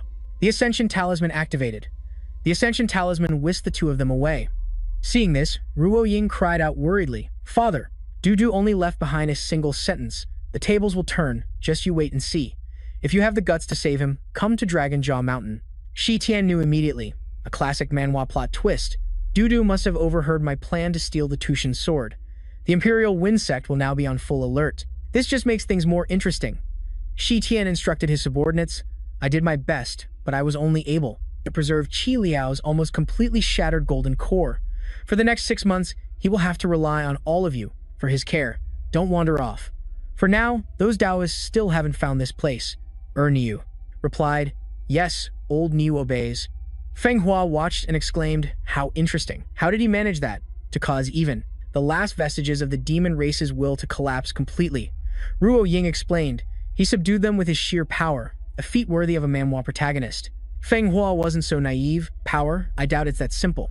After finishing his instructions, Shi Tian announced to them, "Let's go." Behind them, his subordinates cheered. "Go, boss. We'll always be thinking of you. Have a safe journey." Ruo Ying asked, "Are we just going straight to Dragon Jaw Mountain?" He replied, "No." At the same time, Feng Hua also spoke up, "Of course not. First, we find a tavern. This venerable one needs to have a proper feast." Meanwhile, at the Imperial Wind Sect, on Dragon Jaw Mountain, the sect master, Taoist Ling Yu, asked Jiao Mu, "These past few days, the Tushan sword has often been emitting a piercing sound. Do you know the reason?" Jiao Mu replied, "The Tushan sword acknowledged its master long ago. If it's making a sound, it is surely calling for its master. But Qi Tian is dead. The sound it's making now must just be a disturbance in its sword qi. It should quiet down in a few days." Ling Yu casually remarked, "Is that so? If not for the fact that we killed that demon lord with our own hands, I might actually think he has reappeared in this Manhwa world once more." Suddenly, a subordinate rushed in to report, "Sect Master, Deputy Hall Master Xiao Ying Tang requests an audience. He says he has an urgent matter to report." Jiao Mu exclaimed in surprise, "Du-Du?" Du-Du had already strode into the main hall to report. That rebellious disciple is not to be underestimated. He is incredibly vicious. Not only did he kill Hall Master Hong, but he's also brazenly declared he is coming to Dragon Jaw Mountain to steal the Tushan sword. Fortunately, with my fearless wisdom, I stepped forward to expose his disloyal and unfilial nature. Under my majestic presence, he nearly kowtowed and begged for his life.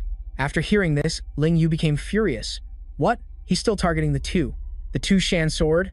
How can this be? Du confirmed that this humble one heard it with my own ears. There's no mistake." I urged the great sect master to be on guard. He was so furious he slammed his hand on the armrest. "Damn it, he's just some nameless brat who crawled out of nowhere. Do I really need to be on guard against him? Lead the way. I'll kill him myself." Jia Mu reminded him. He was able to defeat even Zhen Shang, a feat worthy of a Manhwa protagonist. "Sect Master Ling Wu, don't be too hasty. This guy defeated 2 hall masters, so he must have something special about him. It's better to be cautious," Ling Wu said grimly. "So you mean I should just sit here and wait for him to come knocking? The great Yu Feng sect being slapped in the face by a demon brat like this, it's like a scene from a humiliating manhwa. If word gets out, the other 4 sects will laugh their heads off at us." Jia Mu made a suggestion. "In my opinion, this Mo Fan acts very cunningly. Even if we go there now, I'm afraid it will be very difficult to find him. We might even get ambushed.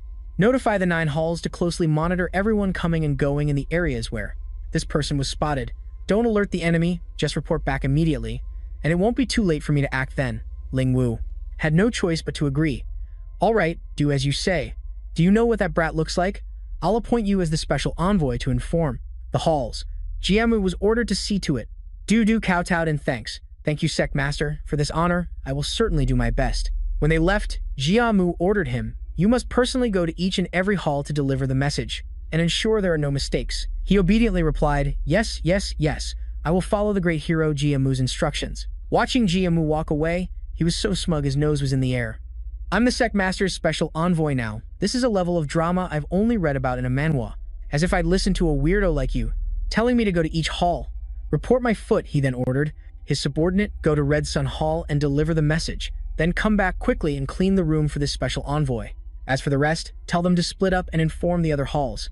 The subordinate acknowledged the order and flew off on his sword. First, this subordinate went to Red Sun Hall, presented a portrait of Qi Tian, and reported, "The traitor Mo Fan is coming to the Yu Feng sect to steal the Tushan sword. All halls must be on high alert. If this person is spotted, you must report back immediately. Do not act on your own." Next, he moved on to Li Yue Hall, Deng Hai Hall, Tai Tu Hall, and Feng Rui Hall. The situation was escalating just like in an action manhwa. Then Xiumu Hall, Xiao Ying Hall, Zhenshu Hall, and Wula Hall with the same message. "The traitor Mo Fan is coming to the Yu Feng sect to steal the Tushan sword. All halls must be on high alert. If this person is spotted, report back immediately. Do not act on your own. Mo Fan wants to steal the Tushan sword, so if you see him, report back. If you're not sure you can win, then don't engage him. All halls, pay attention. If you're not sure you can win, report back. If you are sure, then capture him immediately. Protect the Tushan sword, charge at Mo Fan on sight, and whoever captures him will be rewarded with the Tushan sword." The hall master of Wula Hall, Ji Yu, was shocked when he received this news. "What? Really?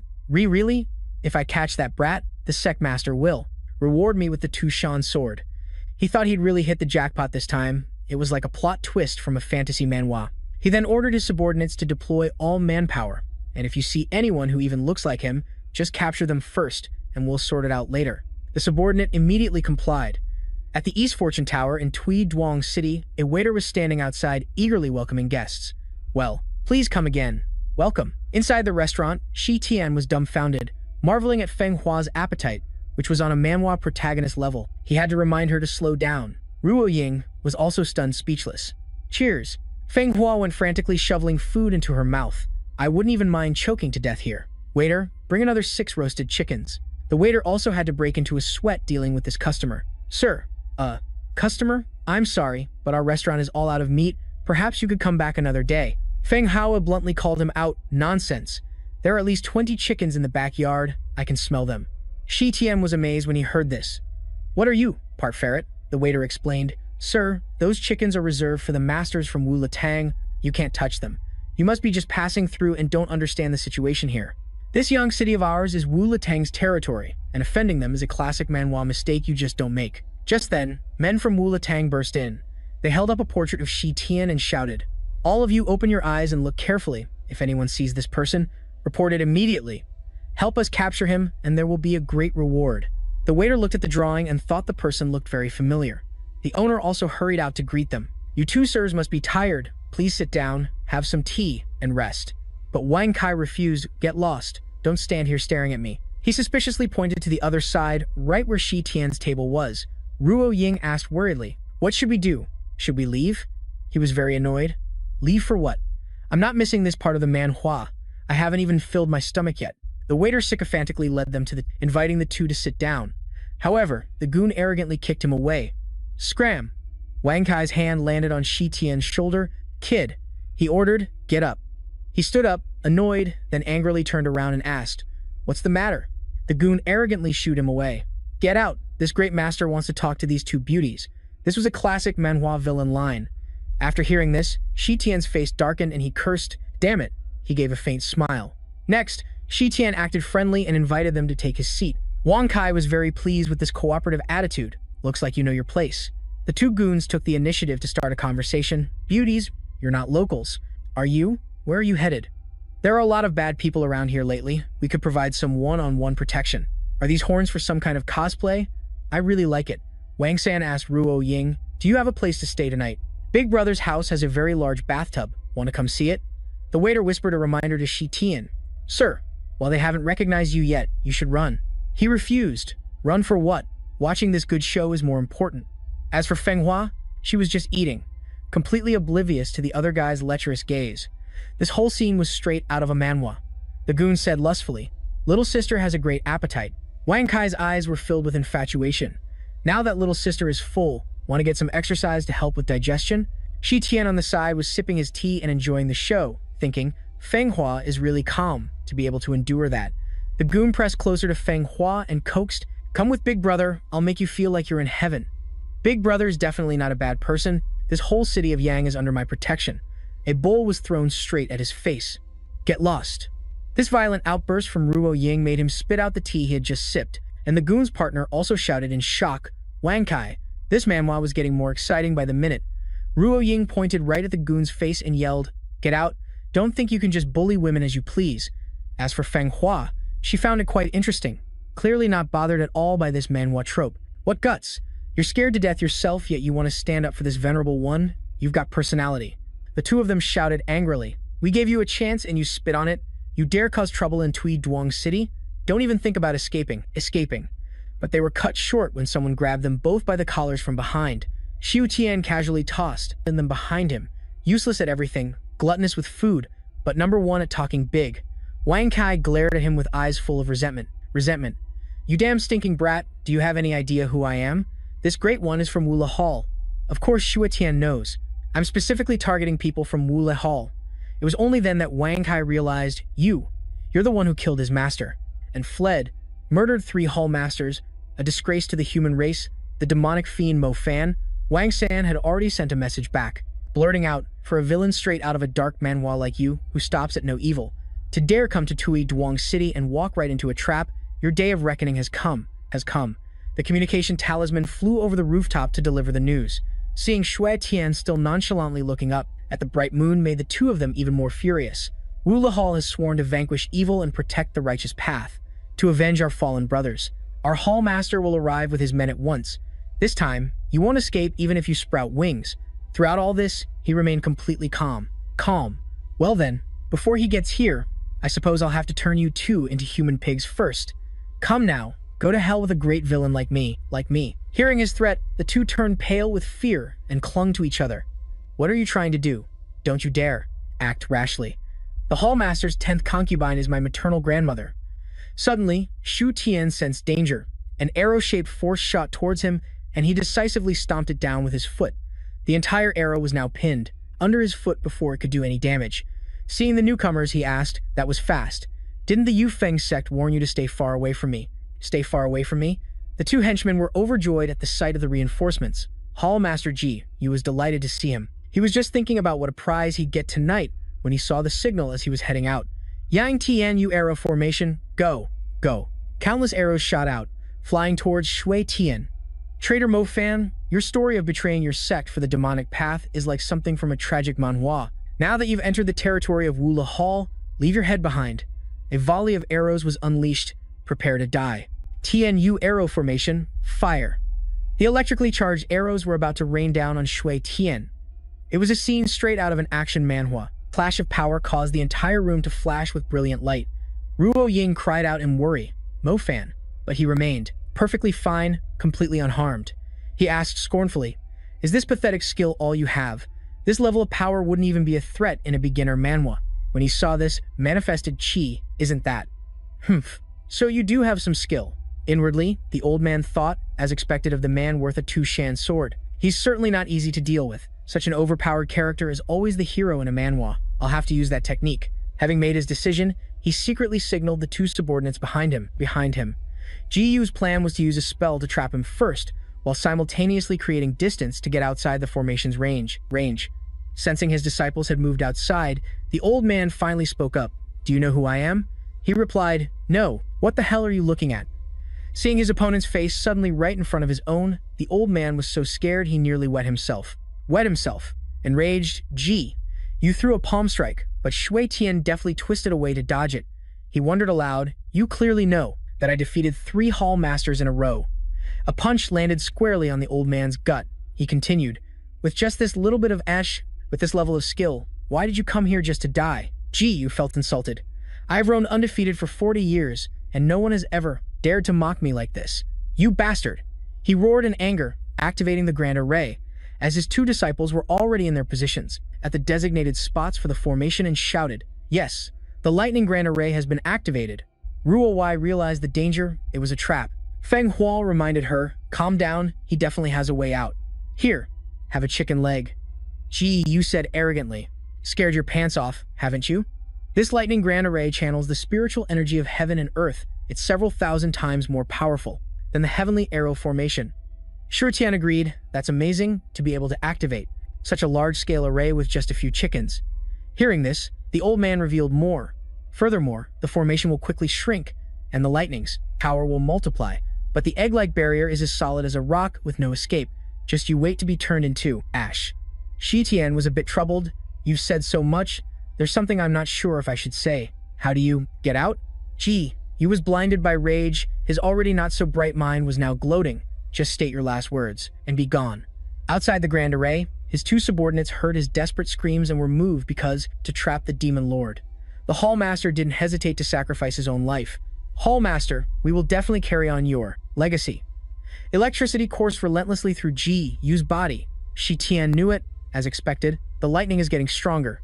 Using teleportation would surely get me out, but if a master nearby recognizes instant movement, it would be troublesome. A lot. If Mo Fan and Shi Tian are found to be connected, the 5 sects will surely be the first to come and capture me. The plot in this manhwa is getting complex. It's better not to use demonic techniques for now. Old man Gu, I hope there's something useful among the techniques you gave me. The spot between Shi Tian's eyebrows glowed, and he began to act. What kind of effect would it have to use demonic true chi to execute a different Taoist technique? The technique space from Wei Ming surprised him quite a bit. It's a good day to try something out. Old man, Gu really stocked up on a lot of stuff. Looking at the Heavenly Thunder Art Scroll, he made a decision. It's also a lightning-based, beginner-level technique. What would happen if I poured demonic energy into it? This is the kind of creative power usage we love to see in a manhwa. Streams of electricity from the Grand Array struck Ji Yu's body, making him grit his teeth and tell himself, Hold on, Ji you are the strongest. You've cultivated lightning arts for over 40 years. What is this meager level of power? Get up, get up. Beside him, Shi Tian was, reciting the incantation. Supreme heavenly thunder, wind, valor, and light. The old man heard this and burst out laughing, despite the electricity invading his body, making it difficult to speak. You're killing me with laughter, you. You're actually trying to use the entry-level Taoist art, heavenly thunder. Art. A pathetic, low-grade technique, hoping to break my mystic-grade formation. The arrogance of this villain is straight out of a manhwa. This is something that elementary-level Taoist disciples use to swat mosquitoes, but Shi Tian remained focused on the incantation, Shou Yi. Dong, Liu Guangzhu. A cannon of energy had formed. He continued to chant, Ba Zhe Wu Dao, Huang Mei Po Xiao, Yang Wu Yuan Qi, Mo Yang Chenan. These verses shocked Ji Yu. What kind of incantation were those last few lines he recited? Why have I never heard them before? The old man guessed in terror. Could it be a demonic heart sutra? But he's clearly using the Taoist heavenly thunder art. The two disciples outside had gathered their power. Wang Kai shouted, prepare to unleash a powerful attack. This entire scene is building up to an epic man of the thunder formation. Gathering her power, Ruo Ying was also about to attack when she shouted, stop. From within the formation, there was a sudden strange movement. Wang Kai trembled as he watched Shi Tian use the Demon Lord's exclusive black lightning technique to strike, shattering the formation they had created, a move straight out of a fantasy manhwa. The men outside were quickly sent flying, but Ruo Ying was stunned to see them just rolling on the ground. Shi Tian exclaimed with satisfaction, not bad, I like this. Wang Kai was astonished by this, a lightning technique of black color he had never seen or even heard of, a power typically found only in a manhwa. The man behind him was also terrified. What do we do now? The thunder formation couldn't even kill him. Let's run. The whole group of disciples immediately turned tail and fled. Run, run, run. The Hall Master told us to run, and the Hall Master is going to face the Demon Lord alone to buy us time to escape. Seeing this, Ji Yu shouted, what are you running for? Come here and fight alongside your master. But their figures were already getting farther and farther away, leaving behind only one sentence. Hall Master, you are a good person. We will forever love you. Until the entire courtyard became silent, with only the lonely figure of Ji Yu standing there, he felt helpless. A bunch of cowards. Even if this Hall Master dies. His bravado didn't last long before he collapsed to his knees. Ji Yu's change of heart was faster than flipping a pancake, bowing down to beg. Dying at the hands of a hero is enough. I hope the hero will spare this wretched life of mine. But Ruo Ying couldn't believe it. So we've won? It was a swift victory, just like in an action manhwa. Feng Hua, however, was as calm as ever. I already told you it would be fine. Shi Tian gave the old man a backhanded compliment. Able to bend and stretch, you can be considered a good dog. Ji Yu gave a forced laugh and replied, thank you, hero. You flatter me. He continued, however, if you want to live, that's fine, but you'll have to trade something for it. Shi Tian began his interrogation. Outside Longin Mountain, is there a barrier enchantment? The old man replied, yes, there is. He asked the second question, how do you normally enter the barrier? The old man answered, the Cloud Sword Path. The third question, very good, where is the entrance? The answer he received was in the backyard of Wulua Hall. Shi Tian casually remarked, you're quite honest. The old man replied fawningly, Tha. Thank you, hero, for the praise. Honesty is the best policy. That has always been my motto. Ruo Ying came over and asked, are you planning to sneak into Longin Mountain through the Cloud Sword Path? This infiltration mission was shaping up to be a classic manhwa arc. Shi Tian confirmed, that is indeed the plan. But just barging in feels a bit unrealistic. That Taoist Ling Yu, that bull-nosed fellow, isn't easy to deal with. Ruo Ying replied, I have an idea, but it might be a bit risky. In the sect master's cultivation room, Ling Yu was meditating. He saw the arrow outside and immediately recognized it as a lightning flash message from Ji Yu. The letter's content read, Sect Master, this subordinate has discovered the whereabouts of the wicked disciple Mo Fan outside Suyang City. This scoundrel has met up with the Yang Yu demon clan. Among the Yang Yu, there seems to be a fire Qilin, a legendary beast often featured in this type of manhwa. Please advise on how to proceed. This news made him very excited. A fire Qilin.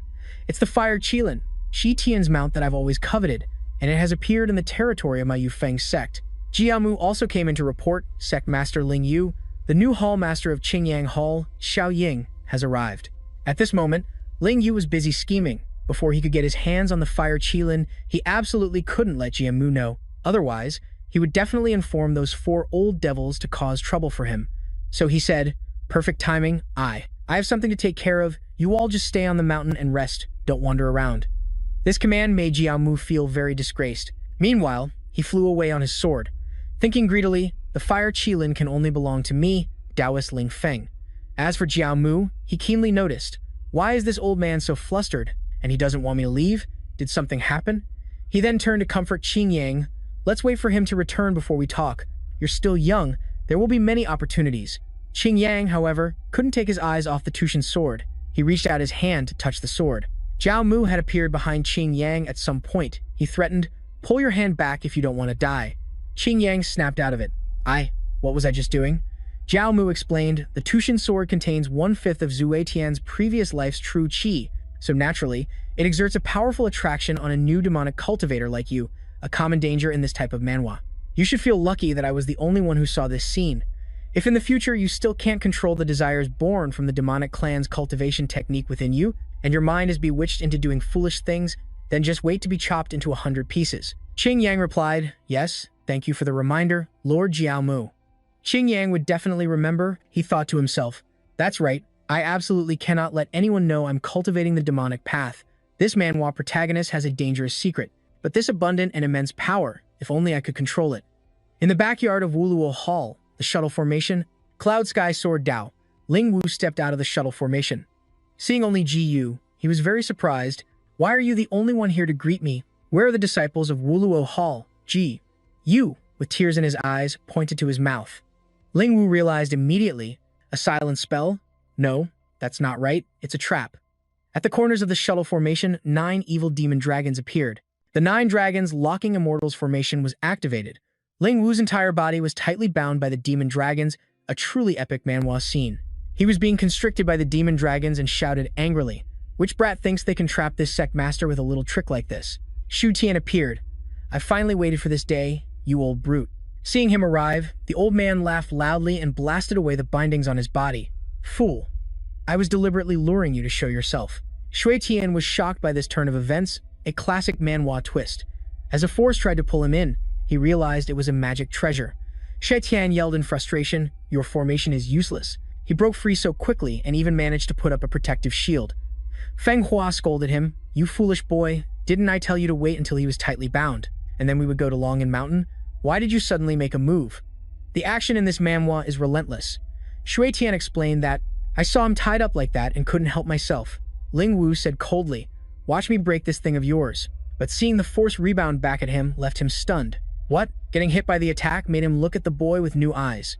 "Mo Fan, it seems I've underestimated you.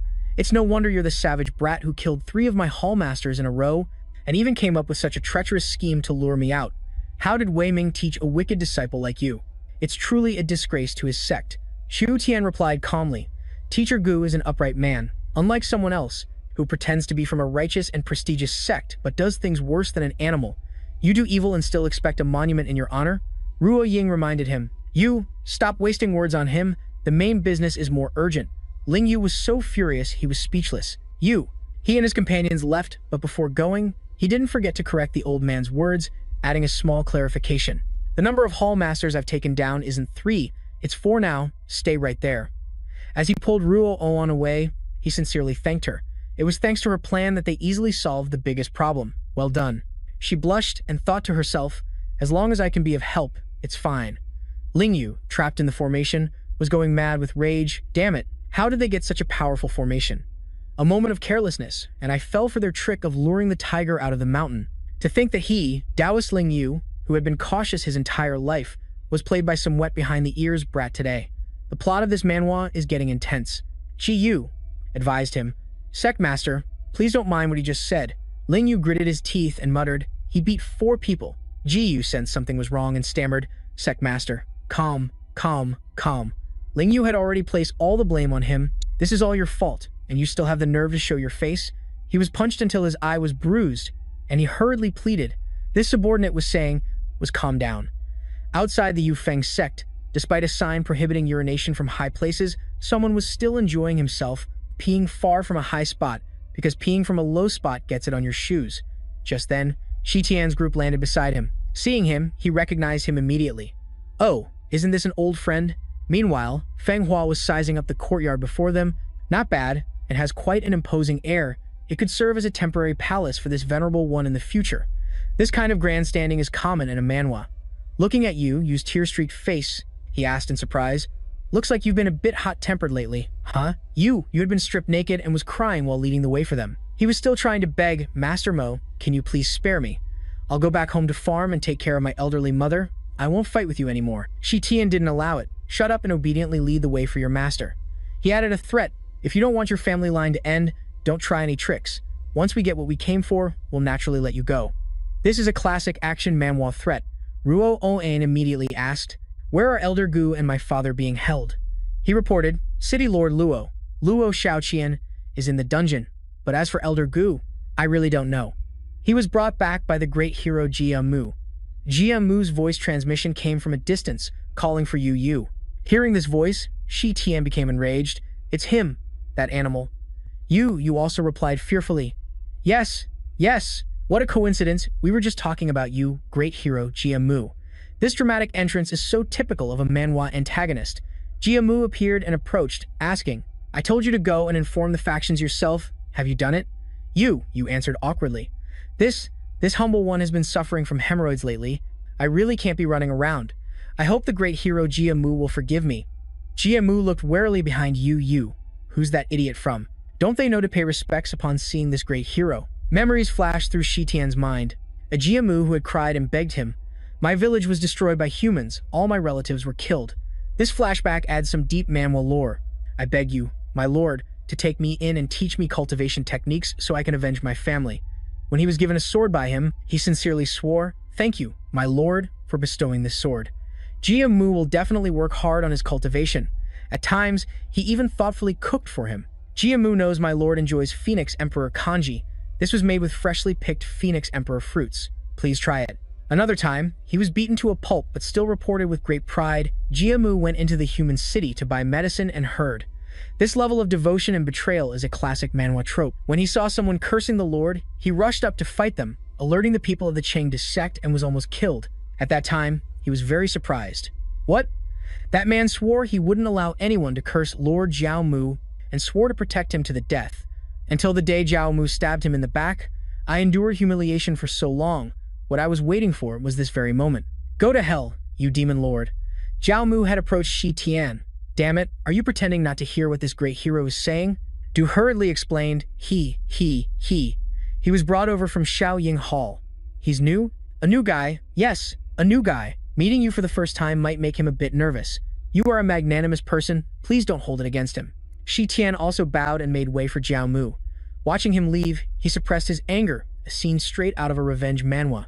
You brought suffering to my demon clan, and the day will come when I will make you pay 100-fold. Seeing that Jiao Mu had gone far away, Du whispered angrily, Are you insane? If we get discovered, we'll all die.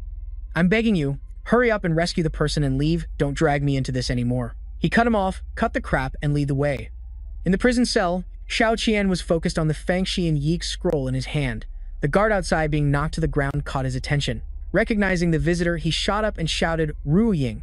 She also called out worriedly, Father, while Shi Tian was searching the guard's body for the key. When the cell door opened, she rushed in to hug him, asking, Are you okay? Shao Qian, however, was still in shock. Why did you kids dare to come to Long'an Mountain?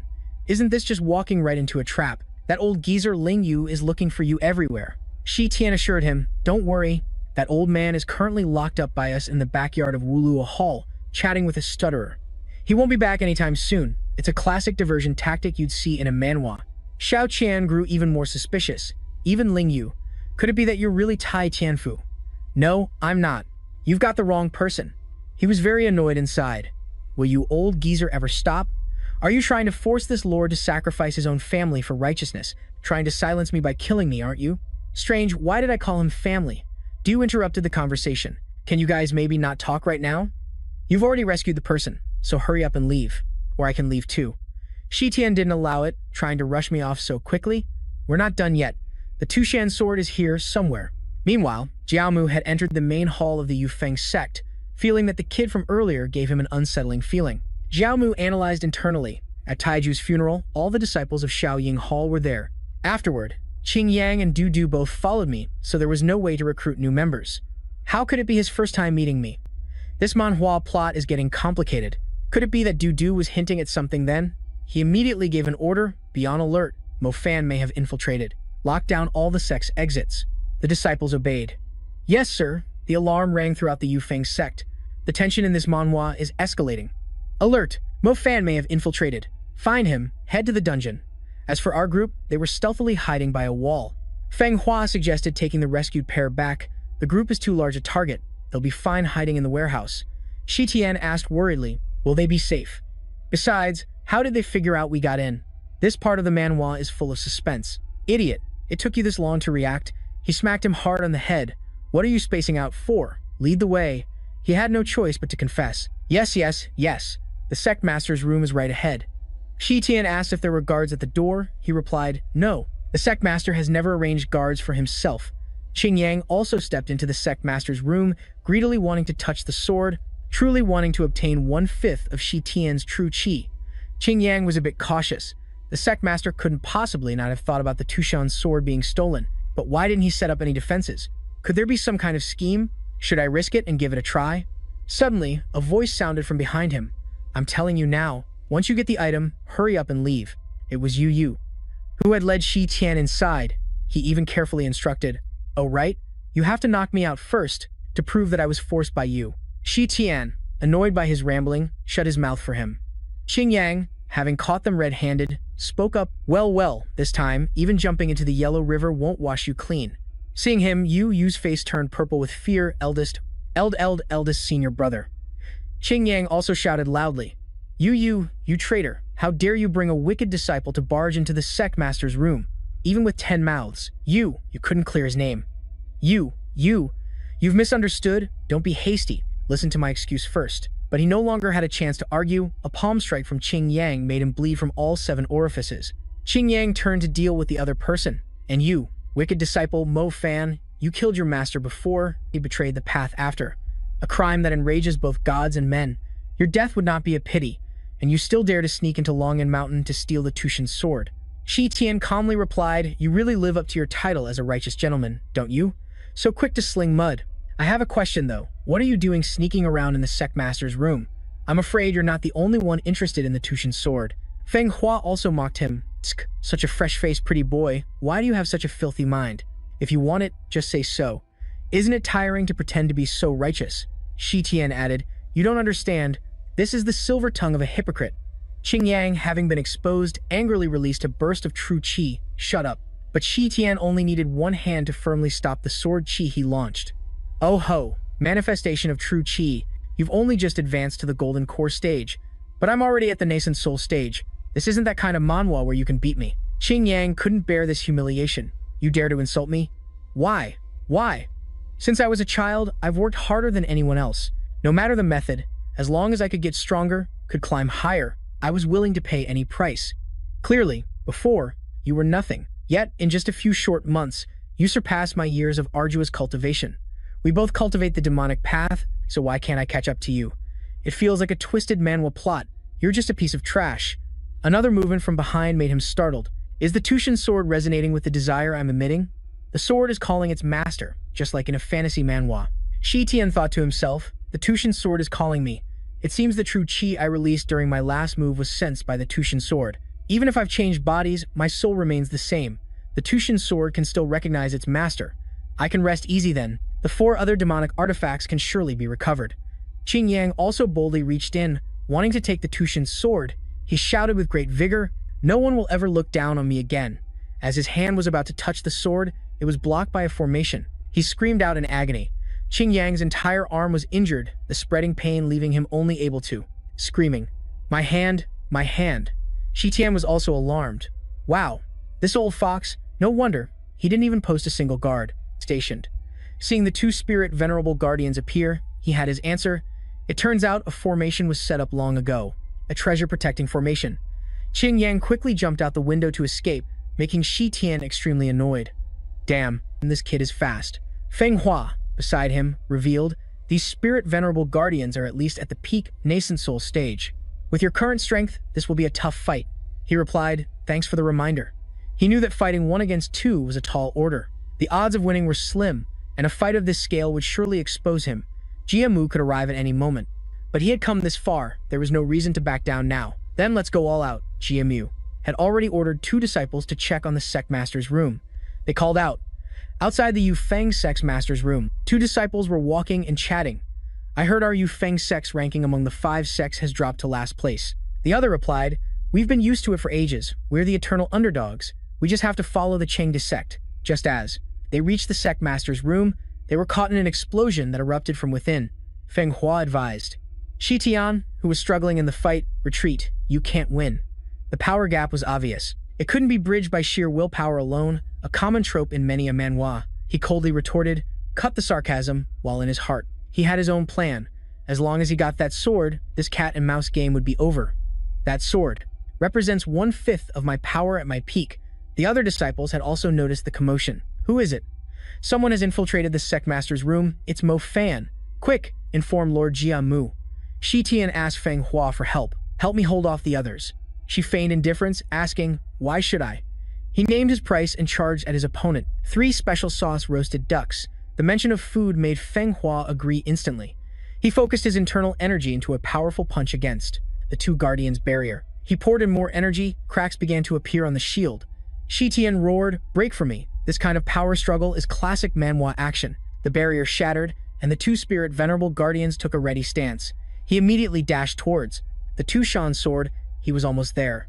The distance to the blade shrank, my Tushan sword, but a slash from the guardian cut short Shi Tian's attempt to claim it. The guardian behind coordinated with a slash of materialized energy.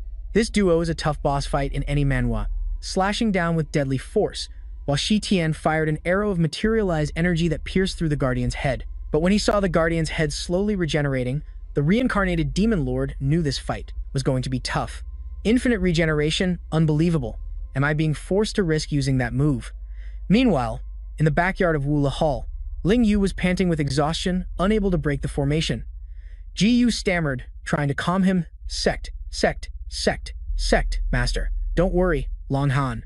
Han Mountain is guarded by the great hero Jiamu. Everything will be fine. Annoyed, Ling Yu grabbed at his neck tightly. The mere sight of him was infuriating.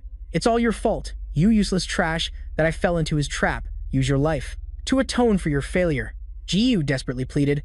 My lord, killing me won't get you out of here. You might as well keep me around to talk and ease your boredom. Ling Yu roared, there's no need. Ji Yu's eyes bulging as his neck was squeezed tight. The old man's soul was also being absorbed by Ling Yu. A voice echoed from within him. Delicious, isn't it? Hurry up and eat. Once you're full, be obedient. Don't disobey, don't talk back. Another voice replied, I am your true master. Shut up. Ling Yu regained his senses. Do not defy my commands. The blood scythe within him flared up, as if 2 beings were constantly fighting for control of the body. Qing Yu said helplessly, I wouldn't have summoned you unless it was a last resort. Sun Lian, break this immortal locking formation for me. After this, I'll take you to have a delicious meal. Meanwhile, Qing Yang was trying to suppress the pain in his arm while escaping. He saw Jiao Mu angrily yelling, You actually let him walk straight into the sect master's room. Are you all useless fools? He quickly hid in a nearby room. Jiao Mu was still giving orders. Contact the sect master and immediately notify the hall masters to come for backup immediately. The disciples replied, Yes, sir. Ruo Ying, in an adjacent room, had discovered Qing Yang. She was very surprised to see him, senior brother. He, on the other hand, was trying to stop the poison in his arm, which was still spreading. Ling Yu, that damn old man is truly vicious, using a cruel formation straight out of a dark manhwa. My own Taoist arts can't block this power. At this rate, I'll become a corpse in less than an hour, he decided. He could only try using the demonic cultivation technique, hoping the conflicting demonic path could neutralize this tyrannical true qi, a classic trope in this kind of manhwa. Seeing him circulate his energy, Ruo Ying discovered that her senior brother was also secretly practicing demonic cultivation. Her father frowned, thinking, another hypocrite. Qing Yang's manifested true qi shot towards them. Who's there? Ruo Ying used a shield, deflecting the true qi. Seeing her there, Qing Yang was very surprised. Junior sister Ruo Ying, you saw everything.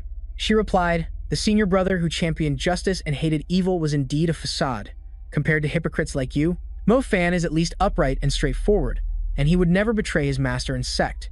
Qing Yang explained, No, you've lived a pampered life since childhood. How could you understand? I paid a huge price to get the status I have today. In this world where strength is supreme, a common setting in many a manhwa, only becoming powerful matters. It seems I've become that kind of person in your eyes. You too can go. I'll let you live today. Consider it a final act of fellowship for the many years I've been your senior brother. Ruo Ying sighed in relief. I guess you still have some conscience left. Inside Qing Yang's mind, two inner demons were arguing. Let her go. We were once sectmates. No, she'll reveal your demonic cultivation, and there will be no place for you in the 5 sects. No, she's. Wake up. Human hearts are wicked. How could she protect you? Ahead, Ruo Ying was helping her father out. Father, slow down. Qing Yang's inner demon had won. His eyes flashed with a demonic red light, a classic sign of corruption in any manhwa. The only one who can protect you is yourself. He lost all humanity and lunged forward. B-times, go die. Ruo Ying and her father were stunned, turning their heads to look. At the same time, over with Shi Tian, he silently made a resolve. Success or failure depends on this moment, and he no longer cared if his identity was exposed. He was preparing his trump card. If I lose, I'll accept it. But if I win, I'll definitely wash away all this humiliation.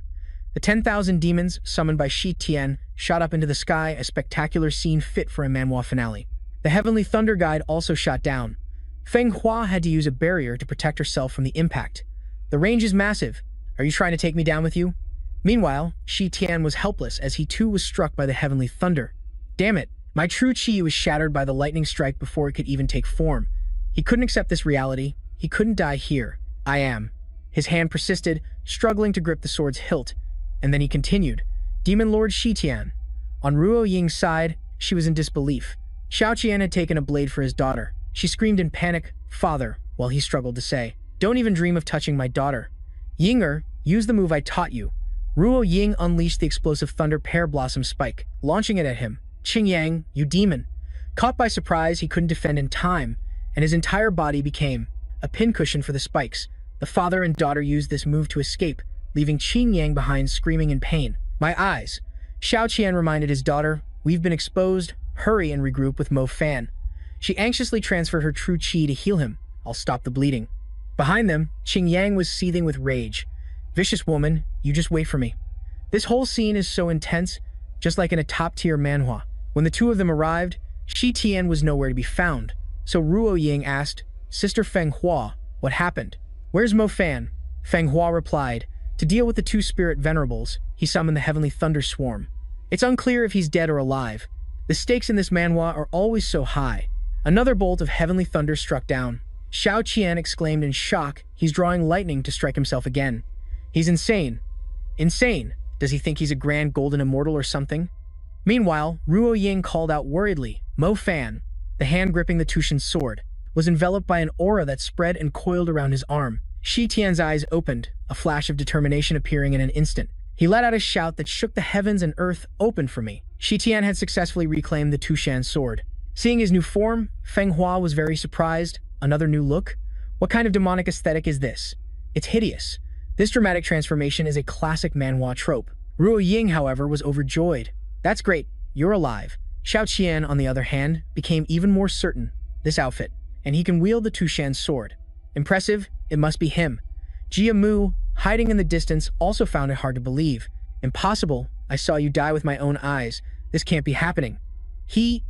How could he? This kind of revival is what makes reading a manhwa so exciting. Shi Tian thought to himself, So, you recognize me too? Tushan has finally returned, the power that belongs to this venerable one. The two guardians. Behind him charged forward in unison. He confidently swung his sword. Allow me to enlighten you. This is my power. The two guardians were obliterated by his immense power. Jia Mu was even more stunned. In a single move, two spirit venerables were completely annihilated. His strength has increased to such a terrifying level, but how can he wield the might? It's a power level you'd expect from a main character in a popular manhwa with his sword so proficiently. Suddenly, an angry shout rang out. Shameless villain, how dare you touch my Tushan sword? Shi Tian heard this and let out a surprised huh. Taoist Ling Yu had just arrived, not understanding the situation, and launched a demonic face attack. He shouted, Let go of it. Jia Mu recognized it immediately and summoned the Hong Lian. Are you trying to level this entire mountain? Shi Tian shattered the Hong Lian with a single sword strike. The art in this manhwa must be incredible to depict such a scene. This scene made Xiao Qian's jaw drop. With just one hand, Ling Yu was just as shocked. He can already control the power of the Tushan sword, Who on earth are you? Shi Tian's true form began to faintly emerge. This is a perfect cliffhanger for any manhwa chapter. The appearance of that young man. What do you think? Of course he doesn't believe it. Impossible. You can't be that demon lord. His soul was scattered long ago. Just then, like a scene from an epic manhwa, the masters of the other halls also arrived to assist, including the master of the Animal Husbandry Hall, Lu Gishi, arriving to support. The master of the True Embroidery Hall, Lu Duxiu, arriving to support. The master of the Red Sun Hall, Qian Kun, arriving to support. The master of the Iron Slaughter Hall, Yuan Hongxi, arriving to support. The master of the Sharp Ma Dashi, arriving to support. Their appearance startled Ling Yu. Dongqing shouted, "We have come as summoned to assist the sect master in exterminating the demon and defending the righteous path." Hearing this, he felt that victory was certain and laughed heartily. Good, good. Now let's see who dares to act recklessly on Mount Longan.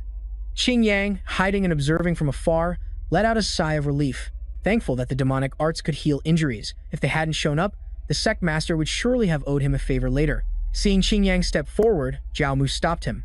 "What are you going for?" He stammered in reply, I am the hall master of the Shaoying Hall. Of course I must go support them." Zhao Mu pulled him away. "Don't just rush up there to die. Let's assess the situation first and then decide." The arrival of the hall masters restored Ling Yu's confidence as he faced the peerless youth. "Today, the hall masters under my Yufeng sect are gathered. If you have any last words, say them now." In this classic manhwa showdown, Shi Tian replied nonchalantly, just in time. The Tushan sword's aura was aimed at them as he continued, "It saves me the trouble of collecting your heads. Not just you, I plan to level the 5 great sects. Today, I will use your Yufeng sect as a sacrifice to raise my banner." This bold declaration is the kind of dialogue that makes this manhwa so compelling. "Sect Master, I alone am enough to capture him." "Arrogant. Sect Master, let me go." Ling Yu calmly reminded them, "Don't fall for his trick. Joining forces to eliminate him is the best strategy. Set up the Myriad Army Golden Light Grand Array." Shi Gi was very surprised. The Myriad Army Golden Light Grand Array? This formation is the ultimate technique of the Yufeng sect. Didn't you say you wanted to save it for when we turn against the Chengde sect? Duxiu also added, "Moreover, activating this array will completely drain our true qi. It will take 3 months at the shortest and a year at the longest before we can use it again." Ling Yu shouted, "Silence! Haven't you all realized it yet? If we don't kill this brat today, the demon race will surely rise again. With the enmity we've built up, our righteous sect's 1,000-year foundation will be all for naught." "Set up the array," the group shouted. "As you command, Sect Master." Each person took their position to establish the formation. The sheer scale of this battle is worthy of a legendary manhwa. Shi Tian slashed with his sword. "Do you think I'll let you set up the array so easily?" Ling Yu stepped forward to block it. "Let this Sect Master play with you." A torrent of true qi radiated from his body as the young man calmly said, "I couldn't ask for more. I've been tolerating you for a long time, just waiting for this day to kill my enemy." Suddenly, Shi Tian coughed, and blood spurted from his mouth. Ruo Ying cried out in worry. Mo Fan and Qian Kun then said, "A good opportunity. Sect Master, I'll go take his head." Ling Yu remained cautious, advising, "Be careful, it might be a trap. Focus on setting up the array. Once the grand array is complete, he will undoubtedly die." The others replied from behind, "Understood." Shao Qian checked his pulse to assess the situation. The true qi of the Tushan sword is too immense. He absorbs so much powerful true qi at once that 70 to 80% of the meridians in his body have been destroyed. Ruo Ying was stunned upon hearing this. "What?" Shi Tian was unwilling. "How can I fall here?" She worriedly asked her father, "Is there no other way?" He replied, "I do have a unique acupuncture technique that can temporarily time to restore my meridians. Holding out for a couple of hours wouldn't be a problem, but I'm heavily injured and unable to perform the acupuncture now." Feng Hua suggested, "Can you teach me the acupuncture? Or I can transfer my qi to you." But Shao Qian disagreed. "No way, this acupuncture technique is extremely dangerous. Without 10 years of medical experience, you can't control it. Besides, my meridians are crippled. I haven't been able to channel qi for a long time. The grand formation is complete." Ling Yu, from above, heard this and laughed loudly. "It seems heaven itself wants you dead. You monster Mo Fan, remember that you can't defy fate." Shi Tian still forced himself up, leaning on his sword. "This little injury is nothing. It's more than enough to deal with you." Shao Qian tried to persuade him. "You absolutely cannot force your qi. You'll explode and die." Feng Hua was also scared. "This venerable one just got out of prison and is about to be killed by you." Shi Tian swore in his heart, "Damn it, do I really have to give up? Then the path to restoring the demon clan will become even more difficult, won't it?" But Ruo Ying spoke up, "I learned from my father before. I have medical experience and can also channel qi. Let me try." Xiao Qian guided his daughter on the acupuncture. Yes, just like that, gradually channel your qi through the silver needles into the Lingfeng, Daidong, Hongqian, Qingquan, Pojia, Sigu, Yunzhong, and Big Wang, the 8 major acupoints. Use these major acupoints as a base to guide the qi to circulate for 3 days to protect the meridians. Watching Ruo Ying perform the treatment, he felt very proud. It's a good thing she listened since she was young. Although I never formally taught her, her medical skills surpass ordinary people. The next generation has a successor now. Meanwhile, Ling Yu high above remained determined not to act rashly. Last time, we fell for Mo Fan's trick. This isn't some predictable manhwa plot. This time, no matter how you pretend, I won't be fooled by you. He asked, "Isn't it ready yet?" Qian Kun reported, "It is done. Sect Master, please step back to avoid injury." He instructed, "Don't hold back. The Imperial Wind sect will spare nothing." They all shouted in unison. Feng Hua saw them preparing to activate the formation and grew anxious. "Are you done yet, girl? If you don't heal this guy, we're all goners." Xiao Qian reminded her, "This is a critical moment. Be quiet." Feng Hua was very annoyed by this attitude. "How dare you shout at this venerable one? How outrageous." Qin Kun was thrilled. "Fighting amongst yourselves at a time like this? Fools. Hall Masters, activate the Grand Formation to exorcise the demons and protect the righteous path." The Imperial Wind 10,000 Hooks Red Light Grand Formation was activated, an attack worthy of any action manhwa.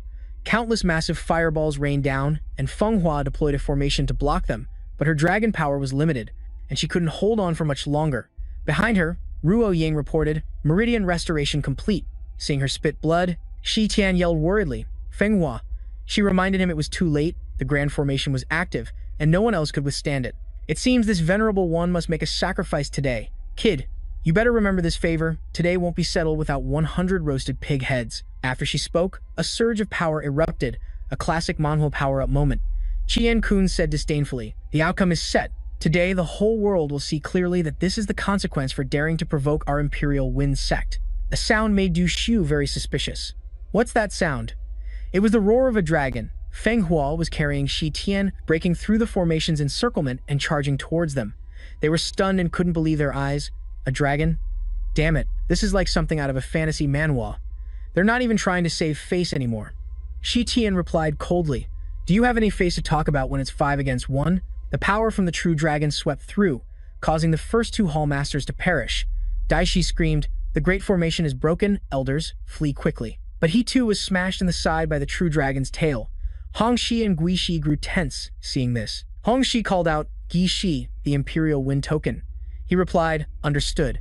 But just as he spoke, he was cut down by a single sword strike from Shi Tian. Down below, Xiao Qian pressed a hand to his wound, which was still being corroded by demonic energy.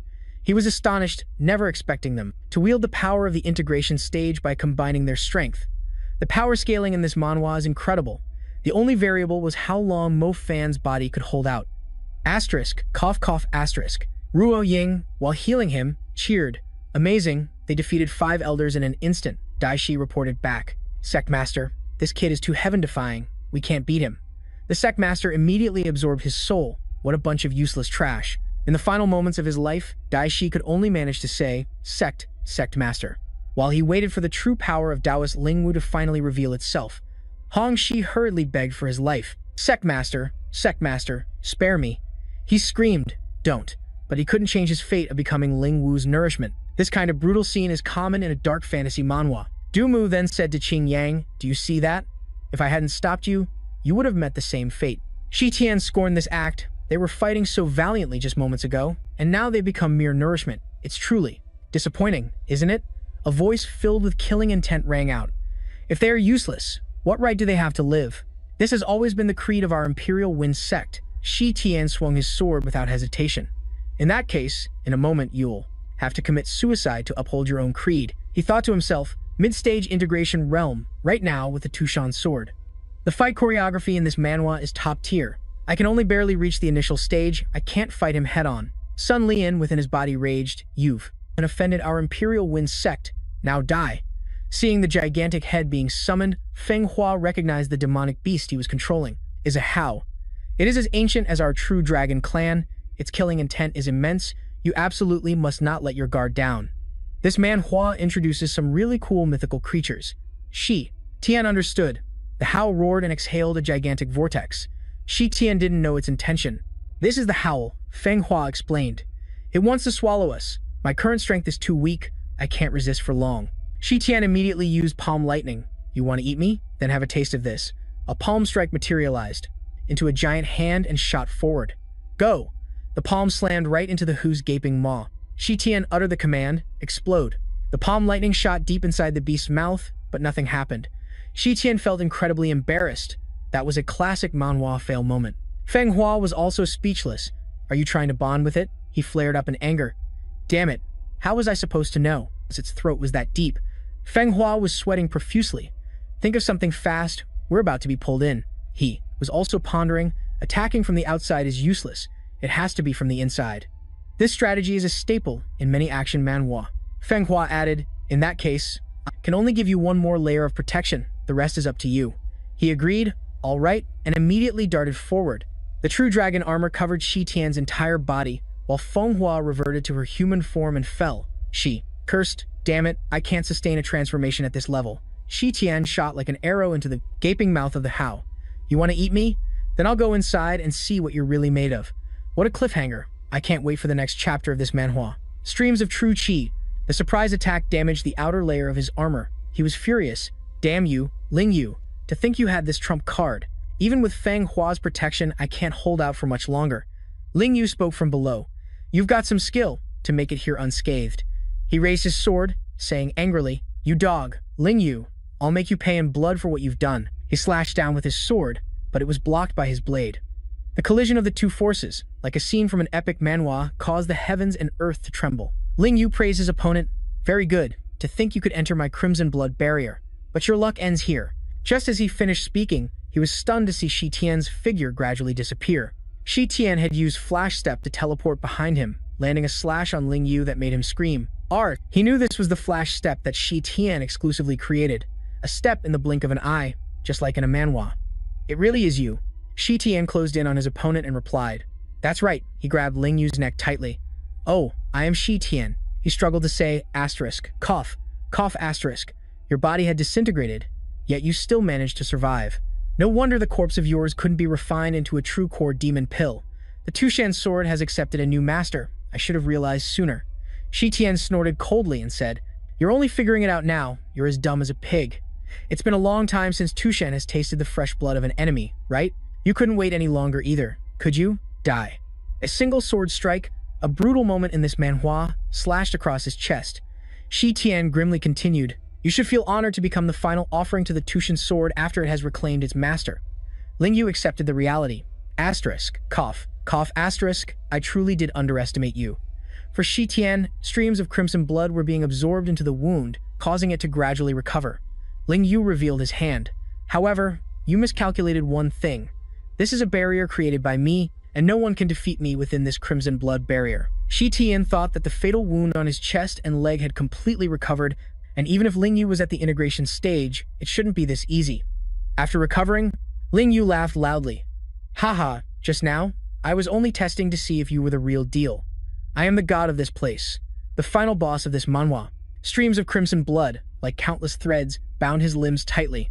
He revealed further, this barrier not only can bind, but it can also absorb true chi. That's right, the fundamental ability of the crimson blood barrier, a terrifying power in any manhwa, is that it can devour all the true chi within it, converting it into corresponding chaotic power. Furthermore, to ensure the purity here, I only absorb one type of true chi. Shi Tian, haven't you noticed that there's something very familiar to you in this place? At Ling Yu's reminder, he recognized the feeling. Could this all be the true chi cultivated by my demon clan? Ling Yu laughed arrogantly. That's right, this place is the transcendent achievement that I, the sect master, have created over more than 760 years of cultivation. From the far north of Fengchong Mountain to the South Sea Pearl Marsh, I have sought out every den of the demon clan to accumulate enough for this vast and endless barrier. But your demon clan is truly pathetic. Your birth rate is too low, even lower than that of pigs and dogs. So I instructed my disciples. If they encounter any remaining demons, not to hunt them to extinction, but to capture them, raise them, and domesticate them for a while to see if they could breed more. These words, a truly dark turn for this manhwa, caused a storm of hatred to surge within Shi Tian. He roared, No wonder my clan has always had strange disappearances. So it was you, to think you would treat our demon clan as, like an animal. This bastard, he calmly replied, Don't be so dramatic. Every inch of your skin right now is being relentlessly shredded by chaotic force, but the bonds holding Shi Tian have already snapped before his will. I have to break free. He pointed his sword at the man, vowing to shatter him into 100 pieces. Shi Tian charged forward aggressively with his sword. Today, I'm not using any flash steps. I'll defeat you head-on. Bring out everything you've got and show me what you can do. Ling Yu immediately greeted him with the Crimson Blood Shredder. Then, as you wish, be shredded into mincemeat for me. Streams of crimson energy slashed across Shi Tian's body, making him feel the pain his clansmen had to endure. Are these the same techniques you used on my innocent demon kin? Ling Yu was surprised to see his opponent charging forward without hesitation. You're not even trying to dodge? You're charging straight at me? His sword was right in his face, but Ling Yu remained arrogant. Fool, I already told you, in here, I am invincible. A sword pierced straight through his big mouth as he dared to utter the words, even if you slice me in two, it won't matter. I can just regenerate. Shi Tian said coldly, it's a good thing you have an immortal body, because I want to make you feel every bit of the pain you inflicted upon my demon clan. He struck again with his sword, vowing he would return it 100-fold. Ling Yu's entire body was tormented by a flurry of sword strikes, leaving him with a battered face and a shattered spirit. He realized that if this continued, even if his body could recover, his mind would be tortured to the point of collapse. Use that move. Ling Yu yelled just as another sword slash came down. Soul returning formation. Shi Tian was in the middle of his fierce assault when he realized the chaotic space was being compressed into a solid form again.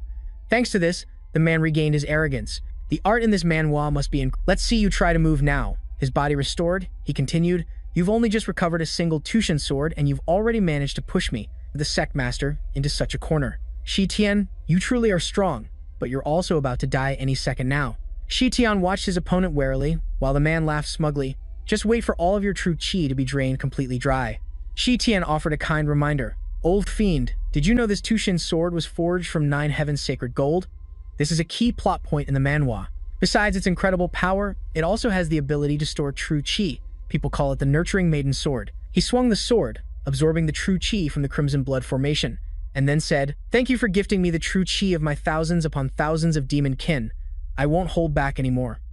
This sudden turn of events made Ling Yu cry out in pain. My true qi.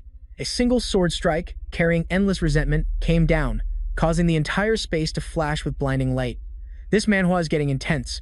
The great formation exploded, forcing Ruo Ying to shield her eyes from the blinding light. Shi Tian had also escaped from the Crimson Blood formation.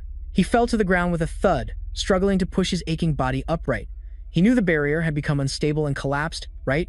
The Tushin sword was blasted from his hand. Asterisk. Cough cough asterisk.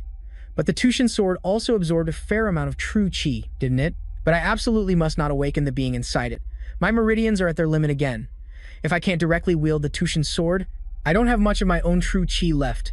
Ling Yu also rushed down in a rage, stomping right on his face. You damn demon. You destroyed the treasured artifact that I, the sect master, spent over 600 years building. All right. Even while being stepped on by his enemy, his defiance was straight out of a manhwa.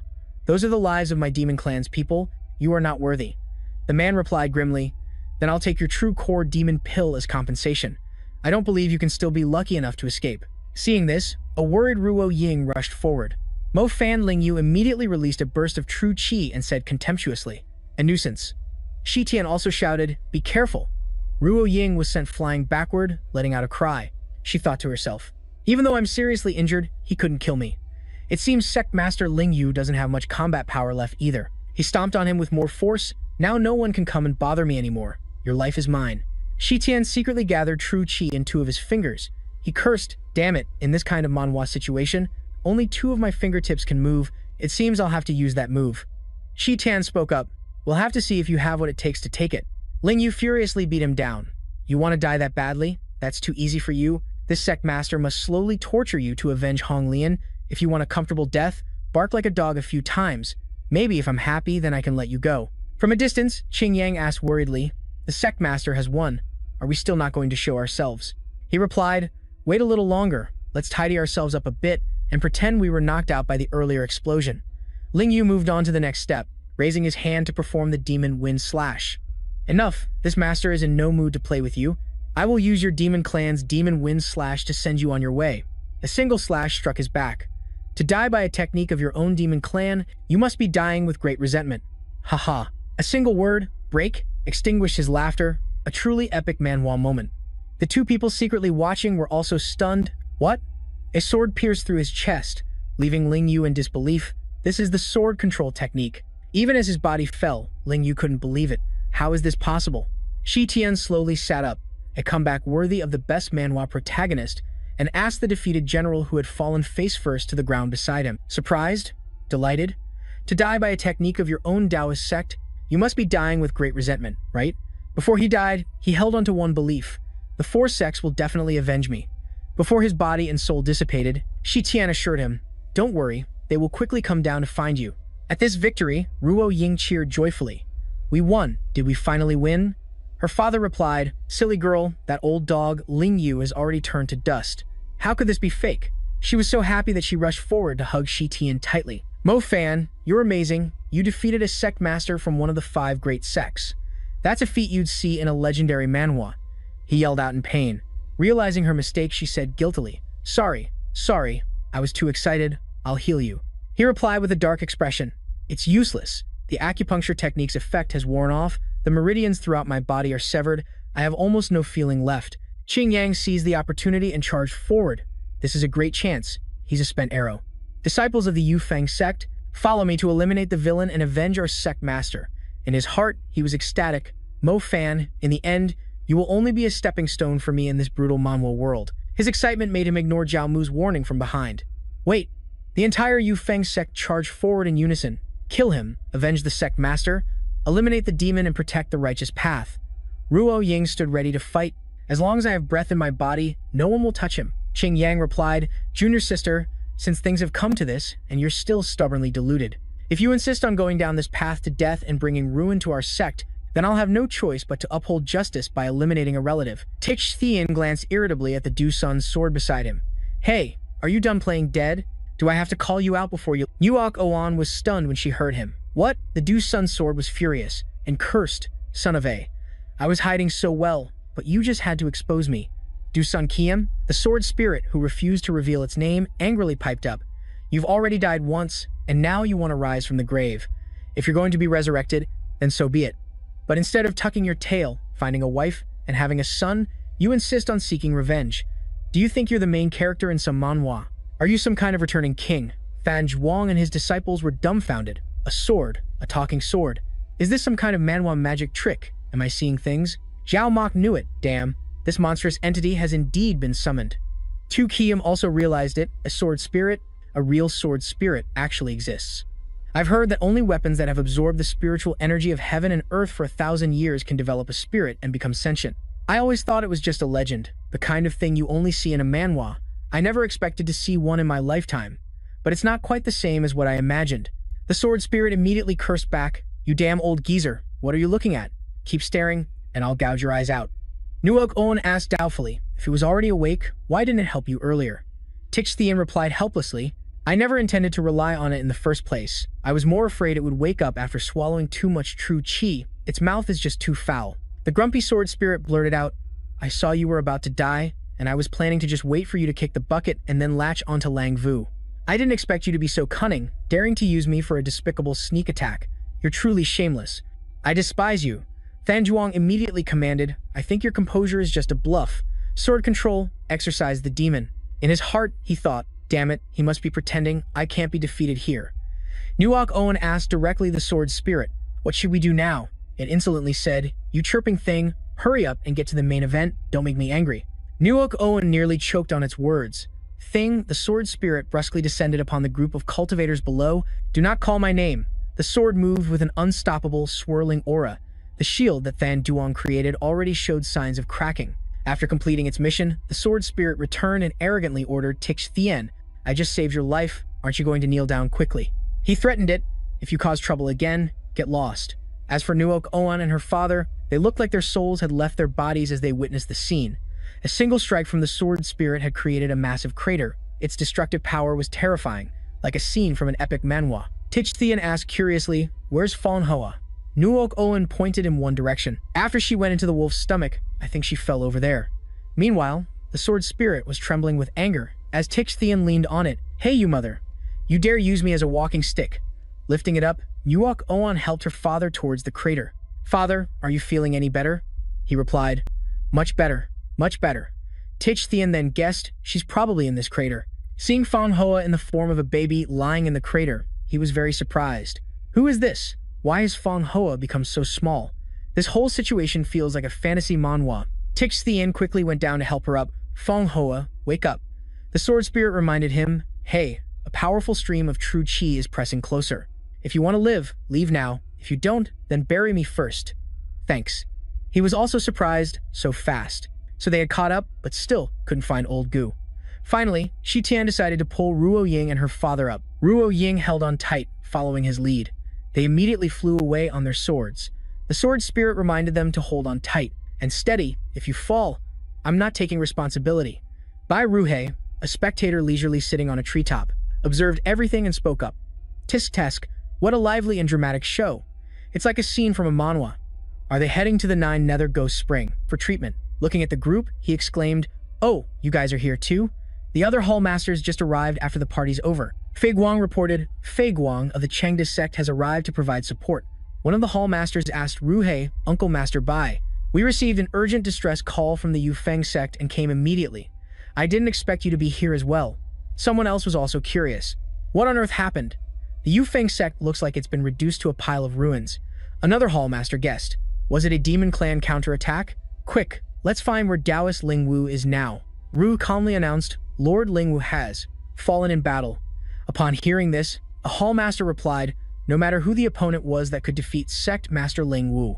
He must also be severely injured, like a typical manhwa villain. If we pursue now, we can definitely capture him. Uncle Master, do you know which way the enemy went? He said casually, I don't know. I only arrived a little earlier than you. Shi Tian had also just woken up. The poor guy had just regained consciousness, his mind was still foggy, and he was trying to move his body. Hearing a splash in the Nine Nether Spring, Shi Tian rushed over and asked, where is Yao Yue? Seeing this, the sword spirit burst out laughing. This is hilarious. Did you soak in the Nine Nether Ghost Spring for 3 days and 3 nights until you became muddle-headed? You can't even recognize the little dragon girl anymore. Hearing it say that, he finally came to his senses. Oh, right. Oh no. This is bad. I didn't react in time. I'm dead for sure this time. Just as Shi Tian predicted, Feng Hua shot up from the Nine Nether Spring and gave him a beating. You bastard! Did you want me to drown? This is such a classic manhwa betrayal scene. I shouldn't have given up hundreds of years of cultivation to help you fight. You shameless thing, repaying kindness with malice. He could only beg for mercy. I'm sorry. I was wrong. Please calm down. Dragon's sister. Dragon's sister. Shi Tian asked curiously, do you shrink every time you transform into a dragon? What can I do to help you return to your original size? Feng Hua replied sulkily, forget it, you're just pretending. Transforming into a dragon drains all my true chi. I'll revert to my child form, a common trope in many a manhwa. During this time, if you dare to be careless, I'll sacrifice you to the heavens first once my true chi is restored. If you have the energy to stand here talking nonsense, you might as well go check on that ill-fated father and daughter pair. That old man looks like he's about to stop breathing. He was shocked. What? She explained. After returning from Dragon's Jaw Mountain, his injuries have been continuously worsening. It's basically uncontrollable. Shi Tian quickly ran over to the father and daughter. Ruo Ying, what happened? She urged anxiously, you're finally awake. Please save my father quickly. Shi Tian was also at a loss in this case. Demonic chi had already corroded his entire body. Who injured him so severely?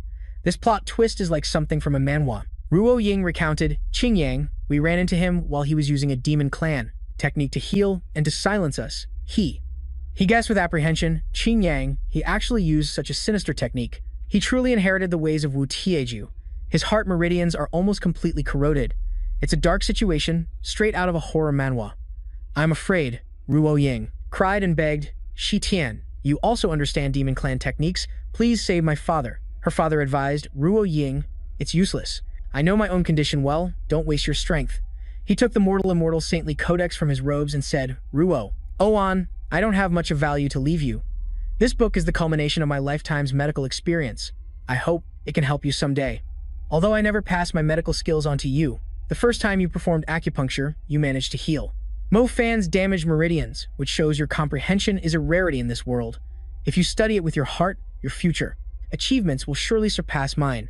Emperor Mo Fan, could this old man be so bold as to ask you for a favor? He always remembered Xiao Qian's kindness. He had once saved the people of the demon clan from dire straits. For such great kindness and virtue, I will certainly not let you down. So he agreed, please speak, I will certainly do it. He then entrusted his daughter to him, for his care. I am not a capable man, and in this life, I couldn't provide my daughter with good support. After I'm gone, Ruo-an, I will have to trouble you with her care. He assured him, all right, rest assured. Even if my bones are ground to dust, I will absolutely protect her and keep her safe. Hearing this guarantee, Xiao Qian could finally no longer hold on. A mouthful of blood spurted from his throat, and he made one last request. There is one final matter. I ask that no matter what, you must tell me if you are that person. He confirmed, to be honest, I am indeed Demon Lord Shi Tian, who by a twist of fate borrowed this body to be reborn. In a twist worthy of a manhwa, I hid my identity out of necessity, and I hope you can forgive me. Finally, he could close his eyes and pass away in peace. It seems this old man isn't senile yet. My judgment was correct. Sure enough, Xiao Qian's eyes closed and his life came to an end. Ruo-an cried in anguish, hugging his body. In a scene straight from a tragic manhwa, Shi Tian vigilantly sensed something approaching at an extremely high speed. Pursuers, elsewhere, Feng Hua was humming a song. That's how I got to know that little brat. La la la la. So that's how it was. Jian Ning, listening in from the side, felt that now that her body had shrunk, her personality had become just as childish. Ha ha ha. She ordered it. Shut up. I like it. You got a problem with that? Sensing a disturbance in the distance, Feng Hua immediately launched a palm strike towards it. Even from so far away, I can smell on you that disgusting, rotten stench. From the bushes, a figure charged head-on, straight into the blast of power she released and was obviously sent flying by the explosion. Feng Hua said contemptuously, you don't even know how to hide. All you do is eat the corpses of other races. Has your brain turned to maggots now? The corpse poison monster, a creature straight out of a horror manhwa, was still unharmed after that explosion. It opened its hideous mouth and shot out a stream of poisonous gas. Seeing Feng Hua frozen in place, the sword spirit yelled, what are you spacing out for? Move. Fortunately, Shi Tian managed to carry her away in time. Where the corpse poison landed, the entire patch of grass turned black. Ruo-an was stunned as she watched the smoke rise. It can even corrode the ground. That poison is too strong. After they were temporarily safe, he mocked her. And you were talking about others, you don't even know how to dodge yourself. Feng Hua still stubbornly retorted, don't think you get to protect me just because I've gotten smaller. You'd better maintain that heart of reverence for me, or you'll die a miserable death. The sword spirit also agreed with Shi Tian's words. You clearly couldn't react in time, yet you're still puffing up your chest to look tough, like some over-the-top manhwa character. When your true chi is depleted, don't show off, just accept reality. Feng Hua was so embarrassed she could only threaten.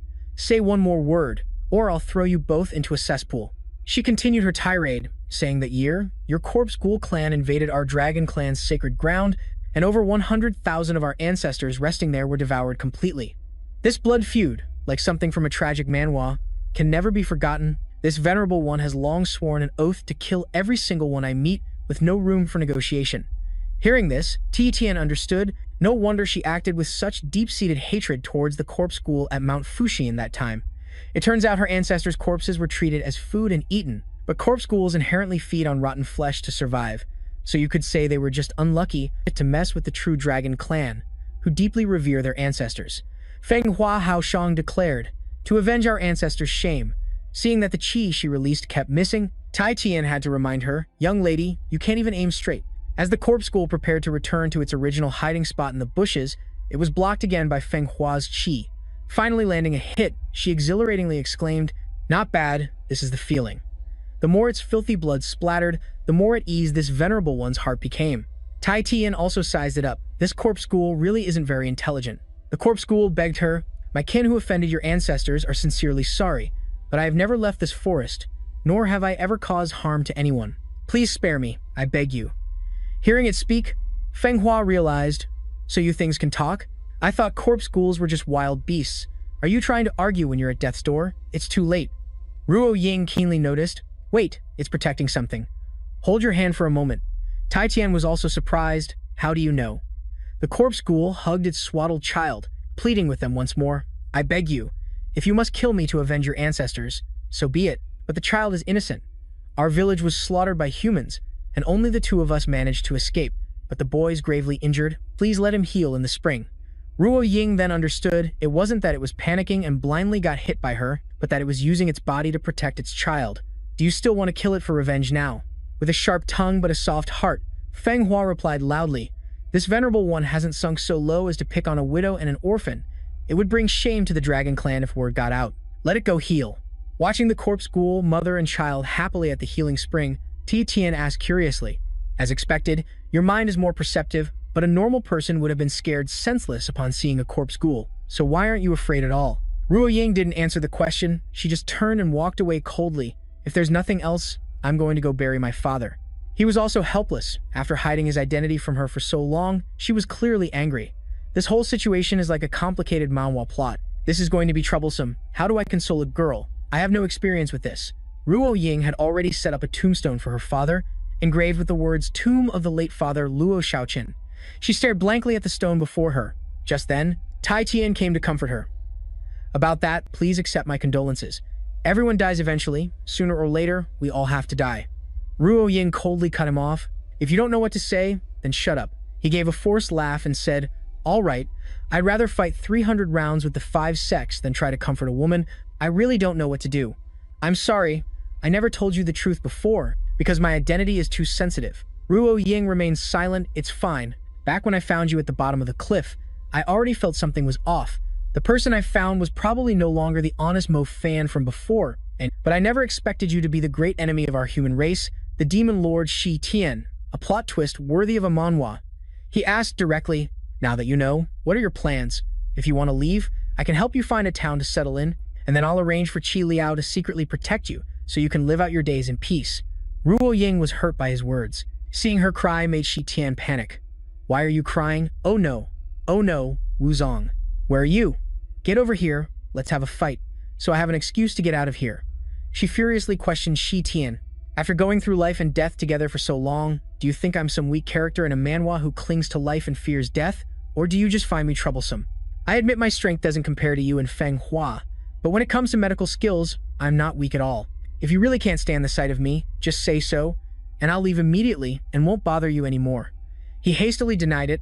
"No, absolutely not. Your medical skills are superb, and I definitely couldn't bear to let you go." Seeing Ruo Ying stop, Shi Tian panicked even more. "What now?" She blushed and asked, "You said you couldn't bear to let me go? Why not? Is it because you have feelings for me?" She secretly hoped, could he be confessing to me at my most vulnerable moment? But dense as a post, Shi Tian confidently stated it was because he promised old man Luo he would protect her completely. Ruo Ying felt like she was dating a rock. She was so mad she could spit blood, and unable to contain her anger, she gave him a good beating. When it was over, she dusted off her hands and called him an idiot. Meanwhile, Shi Tian, with a swollen face, realized that women in this manhwa were indeed more terrifying than Wu Zong. Afterwards, he checked again. "My demonic artifacts from my past life total 5 items, namely the Juo Hua hat, the Ding Yue ring, the Shun Chan armor, the Ling Zun arm, and the Tu Shan sword. When my body was destroyed, my true qi scattered into these 5 demonic artifacts. Only by collecting them all can I, Shi Tian, return to my peak.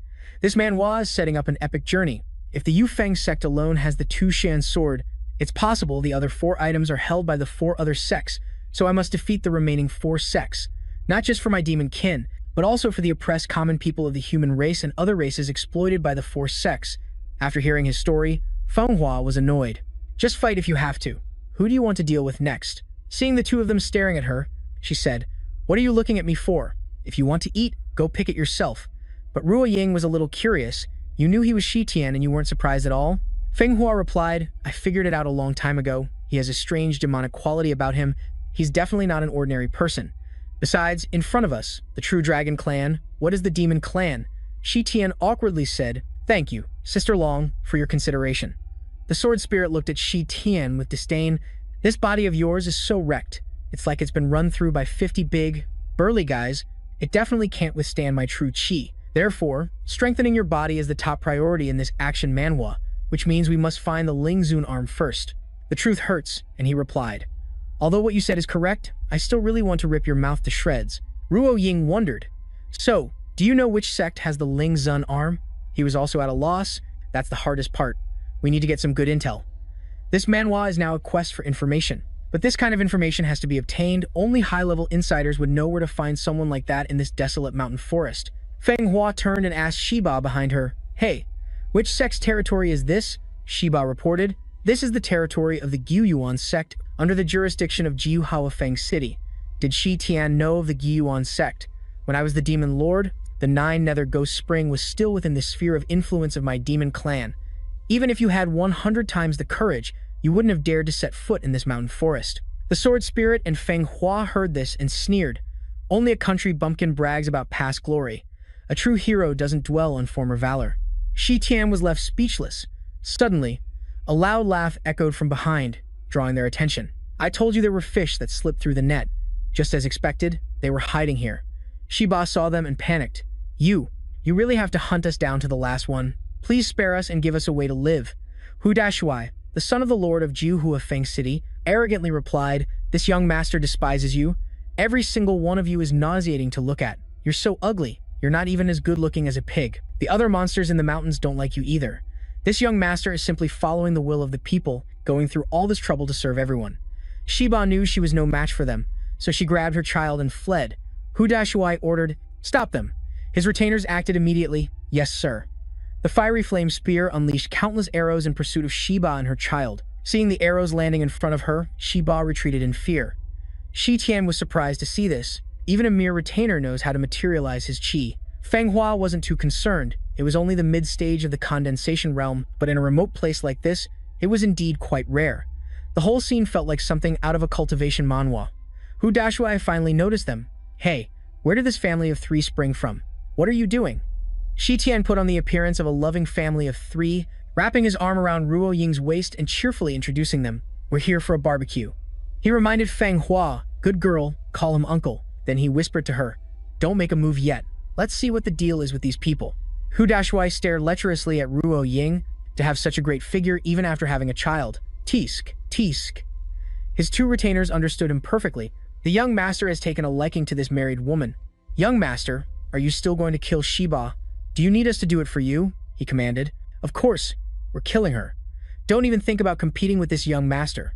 Keep an eye on this family for me. Sneaking around in these desolate mountains, they're definitely up to no good. As the young lord of Jiuhua Feng City, I naturally bear the heavy responsibility of protecting the people above all else.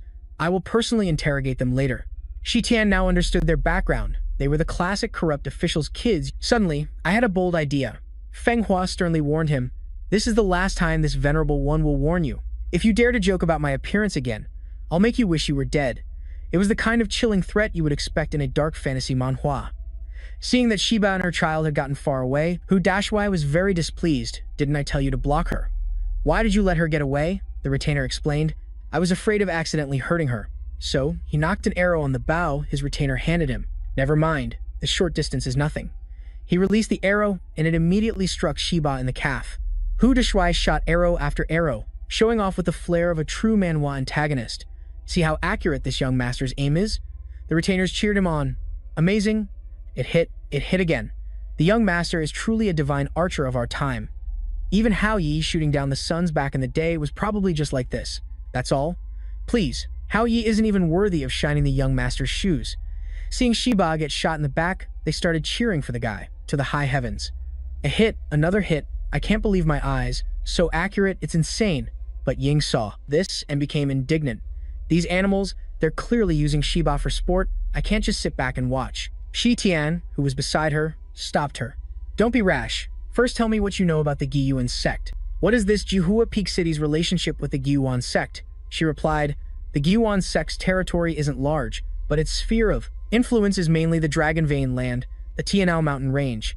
The entire mountain range, a setting worthy of a manhwa, has divine mountains and fine steeds, and is rich in spiritual energy. Besides humans, there are also celestial demons by day, 100 monsters by night, and countless towns and cities of all sizes. The Gyuan sect chose 3 major towns to form a solid alliance, to restrain and rule over the various monsters. Jiuhua Peak City is one of the 3. Shi Tian understood now. It turned out this peculiar young master was a living source of information that was hard to come by, even with a lantern, which would save a lot of effort.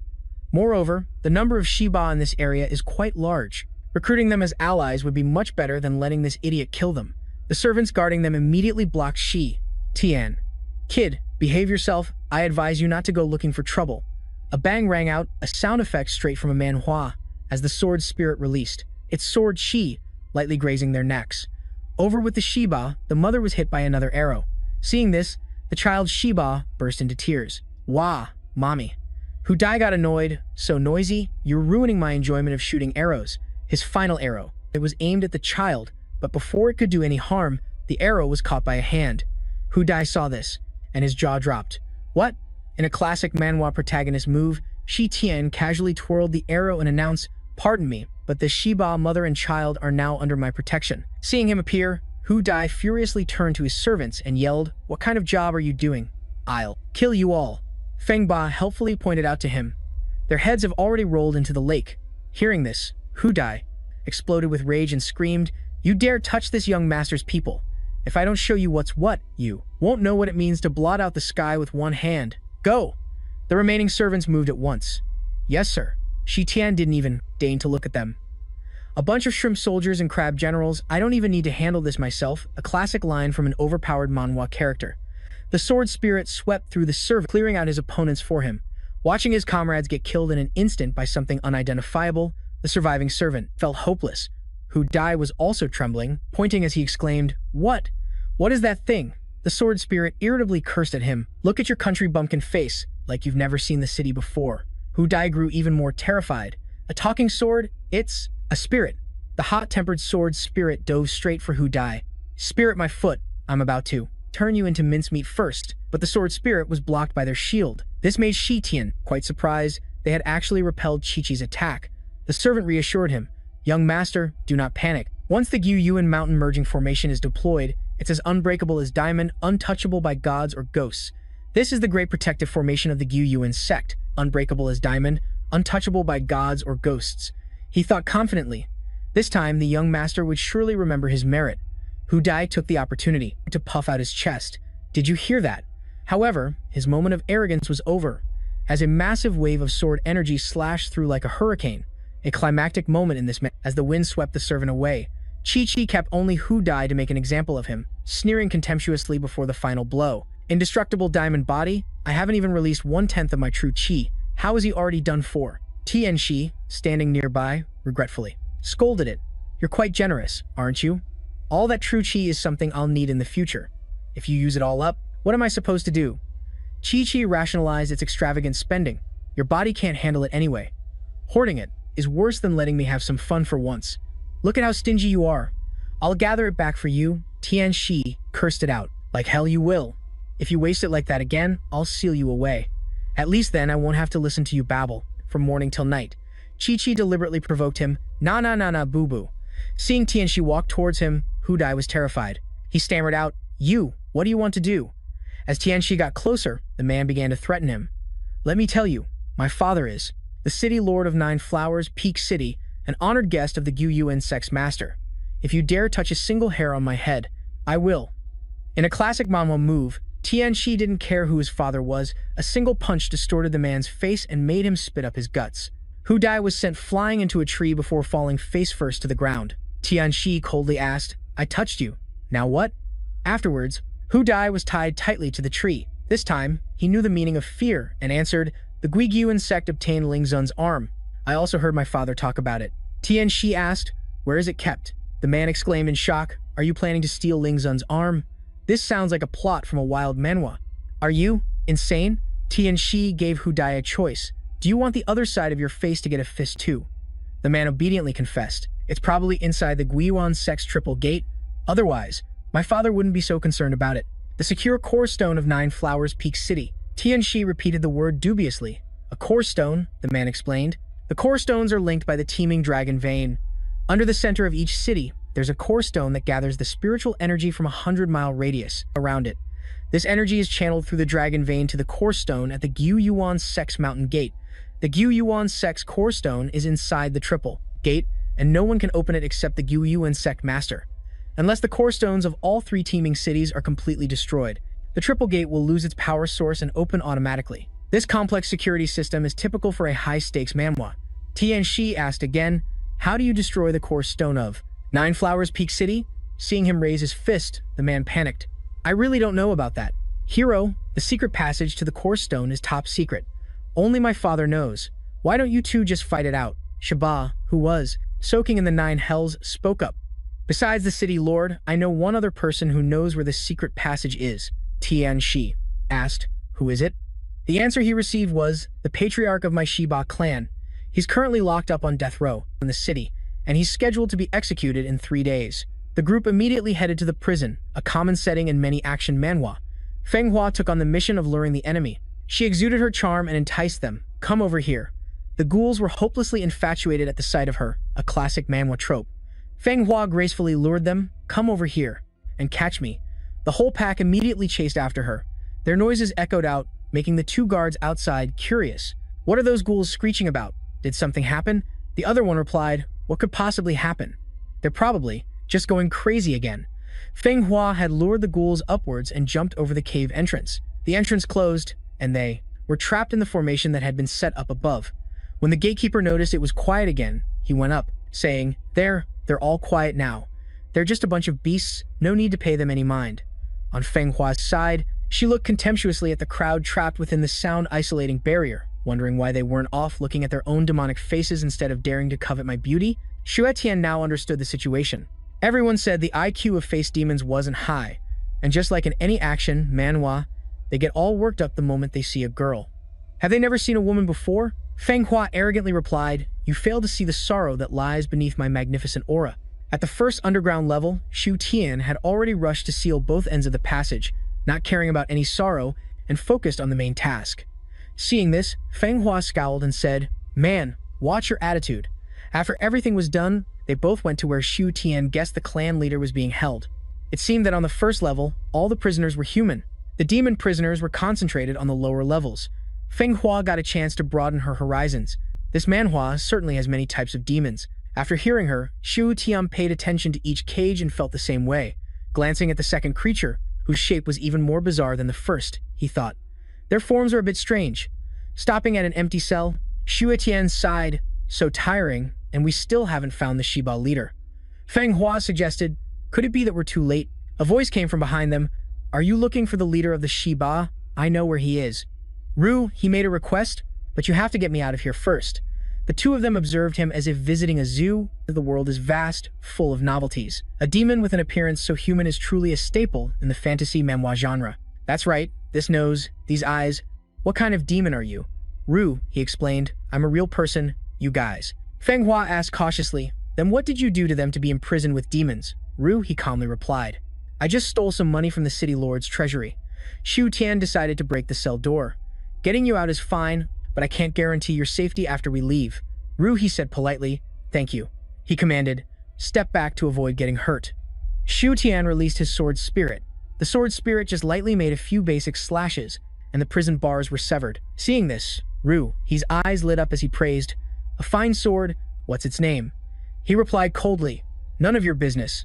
Where is the elder of the Shiba clan imprisoned? Speak. He pointed in one direction. Behind the wall, there's a secret chamber hidden by magic. If you break the wall, you'll see it. The Shiba clan attempted a classic manhwa-style prison break, but they couldn't find him and were all caught in a net. After hearing this, Xue Tian understood. No wonder it was so easy to get in. There was a hidden mechanism. Feng Hua exclaimed with a smile. A prison break is easy. Xue Tian remained serious. Let's break this wall first, then talk. Meanwhile, Ru, he had secretly been casting a spell behind his back. If you think this manhwa plot is too easy, then let's increase the difficulty a bit. Xue Tian's spiritual energy struck the wall in front of him. When the wall crumbled, he shouted, found him. The weakened leader of the Shiba clan spoke up. Who are you? Xue Tian introduced them. We're here to save you. As for other matters, we can talk after we get out of here. The clan leader understood. While they weren't paying attention, Ru, he cast a spell to release the face demons, who snarled and charged. Facing them, Feng Hua unleashed a chi attack, but it passed right through them like air. She was astonished, exclaiming, what? Absolutely no reaction. She had forgotten about her own abilities at that moment. Xue Tian hoisted the patriarch onto his shoulder and reminded her, they don't feel any pain. The guards will surely hear the commotion and discover us. Let's get out of here now. You. The three of them regrouped. Ru, he clung tightly to Xue Tian's arm, while Feng Hua hugged his leg, already dreaming of eating chicken and sleeping in when she got home. Ru, he said shamelessly, you, already agreed to take me with you. Her attitude left him speechless. You, Shi Tian, annoyed, called Ru Hie dead weight and used his flash step technique, a classic move in any action manhwa. The horde of ghouls stared blankly as he suddenly vanished. Just as he got outside, he caught Hu Dai in the act of launching a sneak attack on Ruo Ying. She screamed for Shi Tian's help. He gave Hu Dai a grim look. Do you have any idea what you're doing? Are you really looking for a death wish? Hu Dai said arrogantly. Enough talk. This is my territory. None of you are getting out of here. As soon as he finished speaking, he was silenced by the Xiaoyin muting array. He, furiously, gave Hu Dai a sound beating, a scene straight out of a revenge manhwa. You just laid a hand on the woman I swore to protect with my life. Seeing this, Ru, his eyes lit up, so fast. But Feng Hua looked at him suspiciously. Why are you still here? Inside, in the city lord of Ju Huafeng City's room, a subordinate came in to report, My lord, someone just led the patriarch of the Shiba clan away. It might be connected to the young master's disappearance. The city lord ordered, I know, locked down the entire city. City Lord Tai Shuai continued, I can smell that little brat, he must be captured. The subordinate immediately replied, Yes, sir. Shi Tian supported the patriarch with one arm while dragging Hu Dai with the other. They were fleeing from the pursuit of the guards, and shouts echoed everywhere. Surround them. I think they went that way. Ruhi asked curiously, Why? Are we running away on foot? Can't you just instantly teleport us out of the city like in a manhwa? Shi Tian explained, The entire city is on lockdown right now. What if we teleport right in front of them? Now get out of here, and stop causing trouble. Suddenly, a giant boulder fell from the sky, causing someone to shout, Watch out! Shi Tian unleashed his sword spirit in a stunning manhwa panel. Asterisk, screech, screech, screech, asterisk. The sword spirit made a few basic cuts on the surface of the boulder, object fall from the sky. They quickly formed a protective shield. Hu Dai angrily cursed, Are you trying to crush this young master to death? Ruo Ying realized this wasn't fire magic, but a molten rock fireball. Shi Tian was surprised. Are they seriously using a catapult to attack us here? Brimming with fighting spirit, he raised his sword spirit. So he's the city lord? Just as I thought. He's an idiot compared to Yu Fengzun and the other hall masters. Since we've already met, I might as well just take him out directly, right? The other three suggested, Could you please get us to safety first? Only. Ru, he was wholeheartedly cheering him on. Go on, beat him to a pulp. As another giant boulder flew towards them, the whole group started running for their lives. Shi Tian yelled, All right, time to handle this urgent matter. Countless more boulders rained down on them. Tai Shuai said menacingly, his words sounding like they were from a grimdark manhwa, You still think you can run at this point? Innocent citizens are getting caught in the crossfire. What's going on? Somebody help. Feng Hua felt pretty lucky. Thankfully, the buildings provided some cover, making them feel a little safer. Homes were destroyed, and a child cried over his mother's body. Mommy! Cries for help echoed all around. Is anyone there? Get over here. On the wall, a subordinate raised his binoculars to observe and then reported, City Lord, they are hiding under that pile of rubble to block our line of sight. He lifted a boulder and said casually, Then let's just level everything at once. But just then, he saw Shi Tian use his chi to form a spear, cursing, You son of a. He forcefully threw the spear towards the leader inside the city walls. A subordinate urgently shouted, City Lord, watch out, it's dangerous. The spear shot through the air towards Tai Shuai, a high-stakes moment you'd see in any great manhwa. But it didn't even faze him. The spear was stopped. Shi Tian realized this guy's body was indeed incredibly tough, almost absurdly so, like a final boss from a popular manhwa. The subordinates were completely stunned. The city lord was attacked by some nameless nobody. Stop chattering and get the city lord up here, someone reported. Bad news, the thieves escaped the city through the west gate. Get over here and help. Tai Shuai rose from the rubble, causing his subordinate to sigh in relief. City lord. He ordered in a grim voice, Assemble the troops and pursue them for me, even if you have to chase them to the ends of the earth. You must chop them into 100 pieces. The entire group shouted, Yes, sir. On Shi Tian's side, Hu Dai was screaming his head off. Help me. Is anyone there? Feng Hua threatened him. Shut your mouth. Keep screaming and I'll cut out your tongue. Up with them. But unfortunately, he tripped and fell. He whispered weakly, I can't run anymore. Shi Tian replied, They probably haven't caught up yet. Let's rest for a moment. Hu Dai was also out of breath. You guys, let me rest a bit. I've never run this far in my entire life. Feng Hua immediately considered setting him free, permanently. I'll grant your wish. Carrying you along is just extra baggage anyway. He immediately begged, Don't miss. I was just kidding. The clan chief voiced his question. This hero dared to break into Juhua City's prison to save someone he doesn't even know like me. Such a reckless act What is it all for? This whole rescue felt like a key plot point in an epic manhwa. Secret path to the rock of Juhua Peak. The clan chief was stunned upon hearing this. You can't be planning to attack the rock, are you? Hu Dai also shouted, do you know the consequences of attacking the rock? The entire Guiyuan sect of this Juhua Peak city will see you as an enemy. This is the kind of world building that makes a manhwa so compelling. Who told you to speak? Shut your mouth. Ruo Ying suggested to the group, let's find a more secluded place to talk. It's not very safe here. He also agreed with her. That's right. Who knows, if someone is hiding around here eavesdropping, it would be a huge pain if we were discovered. The group fell silent upon hearing that. Then the three of them each gave him a swift kick. Isn't that person you? And you're acting so self-righteous about it? Ruo Ying voiced her suspicion. I think this person's background is very strange. We should make a decision about him soon. He replied, I know. But Feng Hua also pointed her sword at Ru He. If the secret is already known, then there's no need to let him live in this world. It was a tense moment, a common trope in this kind of manhwa, from Master Hu's treasury. Keep me alive, you might need me. We're all in the same boat now. But Shu Tian felt something was off, and Ming kept feeling like he was familiar, as if from a past life scene in a manhwa. The chieftain spoke up at this moment. Since you are all my saviors, I will absolutely not keep any secrets related to the lava secret passage anymore. First, follow me back to the village to find a place to rest, then we can discuss further. He agreed immediately. All right, as for Ru He, you decide. Let's say he still has some use. Feng Hua gave him a chance to live. He snorted and stopped his actions. Over at the prison, the soldiers and the demon-faced army had gathered. Reporting to the city lord, the troops are assembled and can depart at any moment, but the Shiba village has been more than halfway destroyed. The remaining places are all in remote, deep mountains, so I'm afraid it will be very difficult to find them. Tai Shuai gave the order. If you can't find them, burn the mountains and forests. I refuse to believe we can't force them out. The subordinate acknowledged the truly villainous manhwa command, saying yes.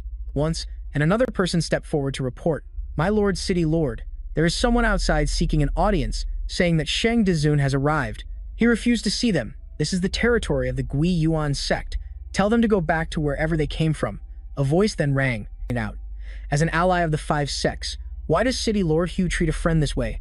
I'm afraid that's not very appropriate. Tai Shuai looked cautiously in that direction as the intruder appeared, a classic manhwa entrance, and his subordinate immediately shouted, Who's there? Protect the city lord. How did you get in here?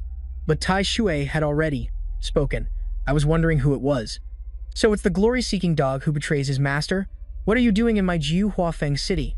Is Shang Dezun also interested in my position as city lord? That person was Zhao Mu. He replied, City lord, who is joking? I have no such intentions. I just hope that on a night like this, you won't leave the city to catch those thieves, but instead focus on guarding the city. If you need to capture someone, just let me take this assassin to do it. That person was Wei Ming. In a cave, deep in the desolate mountains where the Shibao tribe was hiding, Feng Hua was sitting silently to recover her cultivation. A tranquil moment often seen in this type of manhwa, was leisurely sitting nearby, flirting with the Shibao women there. Hey beautiful, want to play for a bit? In the chieftain's room, he had laid out the map of the secret passage and began to explain. Because my tribe is skilled at digging tunnels, Tai Shuai sent us to dig the secret passage. To protect this secret, he blatantly ordered the capture of my Shiba people. If it weren't for the young hero's help, I probably wouldn't have survived today. But when Ying looked down at the paths on the map, which looked like a maze from a dungeon manhwa, she was also stunned. There are so many branches, one wrong move and you'll get lost immediately. Even with a map, you have to be careful. The chieftain replied, the entrance. There's only one, and it's still in the city lord's mansion. Instead of worrying about getting lost, you should think about how to get into the city. If I'm not mistaken, right now, not even a fly can get into Juhuafeng City. The thing guarding Juhuafeng City is the crystal cannon. The sheer scale of this weapon is something straight out of a military manhwa. Couldn't withstand a single blast from the crystal. The chieftain recounted that during his observation, he saw the subordinates giving orders. Check if the spiritual power of the crystal is sufficient. If not, go to the warehouse and get more. The fortress is very well fortified. Shu Tian replied, I've heard of this thing before. Firing 1,000 cannons at once is the kind of overwhelming power you see in a war manhwa to die. But if we sneak in at night, it should be fine, right? The chieftain explained, although the darkness can hide your figure, it can't hide your scent. They also have a wolf that can smell you, anyone who tries to get within a 3-mile radius. At the same time, they also fire their magic crystal cannons. You wouldn't even touch the city walls before being blown into 100 pieces. So we can only sneak in from the sky. In the sky, you just become a sitting duck. Let's think of another way. Feng Hua has recovered her cultivation. She said excitedly, let's lead a few people and charge through. That wolf can't tell who is who. We can just slip in during the chaos, right? Shi Tian was very surprised. Her skills improved so quickly in such a short time, but Ruo Ying pointed out the flaw in this solution. But the problem is we only have a few people. We can't overwhelm that wolf's sense of smell. This is a classic dilemma in many a fantasy manhwa. Feng Hua replied with a faint smile. Of course we have people. Aren't there many people from the Shibatsu clan here? The key point lies right there. Are they willing to expose themselves? Shi Tian interrupted her. Feng Hua, don't talk nonsense. This is our own business. How can we let the Shibatsu people sacrifice themselves for nothing? The clan chief quickly intervened. It's all right. This young lady is just being a bit sharp-tongued. The two of them started arguing fiercely. Feng Hua shouted, if they don't fight back, they'll be killed in the end anyway. In a classic manhwa protagonist move, Shi Tian deliberately said, they are doing it willingly. What business is it of yours?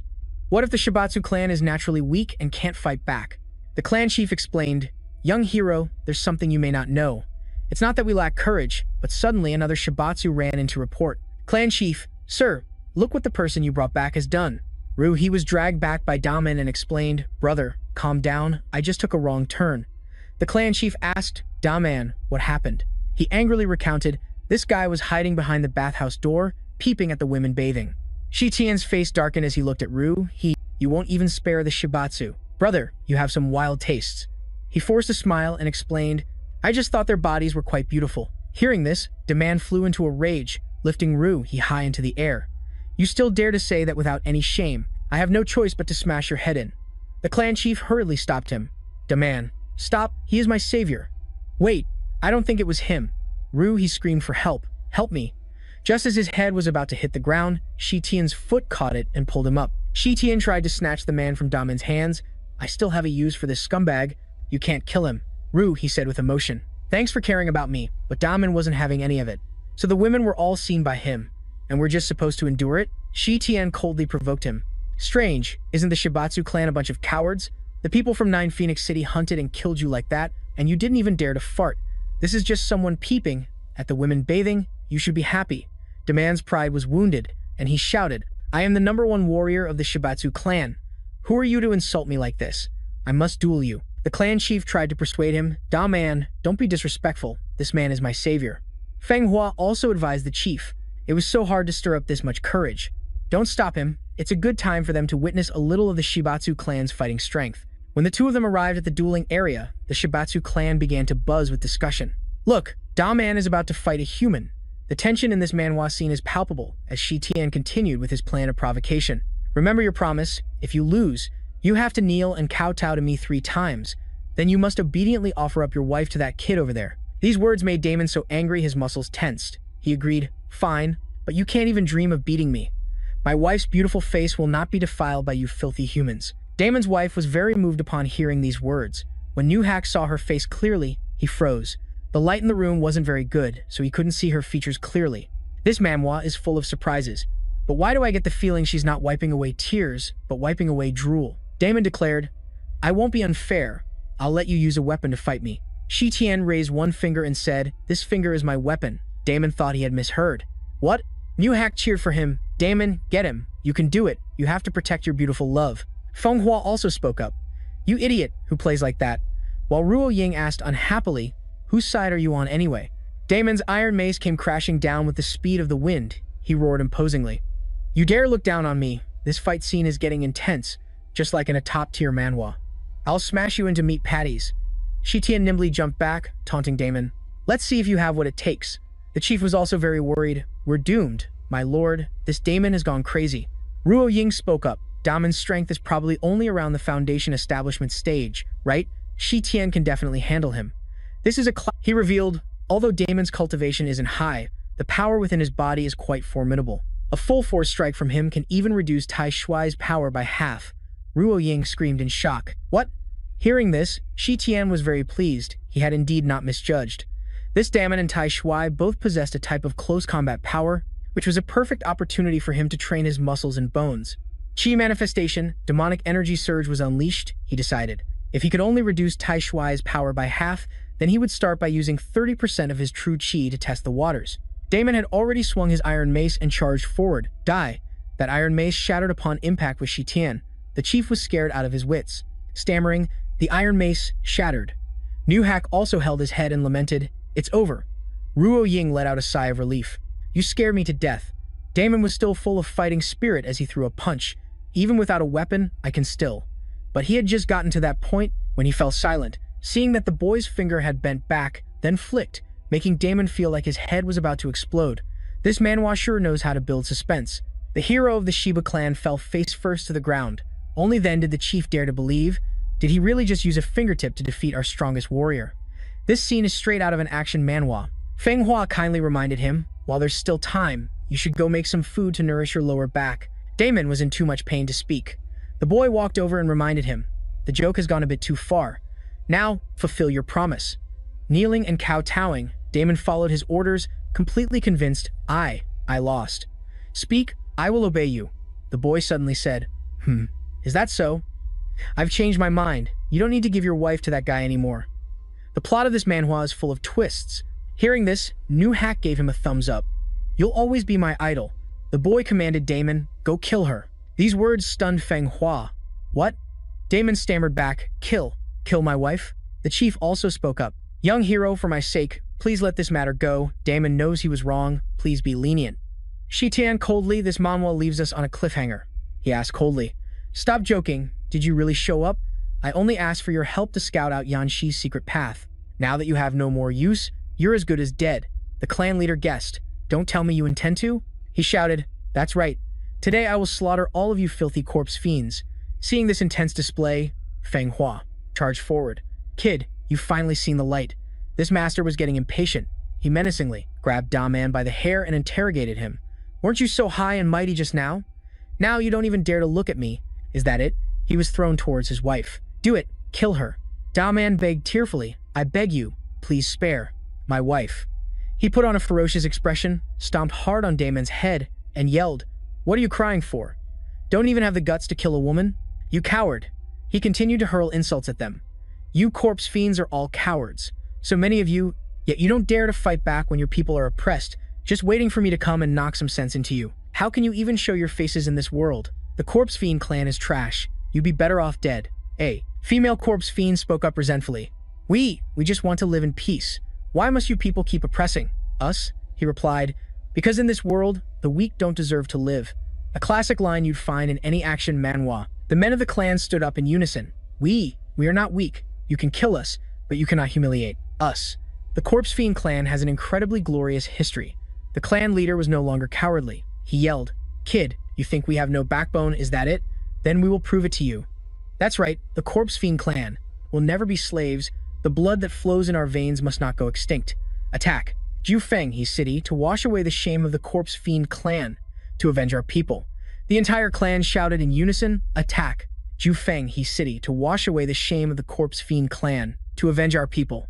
This powerful display, worthy of a top-tier manhwa, startled Shi Tian. "Damn it, the Corpse Fiend clan is truly great, even stronger than I imagined." The man beside him also chanted the slogan, "Attack Ju Feng, He City, to wash away the shame of the Corpse Fiend clan, to avenge our people." Even Ruhi joined in, "Attack Ju Feng, He City, to wash away the shame of the Corpse Fiend clan, to avenge our people." Seeing this, Feng Hua blurted out in confusion, "What the heck is going on? Why did it suddenly turn out like this?" Ruo Ying whispered an explanation. "That was Shi Tian and the clan leader putting on an act just now. The plan was a success." Shi Tian happily shook the clan leader's hand and praised him. "Thank you, clan leader. Your acting was so good it got everyone incredibly fired up." He explained shyly, "It's a good thing I often interact with cunning humans like you, otherwise I would have thought it was real too. In any case, it's a good thing that it boosted the clan's morale." Ru He went to console Feng Hua. "Don't be mad anymore. I didn't know they were acting either." "Look," I shouted until my voice went hoarse. She was still very angry. "Don't lump this master in with an idiot like you." Ruo Ying came over and said, "Now that we have the Corpse Fiend clan's help, attacking Ju Feng, He City, seems much easier now." The clan leader denied it. "It's not that easy." "Do you know why our Corpse Fiend clan ended up wandering in this land?" Shi Tian asked. "Is it because of the Ghostface?" He answered bitterly, "That's right. My Corpse Fiend clan and the Ghostface clan are the two oldest and most powerful clans in the mountains, a classic manhwa rivalry. Here, for thousands of years, we've fought relentlessly. Although we're mortal enemies, a few years ago when the Demon clan ruled, we could be considered to have a symbiotic relationship. After the demon lord's power waned, the Gyuin sect roped in the Ghostface clan to hunt down and kill the heretic clan. The Ghostface clan is naturally brutal and sees us as their sworn enemies. Moreover, their movement techniques are swift and agile, which happens to perfectly counter the heretic clan's techniques, so we truly can't fight back. If only humans were defending the city, our corpse clan could still win by deploying corpse magic. But now that the Ghostface clan and humans are working together, if our clan attacks the city, we will surely fail and might even be wiped out. Shu Tian said casually, "This matter is simple. Just tell me where the Ghostface clan lives, and I'll go kill them." The words, though spoken lightly, carried such weight that they stunned the clan leader. In the Nine Peaks Dark Lair, the den of the Ghostface clan, the Ghostface king had a teacup thrown right in his face. A henchman from the Gyuan sect furiously yelled, "You useless trash! A bunch of good-for-nothings. You can't even guard a prison properly. You made me lose face in front of the city, Lord. Are you trying to mess with me?" The Ghostface king hurriedly begged, "I'm truly sorry for causing you more trouble." The Ghostface king presented a bag of gifts and reported, "To show our sincerity, we will offer double the tribute this month. Please continue to look after us." The man took the bag of bribes, weighed it in his hand, and then cursed, "You dare offer this meager amount? I had to shamelessly suck up to get close to the city lord. I really don't know how you vile and wicked creatures have the nerve to keep living in this world. Just go and die already." The Ghostface king bowed and forced a smile. "You jest, my lord." Only after the man left did the other Ghostfaces dare to voice their grievances that had built up for so long. "Great king, the Gyuan sect's treatment of us is becoming more and more outrageous.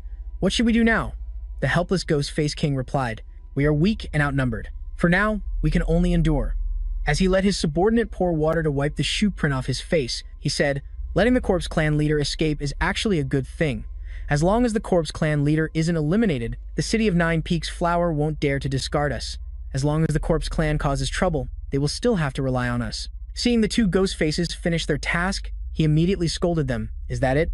Why did you only wipe one spot?" Suddenly, a voice rang out. "Years ago, the Ghostface clan single-handedly fought the Dire Wolf clan, a battle worthy of any Manhwa. And yet now, you've fallen so low as to be trampled under the foot of a petty Taoist. How pathetic." Seeing the dark figure before them, they asked cautiously, "Who are you? A fallen one?" The Ghostface king realized, "You mangy toad, why does this guy look like a human?" Other Ghostfaces rushed forward to attack from behind while the person was speaking. "Before coming here, I thought I would just round you all up in one go, but now I've changed my mind." The sword spirit flashed through the Ghostfaces like a scene from a top-tier manhwa, and Shui Tian continued, "I will show you a brighter path." The Ghostface, seeing his subordinates shattered into pieces by the boy's single move, exclaimed, "What kind of technique was that? It's like something out of a cultivation manhwa. How could you kill all my guards with just one move? Could it be that you're an expert who knows transformation?" The Ghostface king guessed, "Are you from the Corpse Clan? I wonder what you mean by a brighter path." Shui Tian replied like a true manhwa protagonist, "Form an alliance with the Corpse Clan, follow my command, and overthrow the rule of the city of Nine Peaks Flower, and reclaim freedom and dignity for the Ghostface clan." A Ghostface behind him was stunned by this manhwa-level plot twist. "You insolent brat, how could I form an alliance with the Corpse Demon clan?" The Demon Face King was also surprised, confronting Zhu Feng Hua. "May I ask how many soldiers you have?" Shi Tian calmly raised his hand and stated the number, 4 people. The Demon Face King felt as if he was being played with and became enraged. "Such big talk, huh? I thought you were some big shot, but it turns out you're just a braggart." He seethed with power, transforming his body further, and exclaimed, "This king happens to be extremely angry, so I'll take it out on you." Shi Tian replied, "My words and my strength always go hand in hand, a common trope in many a manhwa. If you don't believe me, you can test it." The Demon Face King snorted coldly and raised his finger. His bone-melting dark flame surged and crashed down. The other demon-faced beings came to watch the spectacle, gossiping amongst themselves. "What's wrong? Someone snuck in and angered the great king. He's transformed into his battle god form. That's the bone-melting dark flame. It's going to incinerate Dragonbone City. Just watch, that kid will be burned to a crisp in an instant. He's a madman, a classic manhwa protagonist." Only 4 people, and he dares to challenge Jiu Fenghua City? The Demon Face King also looked disdainfully at the pile of ashes before him. He couldn't even block a single move, yet he dares to command us. What shameless boasting. He said to the advisor beside him, "Master, perhaps you should hide a little further away?" The advisor was stunned and exclaimed, "Could it be?" The Demon Face King explained, "Fortunately, my perception in my battle god state is doubled, so I was able to sense the human's scent. I can't believe he managed to escape the range of the bone-melting dark flame in an instant. Such movement technique. Where did the sword spirit come from? He then spotted him on the other side and managed to dodge in time.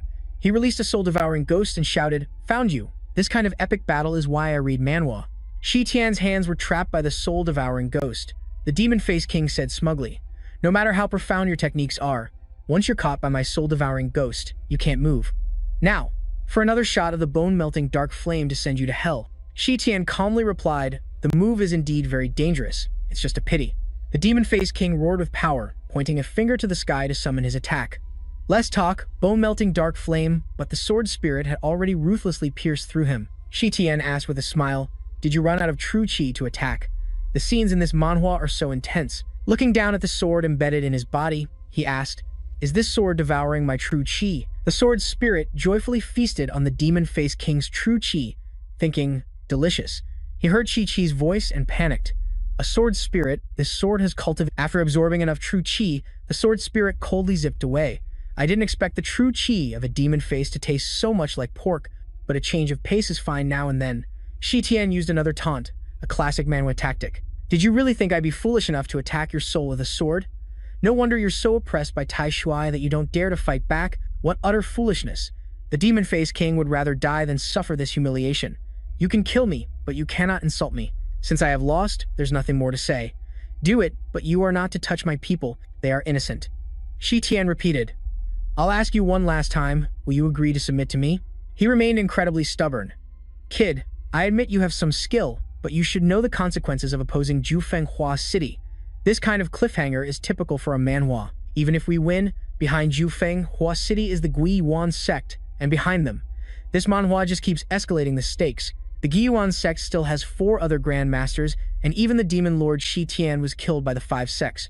For a small demon-faced tribe, do we even have a path to survival?" Shi Tian immediately grabbed the demon-faced king, ignoring the advisor behind him who was shouting, "How dare you seize our great king? What a disgrace! What a disgrace!" He brought the demon-faced king close to his face and whispered, "I am the demon lord Shi Tian. I have returned for revenge. Don't let anyone know." Just then, the other demon faces charged forward in unison. The brothers of the demon-faced tribe rushed to save their great king. The demon-faced king ordered, "Don't come over here," and the group stopped immediately. The demon-faced king began to analyze, a divine weapon possessing a sword, spirit, and knowing the instantaneous movement technique. Are you really Shi Tian?" He continued, "Demon-faced king, for better or worse, we have met once before, don't you recognize me?" The demon-faced king cried out, "My lord, you have finally returned." Jianning spoke doubtfully, "Why do I feel like the anger I was about to vent, the urge to beat this kid up, has to be swallowed back down now?" From a cave, the sound of discussion echoed. "From now on, the conflict between our 2 tribes is considered resolved. Now we must work together to face the enemy." The 2 tribes being able to sit together is truly a good thing. The chieftain and the demon-faced king stared at each other with sharp, hostile eyes. Ruo Ying immediately poured them wine. "Come, let's raise a toast." The demon-faced king spoke up. "This king is only here out of respect for Shi Tian." The chieftain, not to be outdone, retorted, "You scum of the demon-faced tribe. If it weren't for the bigger picture, I would have kicked you to the ground to eat grass." The 2 sides argued loudly. "Say that again? What do you mean by that? Not convinced? Believe I'll rip that stinking mouth of yours apart? Come at me if you've got the guts. I'll punch you to death." Standing in the middle of this verbal brawl, Ruo Ying's face darkened as she wondered why she was called here. That rotten Shi Tian. Where did he run off to? The Shi Tian that she was cursing was deep in the Xuanli forest. He was cultivating his technique. The training arc in this manhwa is really starting to heat up. At this moment, he felt that although the demon lord's techniques looked similar, harmonizing and merging them was not easy at all. It was as if there was a wall inside his body, separating the 2 sources of power. From beginning to end, they couldn't merge. Each time, he could only channel half of his true qi. This would be a huge disadvantage in a fight. Suddenly, the stench of blood wafted over, putting him on alert. Shi Tian stood up and raised his sword spirit defensively. "Such a strong smell of blood. Are you afraid I wouldn't know you're here?" Countless hidden weapons were launched. Shi Tian swung his sword in a few basic moves. The action in this manhwa is relentless. He guessed that the spine being exposed meant this wasn't human, so could it be a guard from the corpse demon tribe? Who on earth could be so vicious? Looking at the thing before him, Shi Tian guessed, was that the boundless earth thorn? A slash came down, forcing him to jump back, and he asked doubtfully, "The golden light cross slash?" Suddenly he realized, wait, how can I name these moves so clearly? I've obviously never seen them before. This is a common trope in reincarnation manhwa. Then, A raging assault carrying fiery power surged towards him. He knew it was a raging assault just by looking at it. Another sword strike slashed through, and he shouted angrily, "You coward, get out here." The sword sheath sliced the raging assault in two. Watching the thing before him explode, he snorted coldly. "Playing tricks and hiding, you dared disturb my cultivation." A figure gradually appeared in the hazy mist. "Since you're already here, then watch." Seeing the person appear like a fierce demon, he was shocked to realize, Old Man Gu? Qing Yang had also appeared. He explained that the person before them was no longer the original Old Man Gu. Under the training of the Holy Virtue Sovereign, he had become a cold-blooded killing machine that everyone feared. A berserk beast. This manhwa scene was intense as Shi Tian's eyes filled with killing intent. "Qing Yang, you animal. You're the most shameless bastard I've ever met. Even a dog knows to repay a life-saving debt to its savior." Qing Yang whipped Wei Ming. "What right do you have to criticize me? Today, I will achieve a great, earth-shattering feat that the five sects have never accomplished before." Shi Tian, prepare to die. But Shi Tian couldn't bear to see Wei Ming in this state. Wei Ming's claws lunged forward. Shi Tian immediately blocked it with the sword spirit. Seeing him only defending and not attacking, the sword spirit scolded. "Did your brain get waterlogged? At a time like this, you're still not using your full strength." He yelled at it to shut up. Looking at Wei Ming before him, he thought to himself, Old Man Gu's consciousness is completely gone, and his true chi is much stronger than before. What on earth did they do to Old Man Gu? The plot of this manhwa is thickening.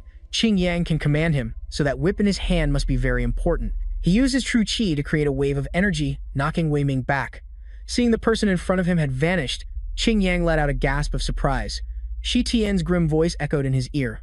"Today, I will clean up the sect on behalf of Zifeng Tang Dao." Wei Ming appeared just in time, launching a claw to create an opportunity for Qing Yang. Shi Tian thought, "This damn guy actually managed to keep up with me? It seems I have to deal with Qing Yang first, or at least hold him off for a moment. But first, I need to figure out how to not injure him." He suddenly remembered, that's right, for his previous moves, I'll first use the formless ground strike to make him jump, then while he's in midair and can't dodge, I'll use the cross-light of death. It was a classic manhwa battle strategy. As Wei Ming was sent flying by the cross, he knew this was his chance.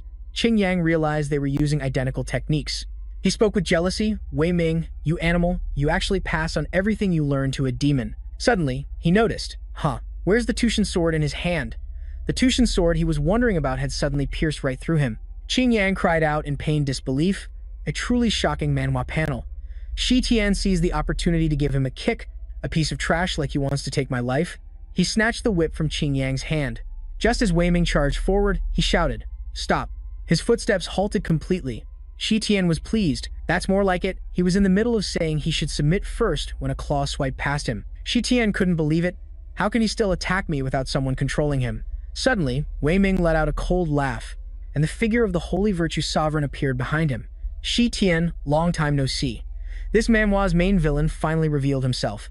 The Holy Virtue sect was originally a second, but because the sovereign of that era, Xuan Huang Dao ancestor, inherited the Great Robe, the strength of its followers grew immensely, and in the blink of an eye, it became the #1 sect in the world. The Holy Virtue sect's techniques, as detailed in this manhwa, are mysterious, and outsiders know little about them. It's rumored in the martial world, a common trope in this type of manhwa, that they incorporated demonic techniques which are still effective to this day. Shi Tian, he spoke coldly, controlling the soul, making someone's life a living hell.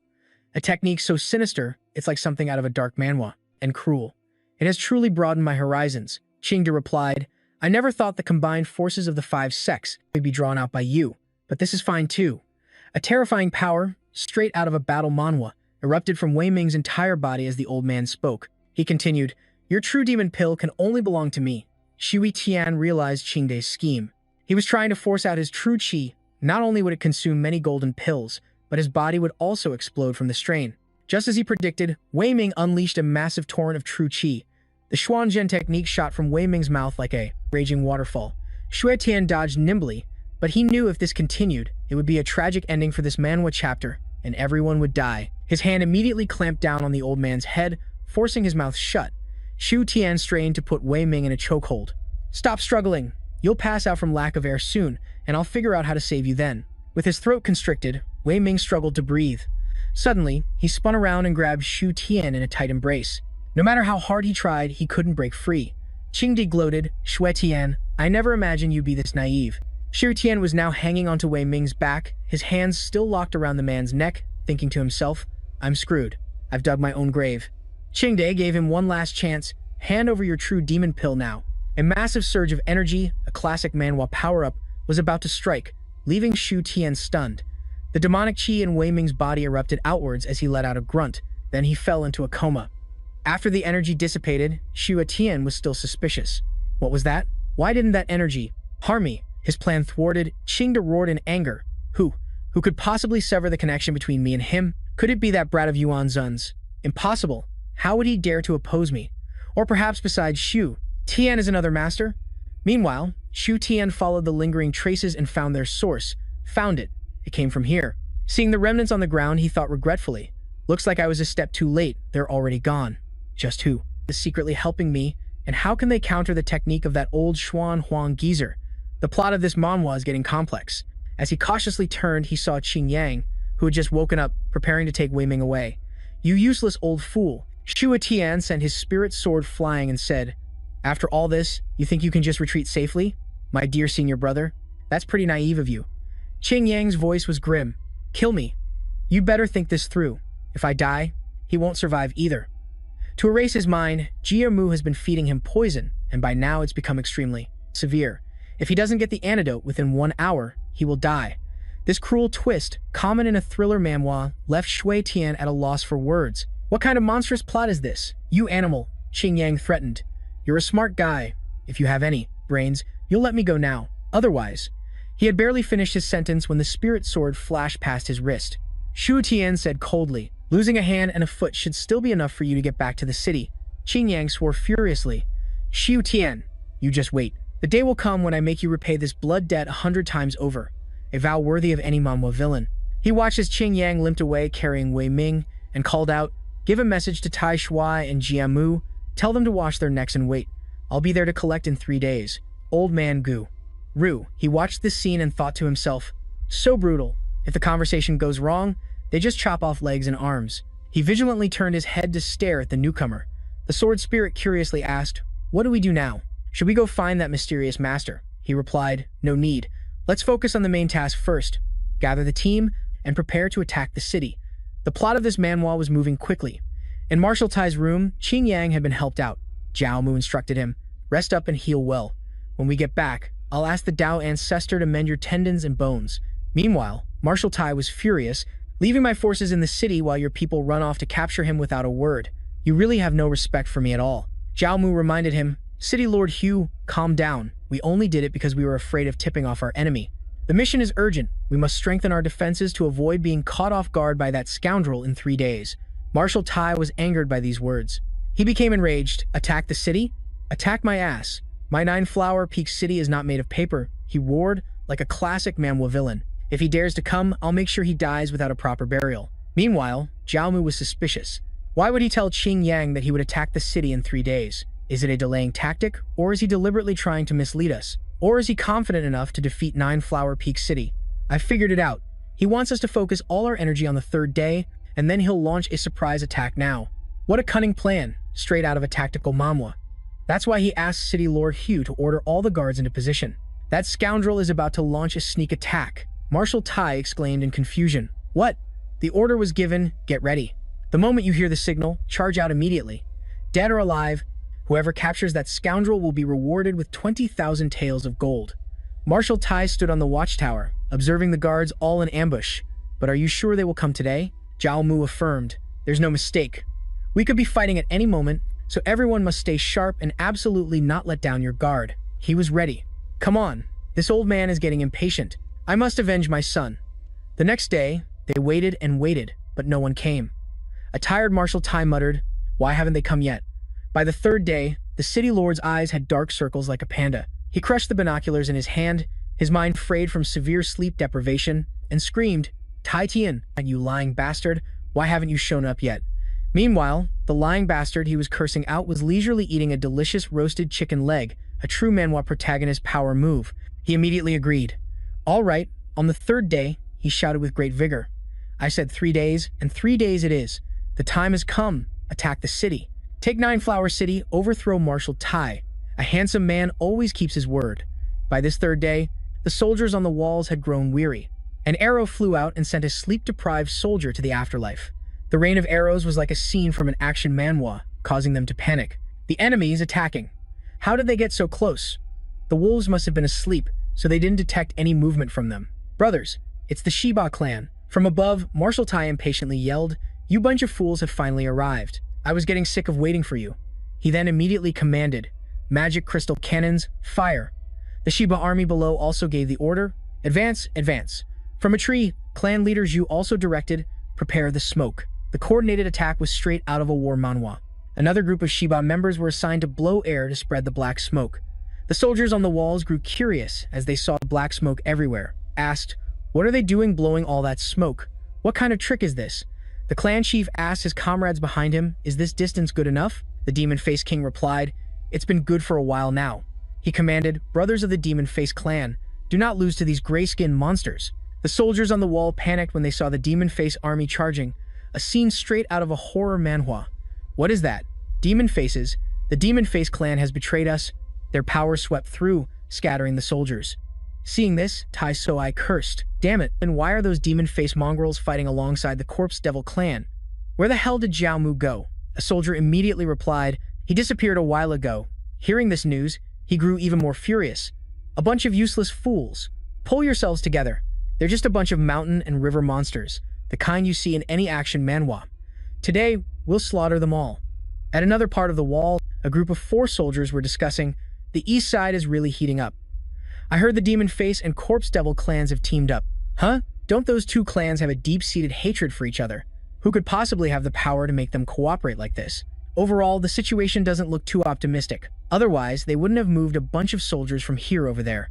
We have to keep a sharp lookout. Don't let those monsters attack.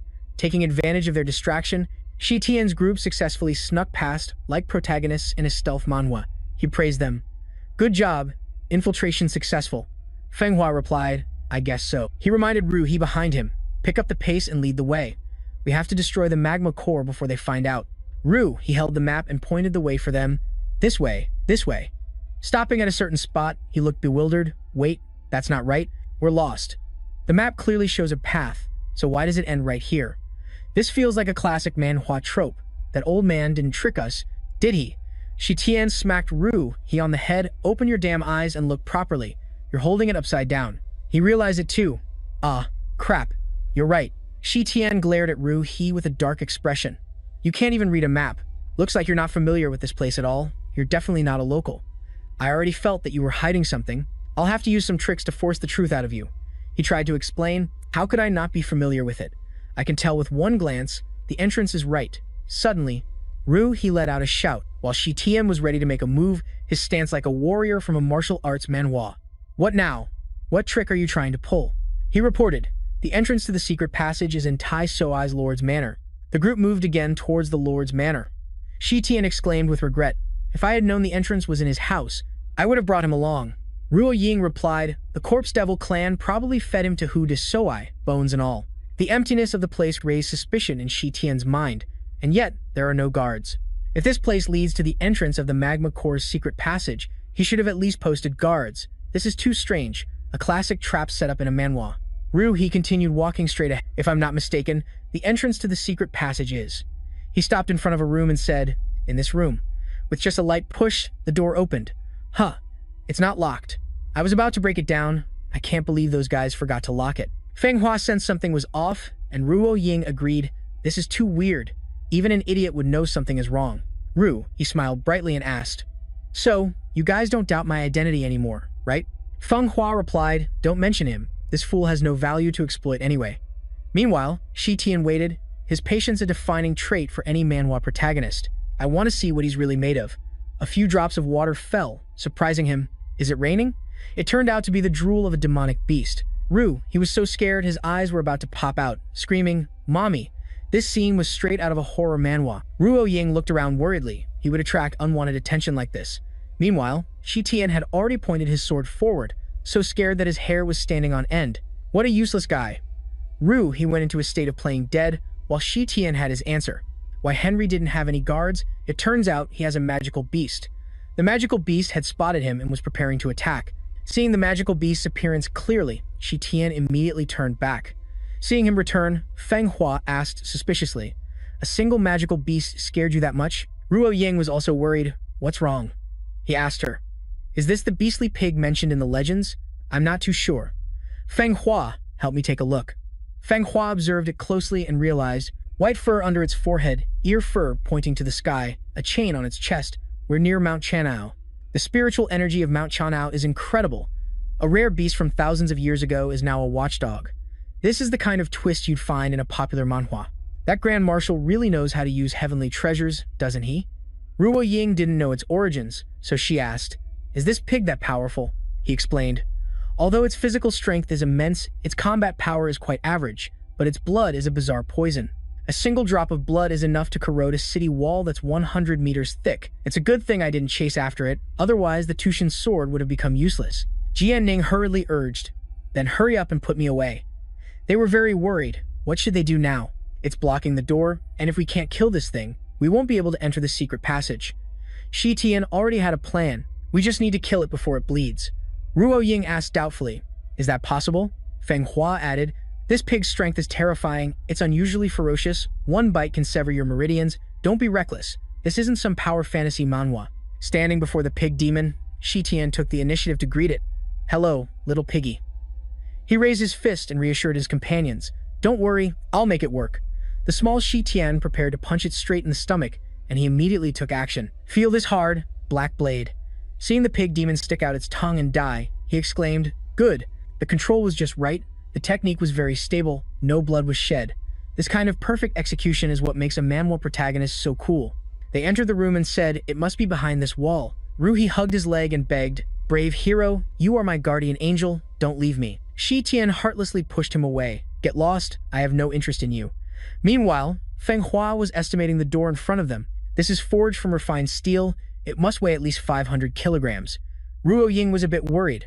"So do we need to find some horses to pull it?" He had already gripped the door latch and told them, "Everyone, step back a bit." The muscles on his arms bulged impressively. He used his strength to pull the handle. The door was lifted off as if it were a feather, astonishing his companions in a classic manhwa power flex. The entire door, estimated to weigh 500 kilograms, was thrown aside. Looking at the empty space ahead, he said with satisfaction, "No more obstacles now, right?" Seeing his companions still dumbfounded, Shi Tian urged, "Let's go down." "What's wrong with you guys?" Ruo Ying asked in shock. "Were your muscles possessed just now? How did they suddenly get so big?" He explained, "Yeah, this is the primordial thunderclap chi technique created by the demon clan master Lei Lei. It can transform the body for a short period of time. A certain body part will definitely become firm and muscular." "Ru," he asked curiously, "transforming a specific part? Any part of the body can be enlarged?" Feng Hua found him very annoying, really wanting to shut his mouth. As soon as Shi Tian jumped down, his arm returned to its normal state and he said, "Oh, is that right?" He led the group inside.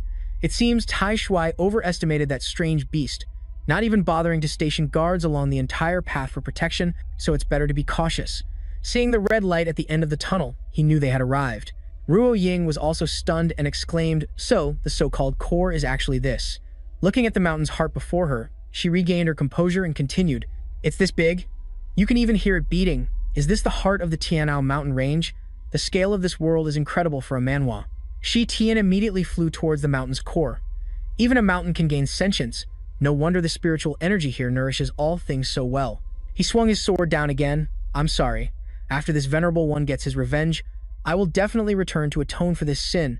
But that sword strike didn't cause any damage to the mountain's core. Ruo Ying was also surprised. "What is this?" Feng Hua guessed it was magma in a self-defense reaction. He urgently warned, "The shape of this talisman is the demonic domain heavenly wheel formation. Get out of the magic array now." Inside the mountain's core, the formation began to shrink relentlessly. Looking at the array beneath their feet, they lost their composure and exclaimed, "What is this? A ceiling barrier. This barrier is shrinking." Shi Tian knew right away, so this was the trick used to deal with him. "Jiaomu, get out here right now." After Jiaomu appeared, he asked, "Still remember this move? What do you think?" Shi Tian, "Back then you personally experienced this technique. My use of it isn't bad, is it?" A classic manhwa villain monologue. In the past, Jiaomu had once happily boasted, I did it, I created the demonic domain heavenly wheel formation. Lord, I succeeded." He had also been very happy, patting his head. Not bad, You learned the demonic domain heavenly wheel formation in just 3 days. You truly are our exceptionally talented Zhao Mu. I'm a little envious, you know. Remember, the demonic domain heavenly wheel formation can absolutely not be broken, and the spiritual energy inside is incredibly chaotic, making it impossible to even teleport out. The power scaling and anyone trapped inside will have no choice but to be turned into mincemeat. You must never use this vicious trick on your friends. Zhao Mu had obediently replied, yes. He now confessed, actually, I didn't want to use your own technique to kill you. But after thinking it over, only the demonic domain heavenly wheel formation can counter your teleportation. As for those others, they originally had a chance to survive, but they insisted on walking into my formation. This betrayal plot twist is a classic Manhwa element, so I have no choice. Ruo Ying and Feng Hua both glared at him, their eyes filled with fury. Looking at the back of Ru He, Zhao Mu wondered why there was an extra person. That person's back looked so familiar. Meanwhile, Ru He lamented silently, I'm so screwed, I can't believe I ran into this guy here. Seeing Zhao Mu staring blankly, the two women grew curious. What is he looking at? Who knows? Maybe he sprained his neck. Just then, Shi Tian spoke up. Betraying me once wasn't enough for you? You want to personally kill me a second time? The sword spirit was already aimed at him. I treated you well enough. Why must you repay kindness with hatred? Zhao Mu repeated grimly. Treated me well? You clearly knew. I was the most talented one, but you never intended for me to be your successor. I served you with all my heart, but you only wanted me to be your servant forever, your slave, your dog. Shi Tian finally understood the conflict in Zhao Mu's heart. So you wanted to be the demon lord? He yelled. Stop pretending. I hinted at it so many times, how could you not know? He quickly denied it. No, I didn't. I really didn't know. Zhao Mu immediately retorted. Shut up. You were just jealous of my talent. You were afraid I would surpass your achievements. Ruo Ying guessed. Is Shi Tian deliberately provoking him? Feng Hua replied, probably not. Ruo Ying stepped forward to mediate between them. Don't get agitated. There must be some misunderstanding between you two. Let's clear up all the issues today. She turned to Zhao Mu. You should speak clearly. Why didn't he let you take over in the beginning? He replied, don't ask. I already know the answer.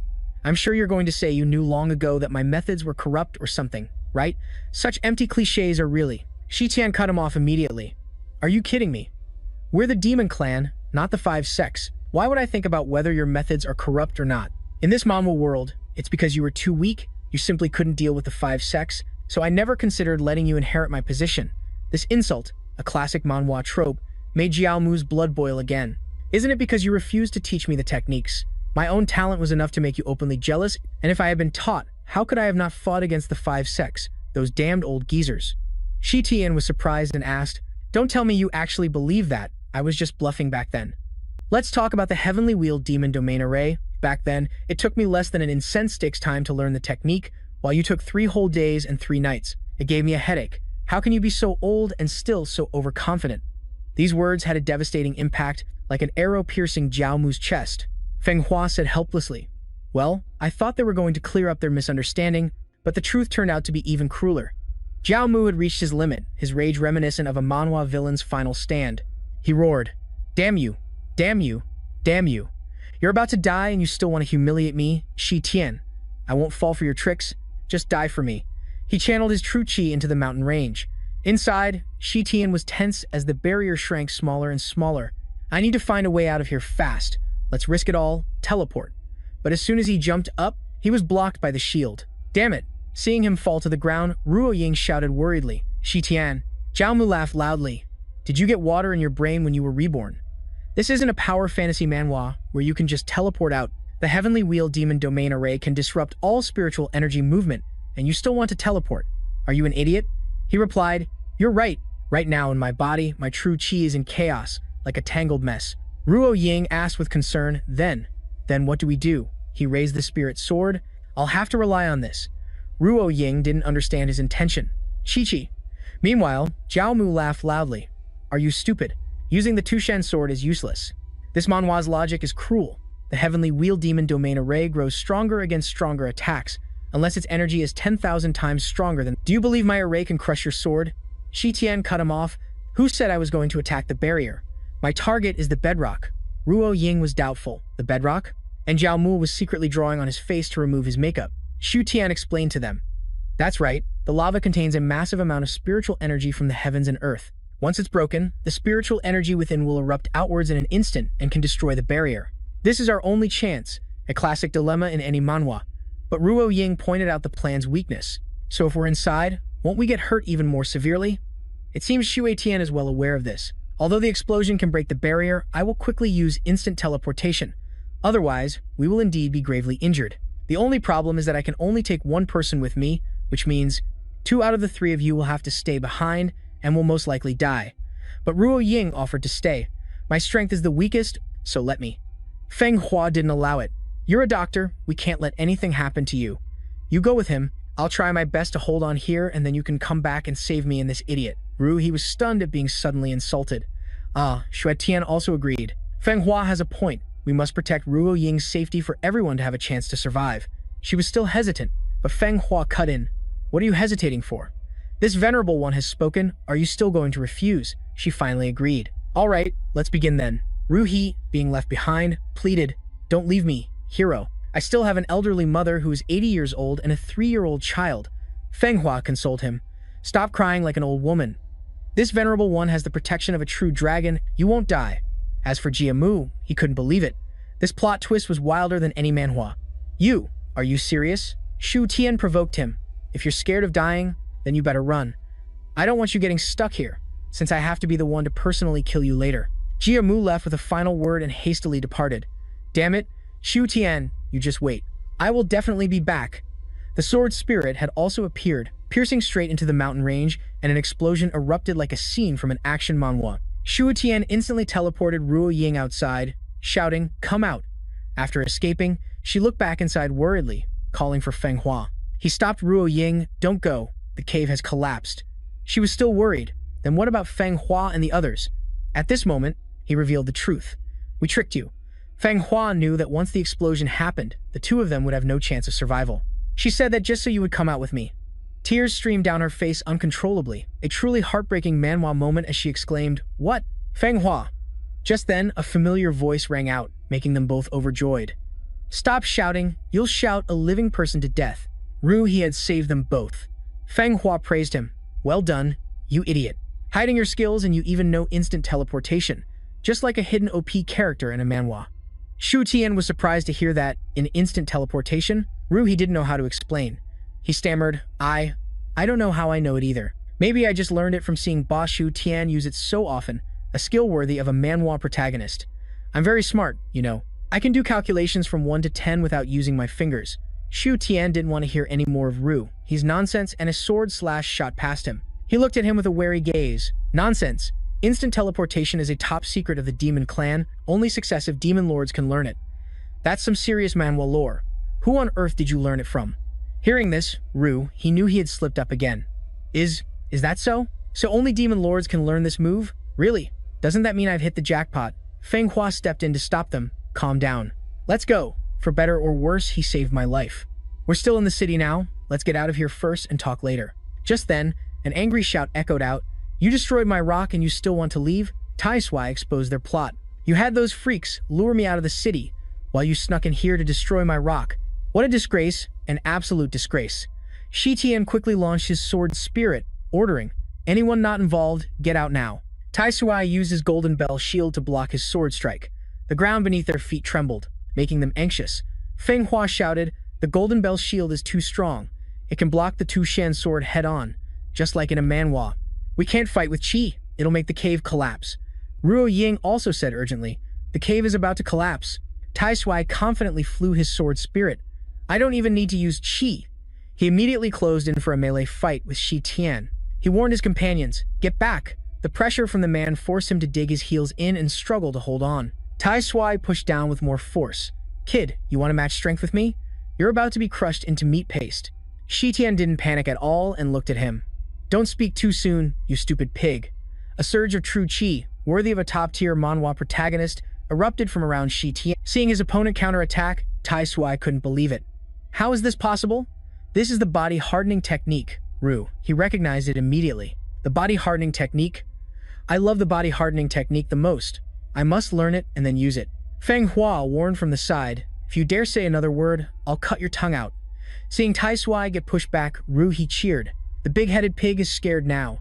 Tai Sui's anger flared, his muscles bulging furiously like some monster from a dark fantasy manhwa. You beast, don't underestimate me. Seeing this, Ruo Ying asked curiously, what's wrong with his body? Feng Hua guessed wildly, he probably eats too many nutritional supplements.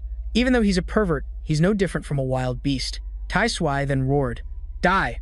A relentless rain of fists poured down. Shi Tian's ki also slowly flowed into his muscles, causing his biceps to bulge. Finally, he seized an opportunity and punched straight at the weak spot on the man's abdomen. There's an opening. The man arrogantly retorted, so what if there's an opening? My golden bell shield is the hardest in the world. But he spoke too soon. Shi Tian's shaped fist, like a spearhead from a martial arts manhwa, caused a crack to appear on his golden bell shield. He was astonished, and screamed, what? Ruo Ying cheered from the side. I can't believe he fused his enhanced muscles with the sharpness of the Tu Shan sword to break the golden bell shield. Feng Hua and Ru he also cheered for him. Go for it. That's awesome. Tai Sui clasped his hands together, raised his fist high and brought it down. You filth. But before he could act, a punch from Shi Tian landed squarely on his abdomen. This single punch carried extraordinary power, a force that pierced right through Tai Sui, a truly epic manhwa moment. Ruo Ying was also flabbergasted. Using a headbutt palm, he's going to be completely smashed. Feng Hua watched with satisfaction. I really like this part. Meanwhile, Ru, he continued his crazed fan act. A miracle has happened. Everyone, this is better than any manhwa I've read. So cool. So cool. He had just said that when he froze, seeing Shi Tian staring at him and uttering, you're next. Ru, he let out a whimper. As he was lifted by the collar, he still tried to explain, I'm just a copycat who learns by watching. I don't even know how I know it myself. Shi Tian wasn't fooled at all. It's all lies, Feng Hua reminded him. He said, calm down. Seeing you constantly protect this guy, do you think you want to betray me too? Feng Hua used her power to stop him. Betrayal? You rotten brat, did I ever say you were my master? You act without even asking. Striking so hastily, aren't you afraid of killing the wrong person? He exposed Ru. Not a single word this bastard says is true at all. If we don't kill him, he'll bring disaster upon us sooner or later. Feng Hua started to lose her patience. What in the world is going on? Explain yourself clearly while I can still protect you. Ru he hid behind her and explained, I just used it. Unconsciously. I don't even know when I learned how to use it, she guessed. You don't know? Could it be you have amnesia? This excuse was exactly what Ruhi wanted. That's right, I have amnesia. Tai Tian spoke up. Amnesia? Huh? In that case, what a coincidence, I have a way. 3 minutes later, Ruhi was trapped under a formation array, begging Feng Hua, big sister. Why did you make me lie down here? Are you planning to kill me with one strike now? She said coldly, don't move. If you keep squirming around, I'll really do it. Next, I will use the Dragon Clan's Divine Spirit Array technique to scan his brain. It's a classic ability in this kind of manhwa. Everything you've experienced will appear before my eyes. After hearing this, Ru, he replied, is that so? Then I'll have to trouble you. Just as he said that, the Divine Spirit cleansing chi shot down, and she warned, don't move. Upon connecting with Ru, he's subconscious. She immediately began the probe. When Feng Hua's divine sense entered a vast, desolate space, she was stunned. First, seeing bolts of heavenly lightning crashing down from the sky, she was shocked. What the heck is this? This scene was straight out of a divine punishment manhwa, grunted and stumbled backward. She came to a conclusion. He doesn't have amnesia, his memories are sealed, and it's impossible to access the memory area in his brain, Tai Tian reported. With my current cultivation level, there's no way to break the seal. The one who cast the seal must be at least a master at the peak Tribulation Transcendence realm. Ruo Ying guessed, the Tribulation Transcendence realm? Then that person must be someone incredibly special to our master. He continued, regardless, he's hiding many secrets from us. If we keep him, he could be an unpredictable threat or perhaps an incredibly powerful ally. It's a classic manhwa dilemma. Ru, he blurted out naively. You mean even Big Sister is helpless? Ruo Ying asked curiously. Brother Tai Tian, what's your plan? He replied, looking troubled. Forget it. I can't be bothered to deal with this fool. We'll deal with it after he regains his memory. We've been gone for a while, right? I bet Shiba and Mi and Gi are getting impatient. Ruo Ying criticized, you were just about to kill the man and you won't even offer a single word of apology. So rude. Seeing him drag Tai Shuai's corpse, she was very surprised. What are you going to do with that? He said cryptically. I have a use for it. Behind them, Ru, he thought to himself, even the true Dragon Clan can't break this seal. It seems I can only rely on myself. A classic manhwa protagonist realization, the entire city was now engulfed in flames. The soldiers were like headless chickens clamoring, where's the city lord? Where did he go? The city lord left right after the big explosion. We don't know where he went either. The rebels are attacking. Tai Tian threw Tai Shuai's corpse out in front of them. Your city lord is right here. If you don't want to end up like him, surrender now. This is a power move straight out of an action manhwa. Otherwise, your fate will be the same as Tai Shuai's. The soldiers were terrified. Even the city lord was. This guy is a monster, men. We can't beat him. He warned them, your lives are your own to decide. Think carefully. The power gap shown is a common theme in this manhwa, and the obvious result was their victory. The Demon Face and Shiba clans cheered joyfully. We won. After this great victory, the clan leaders stepped forward to thank him. On behalf of the clan, young hero Shi Tian, the remnants of the Gui Yuan sect, at Juhua Peak have all been eliminated. It was thanks to you killing Marshal Tai that we could completely crush their will to resist. Otherwise, our two clans would have had to sacrifice countless more people. Shi Tian replied casually, the two clan leaders are too kind, but Ru Ying brought him bad news. Shi Tian, I led my men, and turned the whole city upside down, but we couldn't find Teacher Gu and Qing Yang. Jiamu was also nowhere to be found. Hearing this, he was surprised. What? You couldn't find Teacher Gu and Qing Yang? A subordinate reported, I heard that Qing Yang was beaten by someone until his arms and legs were broken, and he was taken to the Gyu Yuan sect's headquarters that very night for treatment. He guessed. It seems Teacher Gu was also taken away.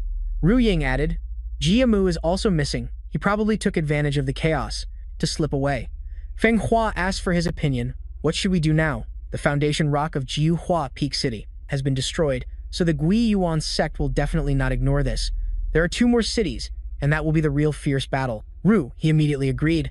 Big Sister is absolutely right. During a meeting, Shi Tian analyzed the situation like a true manhwa protagonist. Of the 3 Taiming cities, there are 2 left, Hun Yuan City and Fa Erjai City. These 2 cities and Jiuhua Peak form 3 corners that depend on each other. Which city do you all think the Gui Yuan sect will focus on protecting? The clan leader answered hesitantly. This, we truly do not know. He asked a second question. Normally, which city does the Gui Yuan sect master interact with more often? He revealed, people usually call the Gui Yuan sect master the hidden shadow master, who has never left the headquarters, is incredibly mysterious, and no one knows what kind of person he is. In the world of this manhwa, there are even rumors that he is a woman. Meanwhile, Jiamu, who was injured by the exploding foundation rock, had returned. He immediately reported, the rebel Shi Tian destroyed the foundation rock of Jiuhua Peak City. There are 2 cities left. The Gui Yuan sect master exclaimed, don't rush to personally help, or you will suffer even greater losses. At the Gui Yuan sect headquarters, the hidden shadow master listened to his report and then asked irritably, since when did the affairs of the Gui Yuan sect need a dog from the holy virtue lord to run its mouth and lecture me? Use your brain and get a little smarter. This isn't your master's territory. If this sect master wanted to kill you, it would be easier than killing an ant. Jiamu hastily admitted his fault. Yes, I was presumptuous. Please, for the sake of my merits in fighting demons, heal my wounds. That bastard Shi Tian destroyed the foundation rock, causing fragments to fly and pierce my internal organs. It was a miracle I managed to fly back here. I really can't endure it any longer. The hidden shadow master, a classic manhwa villain, frowned upon hearing this and sneered. A masterless dog is also worthy of my help. Get lost and go find your master. Jiamu was dragged out, still trying to beg, sect master, at least please let me see Qing Yang, his injuries. A subordinate announced. The 2 of them were sent back to the Holy Virtue Lord. It was a long time ago. If you want to see them, go find them there. Jiamu was stunned. Sent away? What about Qing Yang's injuries? The 2 subordinates shouted at him before throwing him out the gate, a harsh reality often depicted in a manhwa. What are you thinking? Did you think our sect master would use his true energy to heal you fools? In your dreams, scram, and don't let us see you again. The humiliation of this day, he has remembered. Very well, Yi Yuan sect. Wait until I've healed my wounds, and I'll come settle the score with you. At Han Yuan City, a powerful force descended with a person. Someone shouted, City Lord Ma is standing on the city wall looking down at the smoke and fire below. Wobao asked his subordinate, has the Sovereign Lord gone to Fanner Fortress City? The subordinate reported, yes. Fanner Fortress City received intelligence that a large number of ghouls and demons are advancing to attack the city, so the Sovereign Lord had to rush there for reinforcements. Guo Bao laughed after hearing this. This whole situation is like a dramatic manhwa. Let the Sovereign Lord stay at Fa, near Fortress City fighting a life or death battle with the rebels. I'll wait for the immortal pill to fall into my hands, then clean up the mess. It's not too late. I'll give him a big surprise. Looking at the heavenly heart grass before him, he asked, the energy of the rock core, how much is left? The subordinate reported, "The heavenly heart grass is very tough, very strong. Last night we just channeled the spiritual energy of the southern city's rock core into it, but we still couldn't refine it. Today, we increased it to 80%, but it's still the same as before." The old man decided, "Then use it all. Things have come to this point, there's no need to be secretive anymore." He was doubtful. Use it all? The rock core's spiritual energy will cause a massive explosion. The shockwave will even reach the Giyuan sect at that point, trying to go back. Guobao said confidently, "It's time for the immortal pill to emerge. I have already cultivated to the human realm, attain the Tao, and become an immortal. Why would I fear the Giyuan sect? Besides, aren't the rebels also eyeing the rock core? Even if the immortal pill isn't created, we can still say that the rock core was destroyed due to our carelessness. The Grand Marshal couldn't even protect it. He definitely won't blame us." Hearing this plan, the subordinates began to flatter him endlessly. As expected of the city lord, this plan to kill two birds with one stone is as brilliant as one from a manhwa. "I will follow the city lord, even in death. Ah no, the sovereign lord, I won't give up even if I'm torn to shreds." Suddenly, a scene straight out of a manhwa appeared in the sky. Four peculiar lights from the night sky were preparing to descend, making them curious. "What is that?" It was Shi Tian's group. He asked, "The rock core is under the lava, right?" Ruo Ying confirmed, "That's right." Feng Hua proudly spoke up, "We'll ride our swords into the sky and then dive down for a surprise strike." To think of such a perfect plan, it could only be me. Shi Tian raised his sword with great presence. If the Tushan sword uses its full power, I'm certain that a single strike is enough to shatter the rock core. The power to do that is the kind of epic moment you'd see in a manhwa. The subordinate below was dumbfounded. They're going to strike the rock core? The alarm rang throughout the city. "Intruders! Guards! Protect the city!" Ruo Ying realized worriedly, "We've been discovered." Feng Hua remained calm. "From this far away, they can't stop us."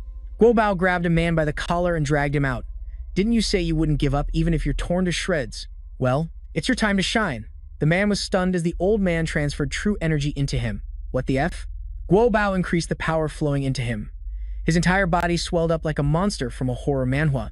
His clothes tore apart, and he screamed, it hurts so much." After succeeding, Guobao sent the man flying with a single palm strike. Meanwhile, Shi Tian was still estimating the distance. "This distance should be enough. Everyone get back. Don't get hurt by the lava." Ruo Ying, at that moment, promptly. He spotted something. "What is that?" He guessed it was a person. Seeing the fat guy being thrown over, Feng Hua didn't seem to care, just letting it happen. As the fat guy flew closer, he seemed to sense some kind of intention.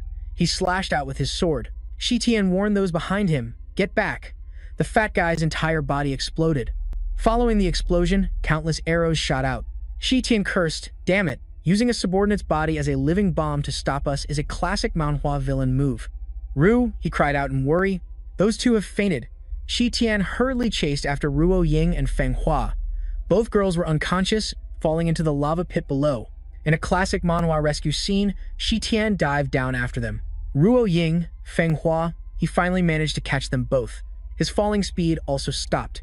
Then Shi Tian immediately teleported away. He brought them to a safe place. Meanwhile, Guobao had figured out his plan, sending the entire team to Farajai City, while he himself came here to launch a sneak attack on Hunyuan City. Kids these days have no morals. Seeing Guobao's technique, Shi Tian thought to himself, "While I was dodging the electric current, you pull a move like this. Who's the one with no morals here?" He then teleported behind He, leaving him to block Guobao's attack alone in a move straight out of a battle manhwa. The old man snorted coldly and said, "There's still one more. Who wants to die, He replied, "If you want to touch them, you'll have to defeat me." A single palm strike caused his chi to spin chaotically, making him unable to attack. Shi Tian had already moved the two girls to a distant corner before returning. He spoke up as a reminder, his technique is mainly based on internal shockwaves. If you're hit by him, even if there's no external injury, your bones and tendons will be shattered from the inside. Guobao was quite surprised. "Kid, you've got some knowledge. As long as you don't ruin my plans, I'll spare your life." He casually launched a palm strike. "Well, sorry about that. I love coming here to mess with you." Guobao calmly dispersed the palm strike, causing it to explode. The old man snorted, always trying to show off. Suddenly, Shi Tian's figure vanished from in front of him, leaving the old man stunned. "Humph, where did he go?" A subordinate from afar reported, "City Lord, he's over here." But Shi Tian had his own plan. His target was the rock formation behind them. This strategic shift is common in a good manhwa. One of Guobao's attacks slammed into the ground, unleashing a surging power that cracked the earth. The old man shouted, "In your dreams." Shi Tian was immediately sent flying by the force from below his feet. The old man's subordinate was also blown away. Knowing that the guy had plummeted into the lava lake behind them, he began to feel overwhelmed. He muttered, "The Grand Marshal is hard and yang, while Guobao is yin and soft. How can I even fight this?" Just as he was momentarily careless, Guobao attacked. He struggled to raise his sword to block. He suffered internal injuries so severe he coughed up blood. "It's over. His internal shockwave has entered my body." The brutal impact was a staple in action manhwa. That one palm strike seemed to pass right through Shi Tian's body. Guobao said coldly, "Young man, with such meager talent, you dare to come and sneak attack my Hun, Yuan City? I advise you to worry about yourself first." Seeing Shi Tian jump backward, the old man was quite surprised. "You can still jump?" He wiped the blood from his mouth and said, "I originally planned to destroy the rock formation first and then deal with you, but it seems I'll have to change the order now." The sword spirit was ready for battle, a magnificent weapon fit for any manhwa, and he launched it toward his opponent. Guobao used his divine palm to block it. "Foolish kids, how can a hard object like this possibly injure me? Watch me counter it bare-handed." After those words, an explosion erupted, shaking the heavens and the earth. When the thick dust and smoke cleared, the figure of Guobao, now charred black from the explosion, looking like a defeated manhwa villain.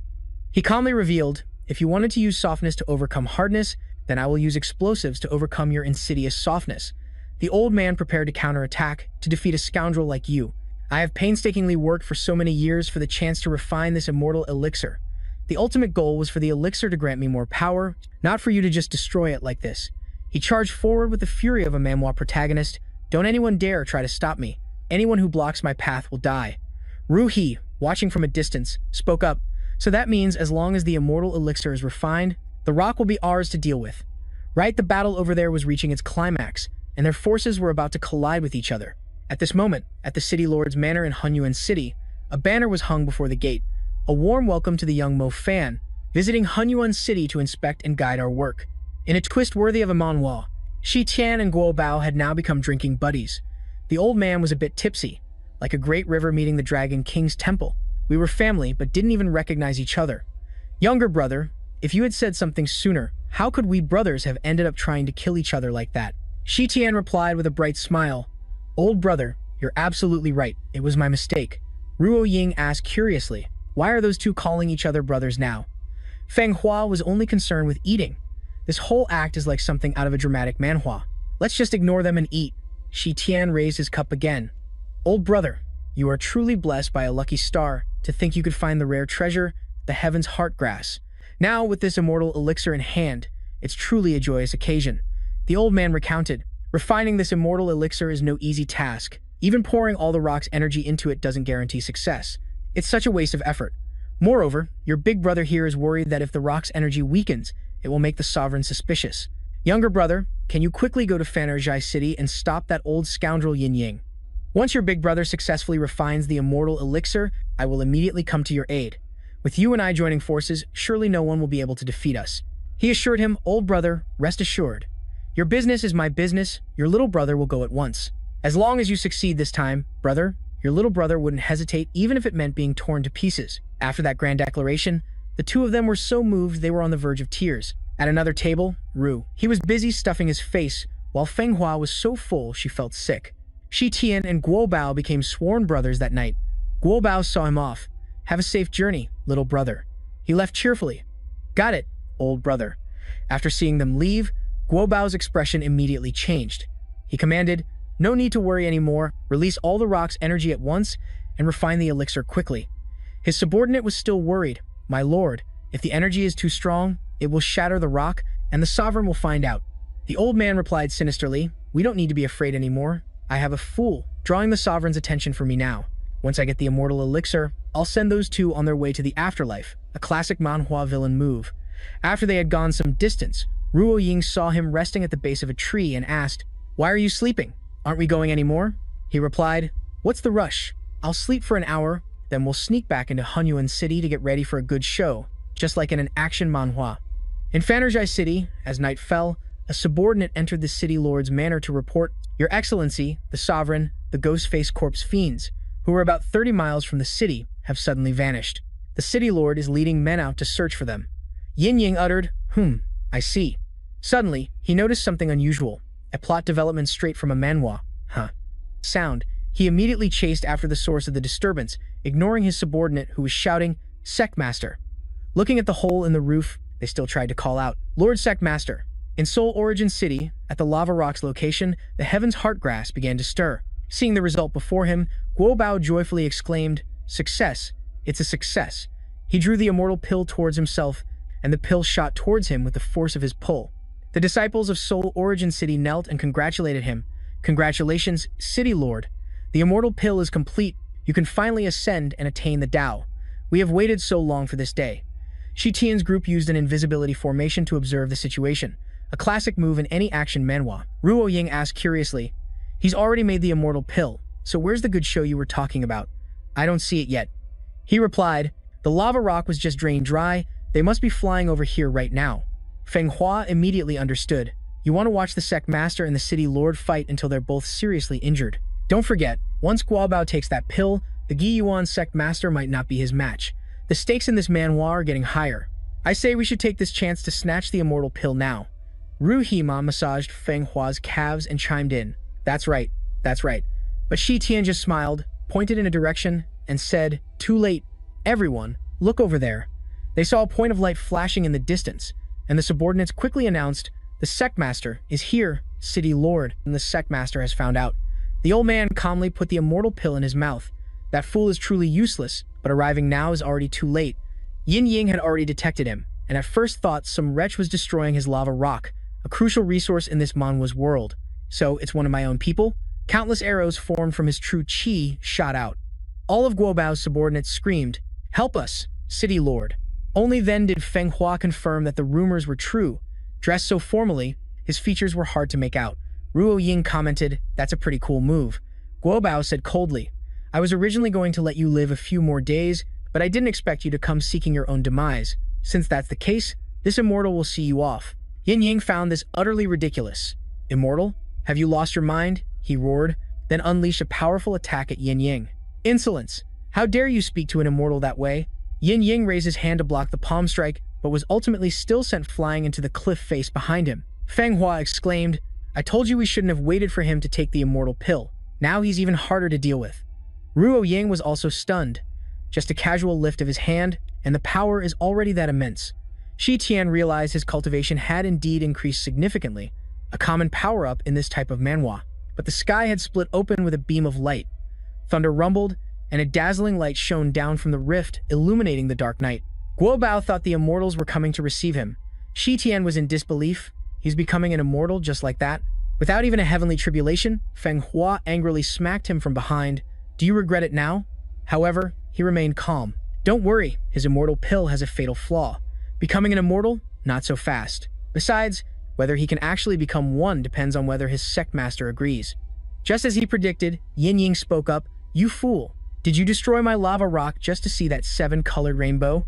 Guobao was still completely confident. "Look closely. This is proof that it's a good omen from the immortal realm. I'm about to ascend and become an immortal. I am now invincible." A murderous aura radiated from Yin Ying, setting up the classic manhwa showdown. It plunged the surroundings into darkness. "Making you the City Lord was the greatest mistake of my life. Today, I will correct that mistake. To atone for my mistakes." Guobao immediately rushed forward to attack, speaking arrogantly. "Before I ascend to the heavens, I'll send you on your way. On your way to wash away the hatred of all these years." Yin Ying launched countless ice needles, a spectacular move right out of a manhwa, to block his path. The old man was merely nonchalant. A single wave of his hand could block all the damaging attacks. "You think you can fight me with these petty tricks?" A grand formation. It was set up behind Guobao, and at the same time, Yin Ying's ice rain surged forward. The hand of the great mighty military chief, the old man, created a circular barrier, then pushed the ice arrows forward. The great mighty military chief drove the arrows into the cliff where Yin Ying was standing, but when the light faded, Guobao was stunned when he saw that his figure was no longer there.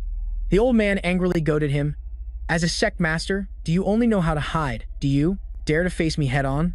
Of course not. Yin Ying had already launched a sneak attack from behind him, a classic manhwa tactic. A single punch landed squarely on Guobao's back, but his entire hand twisted tightly upon contact. Yin Ying's whole body began to spin uncontrollably. But Oan, seeing this, was curious. What did Guobao do to Yin Ying? It's making his whole body spin around. She, Tian explained, Guo Bao wants to use the twisting force to break his arm, but he is controlling his own body to neutralize that energy. Unless Yin Yang is skilled in telekinesis and can instantly control his body, it's clear who will win and who will lose. And indeed, the Steckmaster spun and fell to the ground, and Guo Bao immediately rushed forward, just pretending to have an opening as expected. You really fell for it. Witness my ultimate move, and I'll send you off. But he was suddenly struck by an electric current that made his whole body go rigid. The electric attacks came from all directions, a shocking development in this Manhwa, causing him internal injuries and making him spit out a mouthful of blood. He couldn't withstand it, and collapsed to the ground. But Oan still didn't understand what Master Yin Yang had done to him. He replied, it wasn't Yin Yang, it was the toxicity of the immortal pill he used taking effect. Shi Tian explained, the heavenly heart grass is a supreme treasure of heaven and earth. The legend says it must be refined with 81 types of spiritual medicines to achieve immortality. But this is only a legend. After being concocted and consumed, it will only weaken the true qi in the body, a terrible side effect often seen in a cultivation manhwa, ultimately leading to only one path, death. It was curious. My father has researched countless spiritual medicines in this manhwa world, but I've never heard him mention the heavenly heart medicine. Ever. How do you know that? Feng Hua, on the other hand, assumed. No wonder he can't become an immortal. You must have tried it before, right? He replied sadly, I've never tried it, I've only seen it. Yin Yang coldly cursed the old fool, delusional. To think you could use a medicinal pill to ascend to immortality, you were truly seeking your own demise. Guo Bao's body couldn't stop trembling as he stammered out, no, it can't be. The immortal is coming to receive me. The old man stared foolishly at the sky. When he heard his name being called, Shi Tian exclaimed with interest, they've really arrived. The plot of this manhwa is really picking up. The celestial being criticized his actions of the old man. You did not cultivate with a pure heart. Instead, you committed rebellious acts. You pinned your hopes on a dream elixir. To become an immortal, truly pitiful, detestable, and hateful. Guo Bao begged in agony while, bleeding from all 7 orifices, please, please, celestial being, save me. The immortal coldly waved his hand and celestial arts radiated out. The heavenly Tao is constant, why should it tolerate you? The celestial arts suppressed Guo Bao's body, forcing him to tremble and kneel, his mouth unable to form words. Immediately after, Guo Bao exploded, and the entire night sky lit up brightly, a truly explosive ending for this manhwa chapter. The old man's desperate scream. That immortal technique, straight out of a manhwa, spread to Shi Tian's group, making them struggle and gape in shock, exclaiming in surprise, oh my god. He thought to himself, a casual move is already this terrifying. Is this the power of an immortal? Where Yin Yang once stood was now a deep, large crater inside the barrier. Ruo Ying asked worriedly, will we be okay being this close? What if immortal Yin Yang sees us? Shi Tian replied, he's long gone. He was also curious, I can't even see the bottom of the hole. Don't tell me it blasted straight through the earth. Seeing that he didn't hesitate, he immediately jumped into the crater.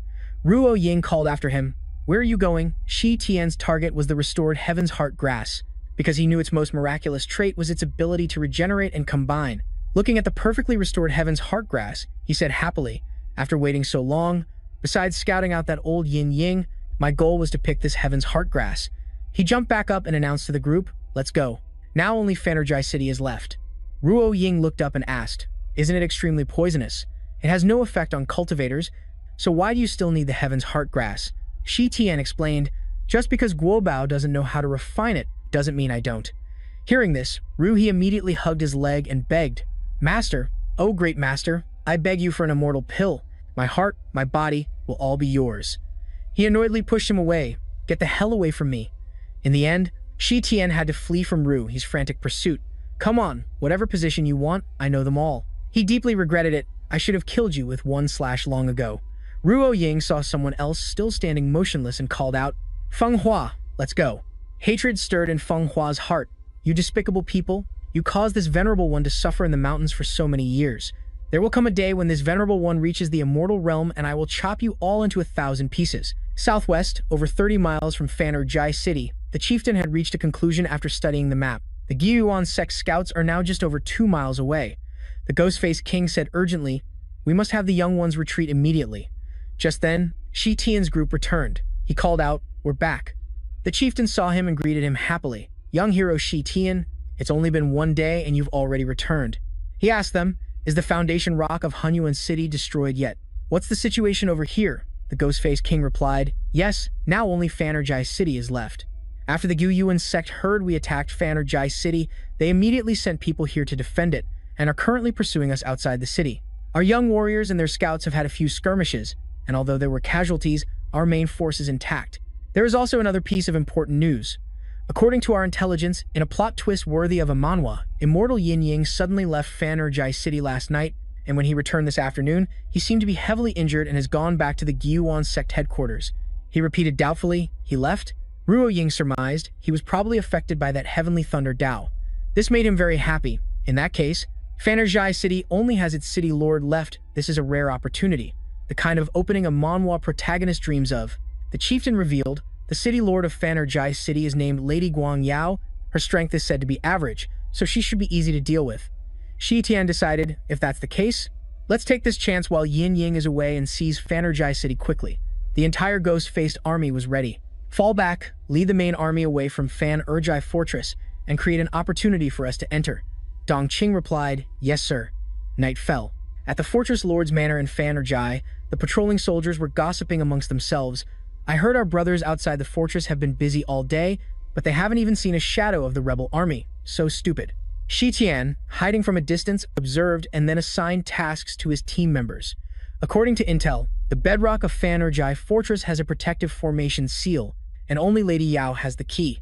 After we get in, split up and search. When you find her, don't alert the enemy. 1 hour later, we'll regroup here. They agreed.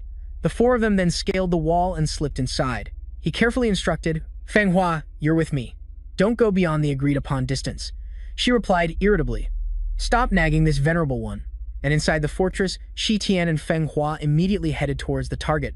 He looked around suspiciously, certain that the fortress lord wouldn't be in these shabby rooms.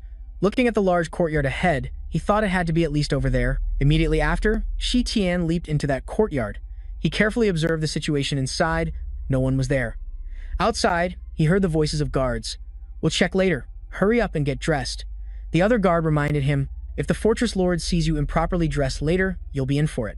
He decided to leave the room, thinking it would be more effective to find an opportunity to catch a stray sheep for questioning. Just then, a woman opened the door and walked in wearing a seductive nightgown, startling Shi Tian. This scene felt straight out of a romance manhwa. That woman was Guang Yao. She looked at him with an expression filled with scrutiny. You! Shi Tian hastily rushed to stop her. Don't speak. He began his interrogation. Answer what I ask. Don't make any sudden noises, or I have 100 ways to make you. Humph. Seeing the expression on the woman beneath him, he realized she wasn't scared at all, but on the contrary, seemed a bit thrilled. After learning Shi Tian's purpose, she let out an interested, oh, you're looking for Lady Yao? She's not here. He hurriedly asked, where is she? Just tell me honestly, and I won't make things difficult for you. She replied, mighty hero, as long as you can satisfy me, I'll tell you anything. Shi Tian looked troubled. A request like this is something I've only read about in a manhwa. So outrageous, this is truly the first time I've encountered such a thing. Guang Yao provoked him. What's wrong? Am I not beautiful enough? Or is it that you don't dare? Although he was having a nosebleed, a man's dignity couldn't be lost. He said stubbornly, don't dare? You're too naive then. Back in the day, this venerable one's harem had more than 3,000. In his heart, he told himself, but how can I sell my own body just to achieve my goal? My principles absolutely won't allow it.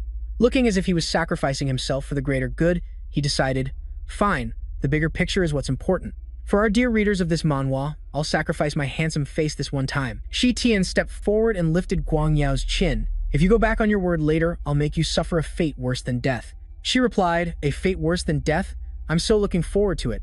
Shi Tian, impatient, was about to pounce. In that case, it's better to obey than to be polite. Vigorous chi technique, localized reinforcement. Guang Yao enticed him, come here. But suddenly, a light flashed from below, making him want to curse. What the hell is this? At the same time, the other three had regrouped, unaware of the dramatic manhwa plot unfolding nearby. Feng Hua asked, how are things on your end? Ruo Ying replied, nothing to report, Shi Tian Tong. Suddenly, a tremor emanated from somewhere, causing the whole group was on alert. They immediately moved in that direction. Ruo Ying shouted Shi Tian's name, while Feng, he felt certain that something had happened. The three of them arrived where Shi Tian was in trouble. Ruo Ying was still worriedly calling for Shi Tian. Seeing him get knocked far away, she became even more frantic. She rushed over to help him up. What happened to you? Where are you hurt? His face purple, he stammered and pointed towards Guang Yao, down. Down there is, you are. Meanwhile, Ru, his eyes lit up from behind, as he said, Wow, a beauty. Shi Tian was finally able to finish his sentence. Is that a cross-dressing master? He spoke with annoyance. That's way too over the top. Hearing this, he was stunned. No way. How can someone that beautiful be a dude? Feng, he reminded him from the side. Maybe you should go and check for proof. At the same time, the guards rushed in to protect the city lord. Assassins. This scene feels like it's straight out of a dramatic action manhwa. Only then did Shi Tian realize, the city lord? Your Lady Guangyao? Still in the mood to tease them. You want to destroy the rock core, don't you? It's the same old line, if you can satisfy me, you can do anything. Shi Tian felt humiliated and charged forward to attack. Ah, you bastard, you still want more. But someone was even faster than him. Ruo Ying landed a punch on her. How dare you try to seduce Shi Tian? Take a look at yourself. This female lead is a classic trope in many a manhwa. Still not satisfied, she rushed forward to deliver another blow to her. You wench, just looking at you makes me angry. Shi Tian hurriedly stopped her. All right, sis. We still haven't asked for the location of the rock core. Ru He, watching from behind, had his eyes opened. Women are terrifying. Feng, he replied, a jealous woman is more terrifying than a berserk beast. And the group of guards was so scared they didn't dare to move. A murderous aura emanated from Guang Yao. She uttered coldly, you refused to do it the easy way, so now you'll do it the hard way. I want all of you to die. She ordered the guards, seize them for me. Shi Tian used his spirit sword to slash horizontally in a single motion, sending the whole group to their graves. Get lost, small fry. The enraged Guang Yao took action personally. Damn it, how dare you treat my subordinates like that? Shi Tian said nonchalantly, what's wrong? Does it break your heart? She lifted her leg, intending to give him another kick. Shi Tian's body turned to stone when he saw that thing. He was defeated at the feet of Guang Yao. She shouted, an opening. Ruo Ying worriedly called out to Shi Tian. Then she launched 3 streams of true energy, shaped like arrows, towards Guang Yao. But she nimbly dodged them, not forgetting to mock her. Is that all the skill you have? Every action manhwa needs a villain with this level of agility. In the back, Feng, he reminded Ru He as he was using a formation to hold back the guards. Be careful, don't turn around. He wondered why Guang Yao had suddenly appeared behind them, using a strange technique to jump on Ru He's head, causing him to spit blood on the spot. Feng, he exclaimed helplessly, I told you not to turn around. What a tragedy. The face of Ru. He also turned to stone, dark and grim just like his comrade. After taking care of things, it took 5 minutes to silence the area, and outside the courtyard, it became quiet. But inside, Guang Yao was painfully clutching her crotch, while Ru He, with a large bump on his head, could only cry out in pain. Shi Tian also screamed, it burns, it burns. Seeing this, Ruo Ying fell silent. Feng, he had trapped Guang Yao in a formation. Stop dawdling and honestly tell us the location of the rock core. But she used the golden cicada shell technique to escape. Her figure teleported away, leaving only her clothes behind. This is a classic escape move you'd read in a cultivation manhwa. Running out naked, she vowed revenge. You just wait, this lady won't take this lying down. Feng, he held an indescribable object in his hand. The final panel of this manhwa chapter must be. Then watch the naked person use a lightness skill to leave and thought to himself, how strange. How could someone like that become a city lord? The guard led them to where Fan Jai City's magma stone was kept. Esteemed masters, this is the magma stone. He patted the guard's shoulder in praise. Very good, thank you for guiding us. With a swollen face, the guard humbly replied, it was my duty, my duty. Ru, he suggested, leave it to me. I'm the man who defeated the lord of Fan Jai City. Feng Hua caringly reminded him to wash his hair when he got out, a comment that struck a painful chord in Ru He's heart. First, he announced not to destroy the magma stone yet to avoid alerting that old dog Yin Ying, letting him figure out a way to make it a time bomb. Meanwhile, on Yin Ying's side, he was enjoying a grand feast with performances. Seeing a guard approach, he asked, is there any movement from Fan Jai City? The guard reported that everything with the magma stone was fine. The rebel army had retreated at the first sign of trouble, and Lady Guo Yao was sending people to clean up, when suddenly, a powerful aura enveloped the main hall, paralyzing Yin Ying. It was the sword spirit, which had pierced through the roof and descended. Yin Ying, the sect master of the Gui Yuan sect, was instantly taken out, and the entire hall erupted in chaos. The scene was as dramatic as the people inside ran around like a disturbed beehive. Ah, the sect master is dead. Feng Hua blocked their path, stopped screaming. The demonic energy she released made them all faint. Feng Hua leisurely walked inside, thinking it was all going smoother than she could have ever imagined. From the roof, Shi Tian and Ruo Ying's group also jumped down. The guard next to Yin Ying's corpse begged in fear, don't kill me, please don't kill me. He pointed his sword straight at the guard's face. I'll only ask once, where's the magma stone? This whole setup felt like a classic manhwa interrogation scene. he replied. Yes, yes, yes, the magma stone is. Just then, a mysterious box fell from above. He shouted, watch out, and quickly used a flash step to get away. But Ruo Ying wasn't so lucky. On Feng Hua's side, the situation was no better.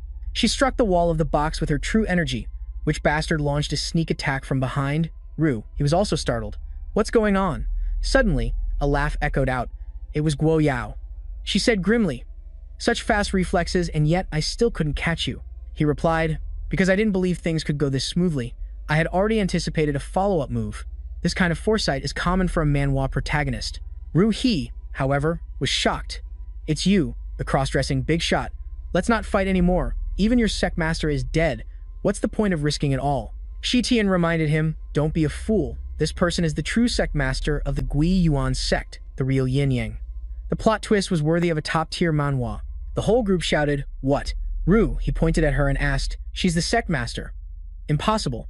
Then who was the person we just killed? He explained, the one we just killed was nothing more than a worthless decoy you pushed onto the stage. You disguised yourself as the Lord of Fanerjai City, living freely while controlling the entire situation. Am I wrong? Her identity exposed, she burst out laughing. I've hidden for so many years. Even those other sect masters couldn't see through me. I never expected you to see through it at a glance. Impressive. You truly live up to your name as the Demon Lord Shi Tian. This is a classic villain reveal in many a manhwa. Shi Tian raised his sword. When you fought the national treasure, you weren't injured at all. The news about you returning to headquarters to heal was spread just to lure us into the city. Originally, you wanted to catch all of us in one net in Fanerjai City, but you didn't expect a critical spot to be hit so hard, so you fled to the Gui Yuan sect to continue waiting for an opportunity. The intricate plotting is typical of a complex manhwa narrative. Ru He, embarrassed, whispered to Shi Tian, big bro, don't get sidetracked. So frustrating. This banter adds a lighthearted touch to the intense manhwa confrontation. Was furious enough to want to destroy Ru He. You bastard, this lady will remember you. Now, I'll turn you into a meat paste to console my spirit. In the heavens, the barrier around Ru, he began to shrink, and he exclaimed in shock, it's closing in just like that? As the barrier continued to shrink until there was no room left, Ru He begged, oh my god, someone save me. Shui Tian sent his sword spirit flying, which struck the barrier but left it completely unharmed. He was stunned and thought, not even the Tushin sword can cut it? Yin Ying's power-filled fist was raised, go to hell and atone to my spirit. Seeing this, Feng Hua shouted worriedly, Ru He. What? But in the end, he still managed to escape, leaving Yin Ying stunned. What? Shui Tian asked, confused. Wouldn't it have been better to use Flash Step earlier? You just had to wait until the last second for the thrill, like in some dramatic manhwa. Ru He could finally breathe a sigh of relief. That was too close. But Ying exclaimed, we're in trouble. As she saw Yin Ying turn to attack, I don't believe these two also know Flash Step. To attract her attention, Shui Tian scolded Ru He. Why did you have to say that? Lady Yao watched limply, powerless, as someone put on a performance worthy of a manhwa villain, while Ru He was still trying to process things. Huh? Are you asking because his thing is broken? He replied, no. Shui Tian deliberately emphasized, what? You're saying his body is asymmetrical. How could you even tell? Ru He could only deny it. I didn't. Ignoring the murderous aura radiating from Yin Ying, he continued, you mean that certain part is missing one? Though it's not certain, maybe both are broken, which is still very symmetrical. Yin Ying's rage flared to the heavens as she snarled, you damn beast. Ru He, on the verge of tears, tremblingly explained, I didn't say it. Countless blasts of power shot towards Ru He. This lady will mince you first. He still didn't understand, why are you only chasing me? Taking that opportunity, Shu Tian immediately used Flash Step to rescue Ruo Ying. This guy isn't completely useless. At least he can draw fire at critical moments, a classic manhwa trope. Feng Hua criticized his method. If it were me, I would have fought you to the death long ago. But he asserted, he doesn't have the brains for it. After that statement, they saw Ru He had been beaten until his body was numb. Yin Ying unleashed a barrage of attacks, shooting towards Ru He. Alright, since you rescued her, then you can play with me. Ru He had been beaten so badly his teeth were rattling, and he stammered a plea. Go play with them. Don't play with me. Shu Tian suddenly spoke up. Long time no see. Your telekinesis has improved quite a bit. He thought to himself, from such a great distance, to be able to control such a small vibration on a person is not simple. Yin Ying replied, you flatter me, but no matter how strong my telekinesis is, catching you is still very difficult. Their sharp gazes met, and Yin Ying's palm strike shot out.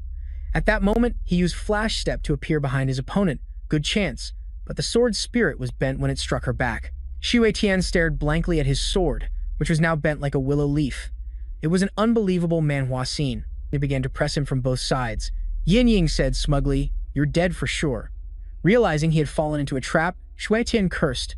"Damn it." He shouted an order to his sword spirit, Qi Qi, channel the energy in the explosive sword. Immediately after, the energy exploded in a classic manhwa power-up, knocking Yin Ying back, and she asked, "This sword can self-destruct." Xue Tian gave her no chance and used Flash Step to charge forward. One sword slash came down, but Yin Ying nimbly dodged it. The action in this manhwa is truly on another level. She decided, my psionic powers can't defend against explosions, I have to use that move quickly. But the sword spirit was already preparing to explode again right in front of her, leaving her stunned, finally. Hidden Shadow still couldn't escape the fate of being caught in the explosion, and this time it was even more terrifying than the last. With a body full of injuries, Hidden Shadow cursed furiously. "Damn, you bastard."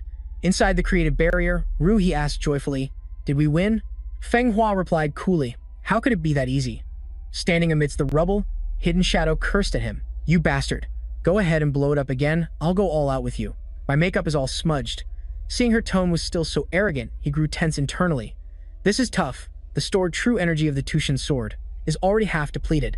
This type of attack method, straight out of a manhwa, can't be used many times. The sword spirit also reminded him. Only 30% remains. My big brother, Xi Tian, decided, then let's finish her in one go. Seeing this, Hidden Shadow became frightened. Again, she quickly erected a sturdy wall. There's a first and a second time, but there won't be a third or fourth.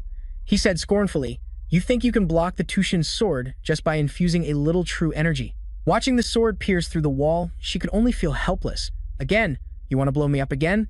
The concentrated true energy caused the entire wall to explode. When the smoke and dust cleared, he looked inside and exclaimed, "She's gone." Just then, Hidden Shadow appeared right behind him. Countless figures appeared. She said arrogantly, "Fool, don't think you're the only one who can leap around. Although my speed isn't equal to a flash step, it's enough to deal with you." Seeing this, Ru Oan turned pale. "Oh my god, this one learned flash step too." Hearing that, Feng Hua denied it. "That's not flash step, it's just using psychic power to control the body for rapid movement." Hidden Shadow proposed to him, "Dare to have a contest with me? If you can catch me, I'll let you do whatever you want to me." This whole manhwa plot is escalating quickly. Xi Tian said coldly, "I have no interest in your kind." This statement enraged Hidden Shadow, and his feet stopped in place. Those watching from afar were confused. Why isn't Mo Fan moving? Is he giving up? No, something must be wrong. Mo Fan couldn't control his own body.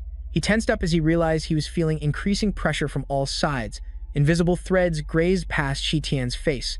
Looking at the threads crisscrossing around him, he exclaimed, "So that's it?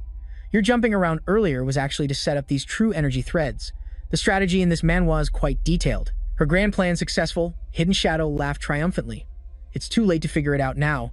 This entire grand hall is my true energy thread array. Let's see how you'll escape." Ru-He looked around, shouting in fear, "True energy threads, where?" Seeing this, Ru-Oan warned, "Don't move." Xi Tian thought to himself, the secret technique of the Gyuan sect, the true energy thread array, has been lost for 100 years.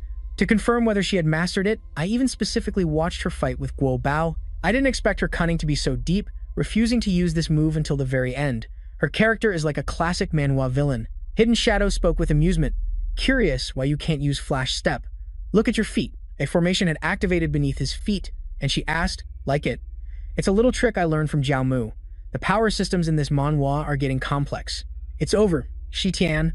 I'm going to crush your bones from top to bottom, piece by piece." Xi Tian's face was already bleeding from the threads grazing him, and the entire space was filled with a deadly aura. Seeing this, Ru-He exclaimed in despair, "He's going to be torn to shreds." Meanwhile, a heartbroken Ruan covered her eyes, unable to watch. Hidden Shadow laughed loudly and said, "Xi Tian, I can't believe you actually." But her smile vanished when she realized the space in front of her was empty. "He's gone, damn it, and I only managed to take one of his arms." Looking at the hole below, she knew Xi Tian had burrowed underground to escape. She felt extremely irritated. "I still underestimated that bastard. For him to break through a weak point in the chi net and escape is like a scene from a manhwa." On the other side, with the trio, Ruo Ying cried out in anguish, but his left arm. Meanwhile, "Ru," he muttered, "too dangerous. This is straight out of a horror manhwa." Feng Hua sighed and said, "Let's dig a hole and run too." Yin Ying angrily activated her formation, and giant stone pillars erupted from the ground. She roared, "Get out here, the remaining 3 people." were immediately surrounded by the stone pillars. Watch out! A crack appeared in the ground behind Ru He while he was panicking. What do we do now? Shi Tian appeared, quickly grabbed Ruo Ying's hand, and told his companions to hold on tight to me. Yin Yang used her chi to form a vortex. Don't even think about running. The whirlwind then shot straight towards Shi Tian. She thought angrily to herself, Tesk, I should have controlled the three of them from the very beginning. If they escape, underground, they might run into that thing. The three of them had already burrowed down into the tunnel, but Ru He, unfortunately, landed headfirst on the ground with a cry of pain. Ruo Ying quickly began to heal him. I'll stop the bleeding for you.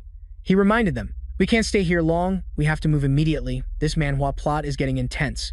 Ru He felt that this place was just like the lava tunnel at Nine Blossom Peak City, wasn't it? Feng Hua added, I guess we're not completely unlucky. If we follow this path, we'll probably be able to find the final bedrock. He replied, the problem is, which way do we go? She didn't have an answer either. Don't look at me, I don't have a dog's nose. Shi Tian spoke up, I can sense it in that direction. At the far end of the deep, dark tunnel. You know it's calling to me. A few minutes later, a small hole appeared in the ceiling of the tunnel, and Ying jumped down through it. Observing her surroundings, she realized, damn it, they really came here. Fearing something big might happen, Ying released her demonic beast. Go. On Shi Tian's side, the four of them were also in a race against time, a classic manhwa trope. Ruo Ying announced, I see it, there are 3 ceiling arrays. 3 consecutive arrays were right in front of them. Shi Tian unleashed the sword spirit to break the array, but the formation was struck by the sword spirit without taking any damage. The sword spirit sensed the danger and shouted, this is bad, get back now. The sword spirit was sent spinning by the array's power. Having come this far, Feng Hua activated her dragon scale armor, a legendary item often seen in a manhwa. An immense force shot towards them, as if to crush her dragon scale armor. Ru, he cheered from behind, Feng Hua, hang in there. But Feng Hua was starting to struggle. She tried to muster her strength. Ha! She poured all her remaining chi into breaking the array. Open for me. After a moment of resistance, Feng Hua's hand was burned to the point of smoking. She exclaimed nervously, it's just a small array. Why does it have such intense power? Even though my chi isn't what it used to be, the dragon scale armor is a solid defense that can even withstand heavenly lightning. The sword spirit explained, this is the ghost curtain triple array of the ancient god, a legendary formation often depicted in manhwa, protecting the tomb. It will attack any attack can be returned with double the force, she said doubtfully.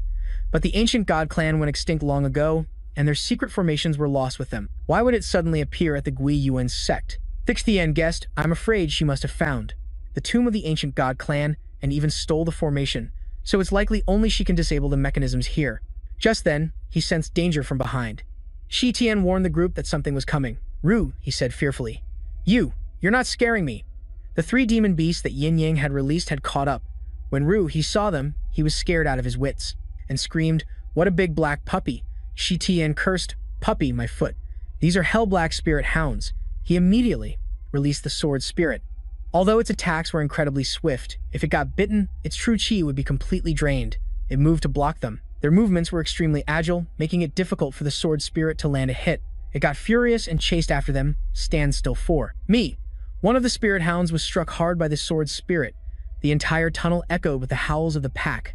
Feng Hua couldn't take it anymore. This venerable one will fight you to the death. Shi Tian ordered everyone to prepare for battle, while Ru, he was rummaging in his robes.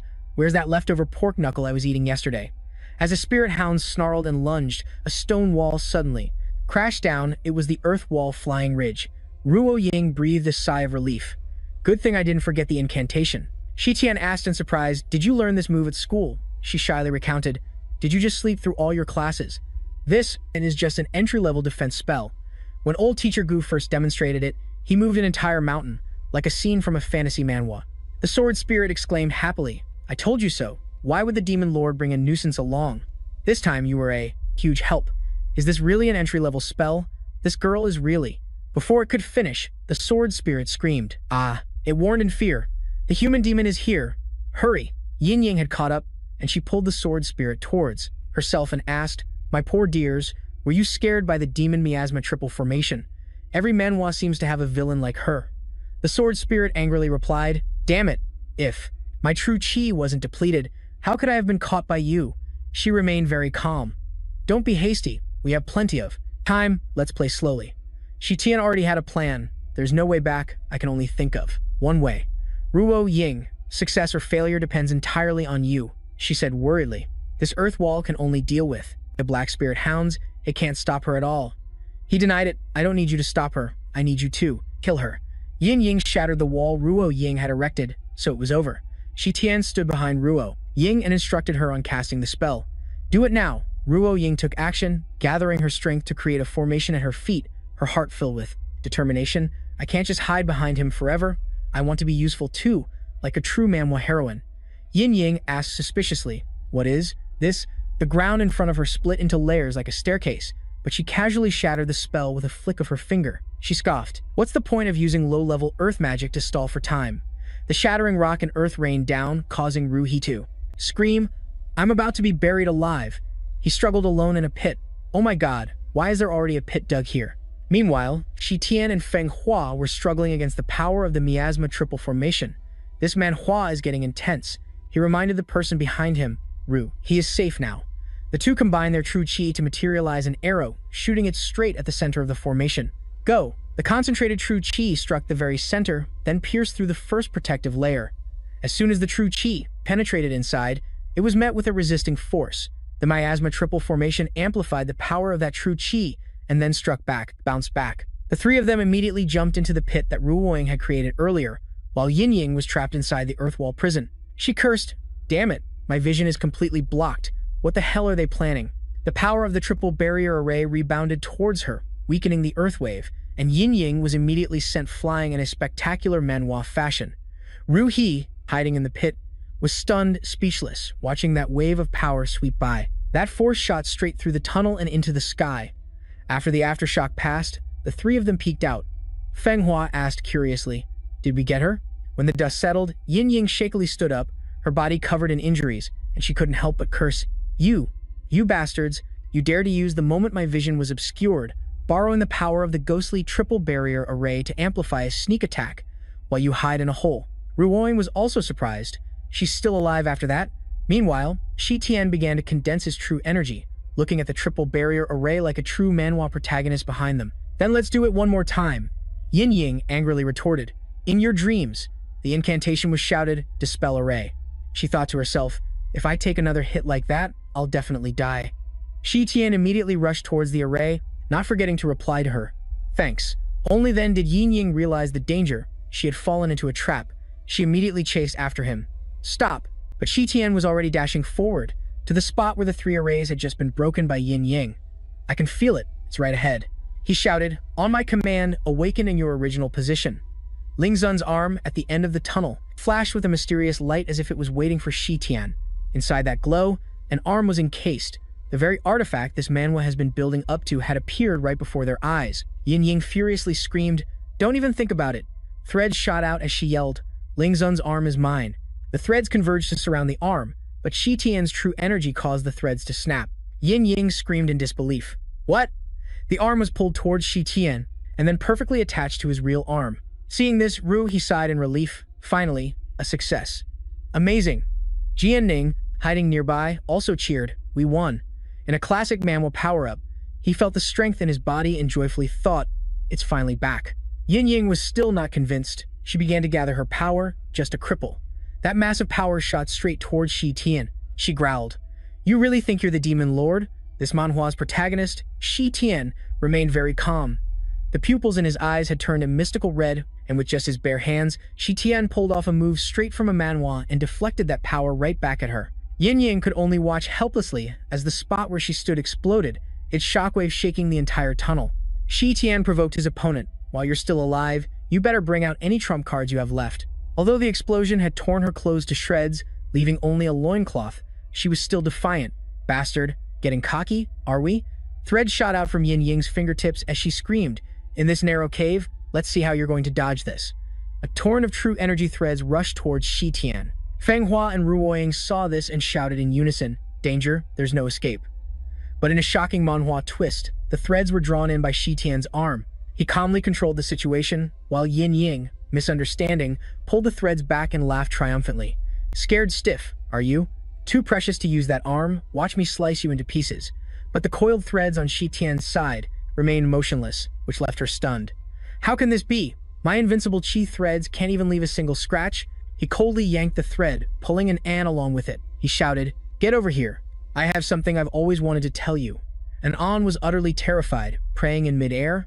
He didn't hesitate to land a punch on her. "You ambiguous freak, I've put up with you for far too long." This single punch sent an An to her grave. He said nonchalantly, "To die at the hands of this venerable one is your honor." New Hack, who was behind, saw this and exclaimed, "Incredible. The action in this manhwa is truly top tier. You're worthy of the title." But just as he said that, his entire body stiffened and his eyes flashed with an eerie light. Yuak-Oan joyfully ran over, hooking his arm and praising. That was awesome, but he quickly sensed the danger from behind. "Look out!" Kiem Nin flew towards them like it had gone berserk. He caught it with his bare hand and scolded it. "Have you gone mad?" Kiem Nin replied with a sense of grievance. "It was New Hack who threw me." This unexpected turn of events took him completely by surprise. New Hack? He's lost his mind. A strange power erupted from his body, and his face became like that of a soulless puppet. The plot twist in this manhwa is insane. Fang Hoa spoke coldly. "After hiding for so long, you finally decided to show your true colors? I should have known you were up to no good a long time ago." Tich Thien replied, "His consciousness is being controlled." Yuak-Oan heard this and was shocked. "What?" A familiar face appeared behind New Hack. "Tich Thien, we meet again. I never expected you to even defeat Kuan Yu. It seems I truly underestimated you." He replied, "You're no slouch either, being able to plant a pawn by my side for so long." The other person denied it. "You're mistaken. I never planned for you and New Hack to meet. I just didn't expect that after all these years, the seal would weaken." And it seems he recovered a fragment of his memory, daring to defy my command and secretly seek you out. Tich Thien found it hard to understand. "Seek me out? Why would he want to find me?" At this question, the man laughed. "This reveal changes everything we thought we knew about this manhwa's story. Have you still not figured it out? But then again, it's understandable. His appearance has changed so much from back then. Do you remember one of the direct disciples of the previous demon lord, your junior brother, Mok Fan Long?" He couldn't believe it. "Impossible. He was." The man continued, "You thought he died protecting the old demon lord? That was just a small deception I orchestrated. He is a crucial catalyst for this venerable one's ascension to immortality." His demonic energy shot forward. "Die, Tich Thien." He let out a cold laugh. "So you finally revealed your true intentions. The protagonist in this manhwa is always one step ahead." The man was confused. "What?" As Tich Thien blocked the attack, he shouted, "Fang Hoa." Fang Hoa, right behind him, responded, "On it." New Hack's body was once again tightly bound by a formation. He said smugly, "I knew old Bai was acting strange, so I had Fang Hoa set up a sealing formation in advance. As expected, it came in handy." Fang Hoa replied cheerfully, "Well, of course. It's because this venerable one's skills are so masterful that I went undetected, isn't it?" Realizing he'd been tricked, the man cursed furiously. "Damn you! You think you can control me with just this pathetic array?" With that, he escaped. "Just you wait. Next time, I will definitely take your life." What a cliffhanger. This is why I love reading this manhwa. Yours. Watching his escaping figure, Shi Tian cursed bitterly. "Damn it." Feng Hua also couldn't stomach this anger. It seems he's being manipulated. We couldn't completely lock down his chi. He also realized, no wonder. This kind of plot twist is common in a manhwa. So that's what that strange feeling was. It turns out it's junior brother Qing Long. This manhwa won't end here. Wait for me. I will definitely save you. Yeah,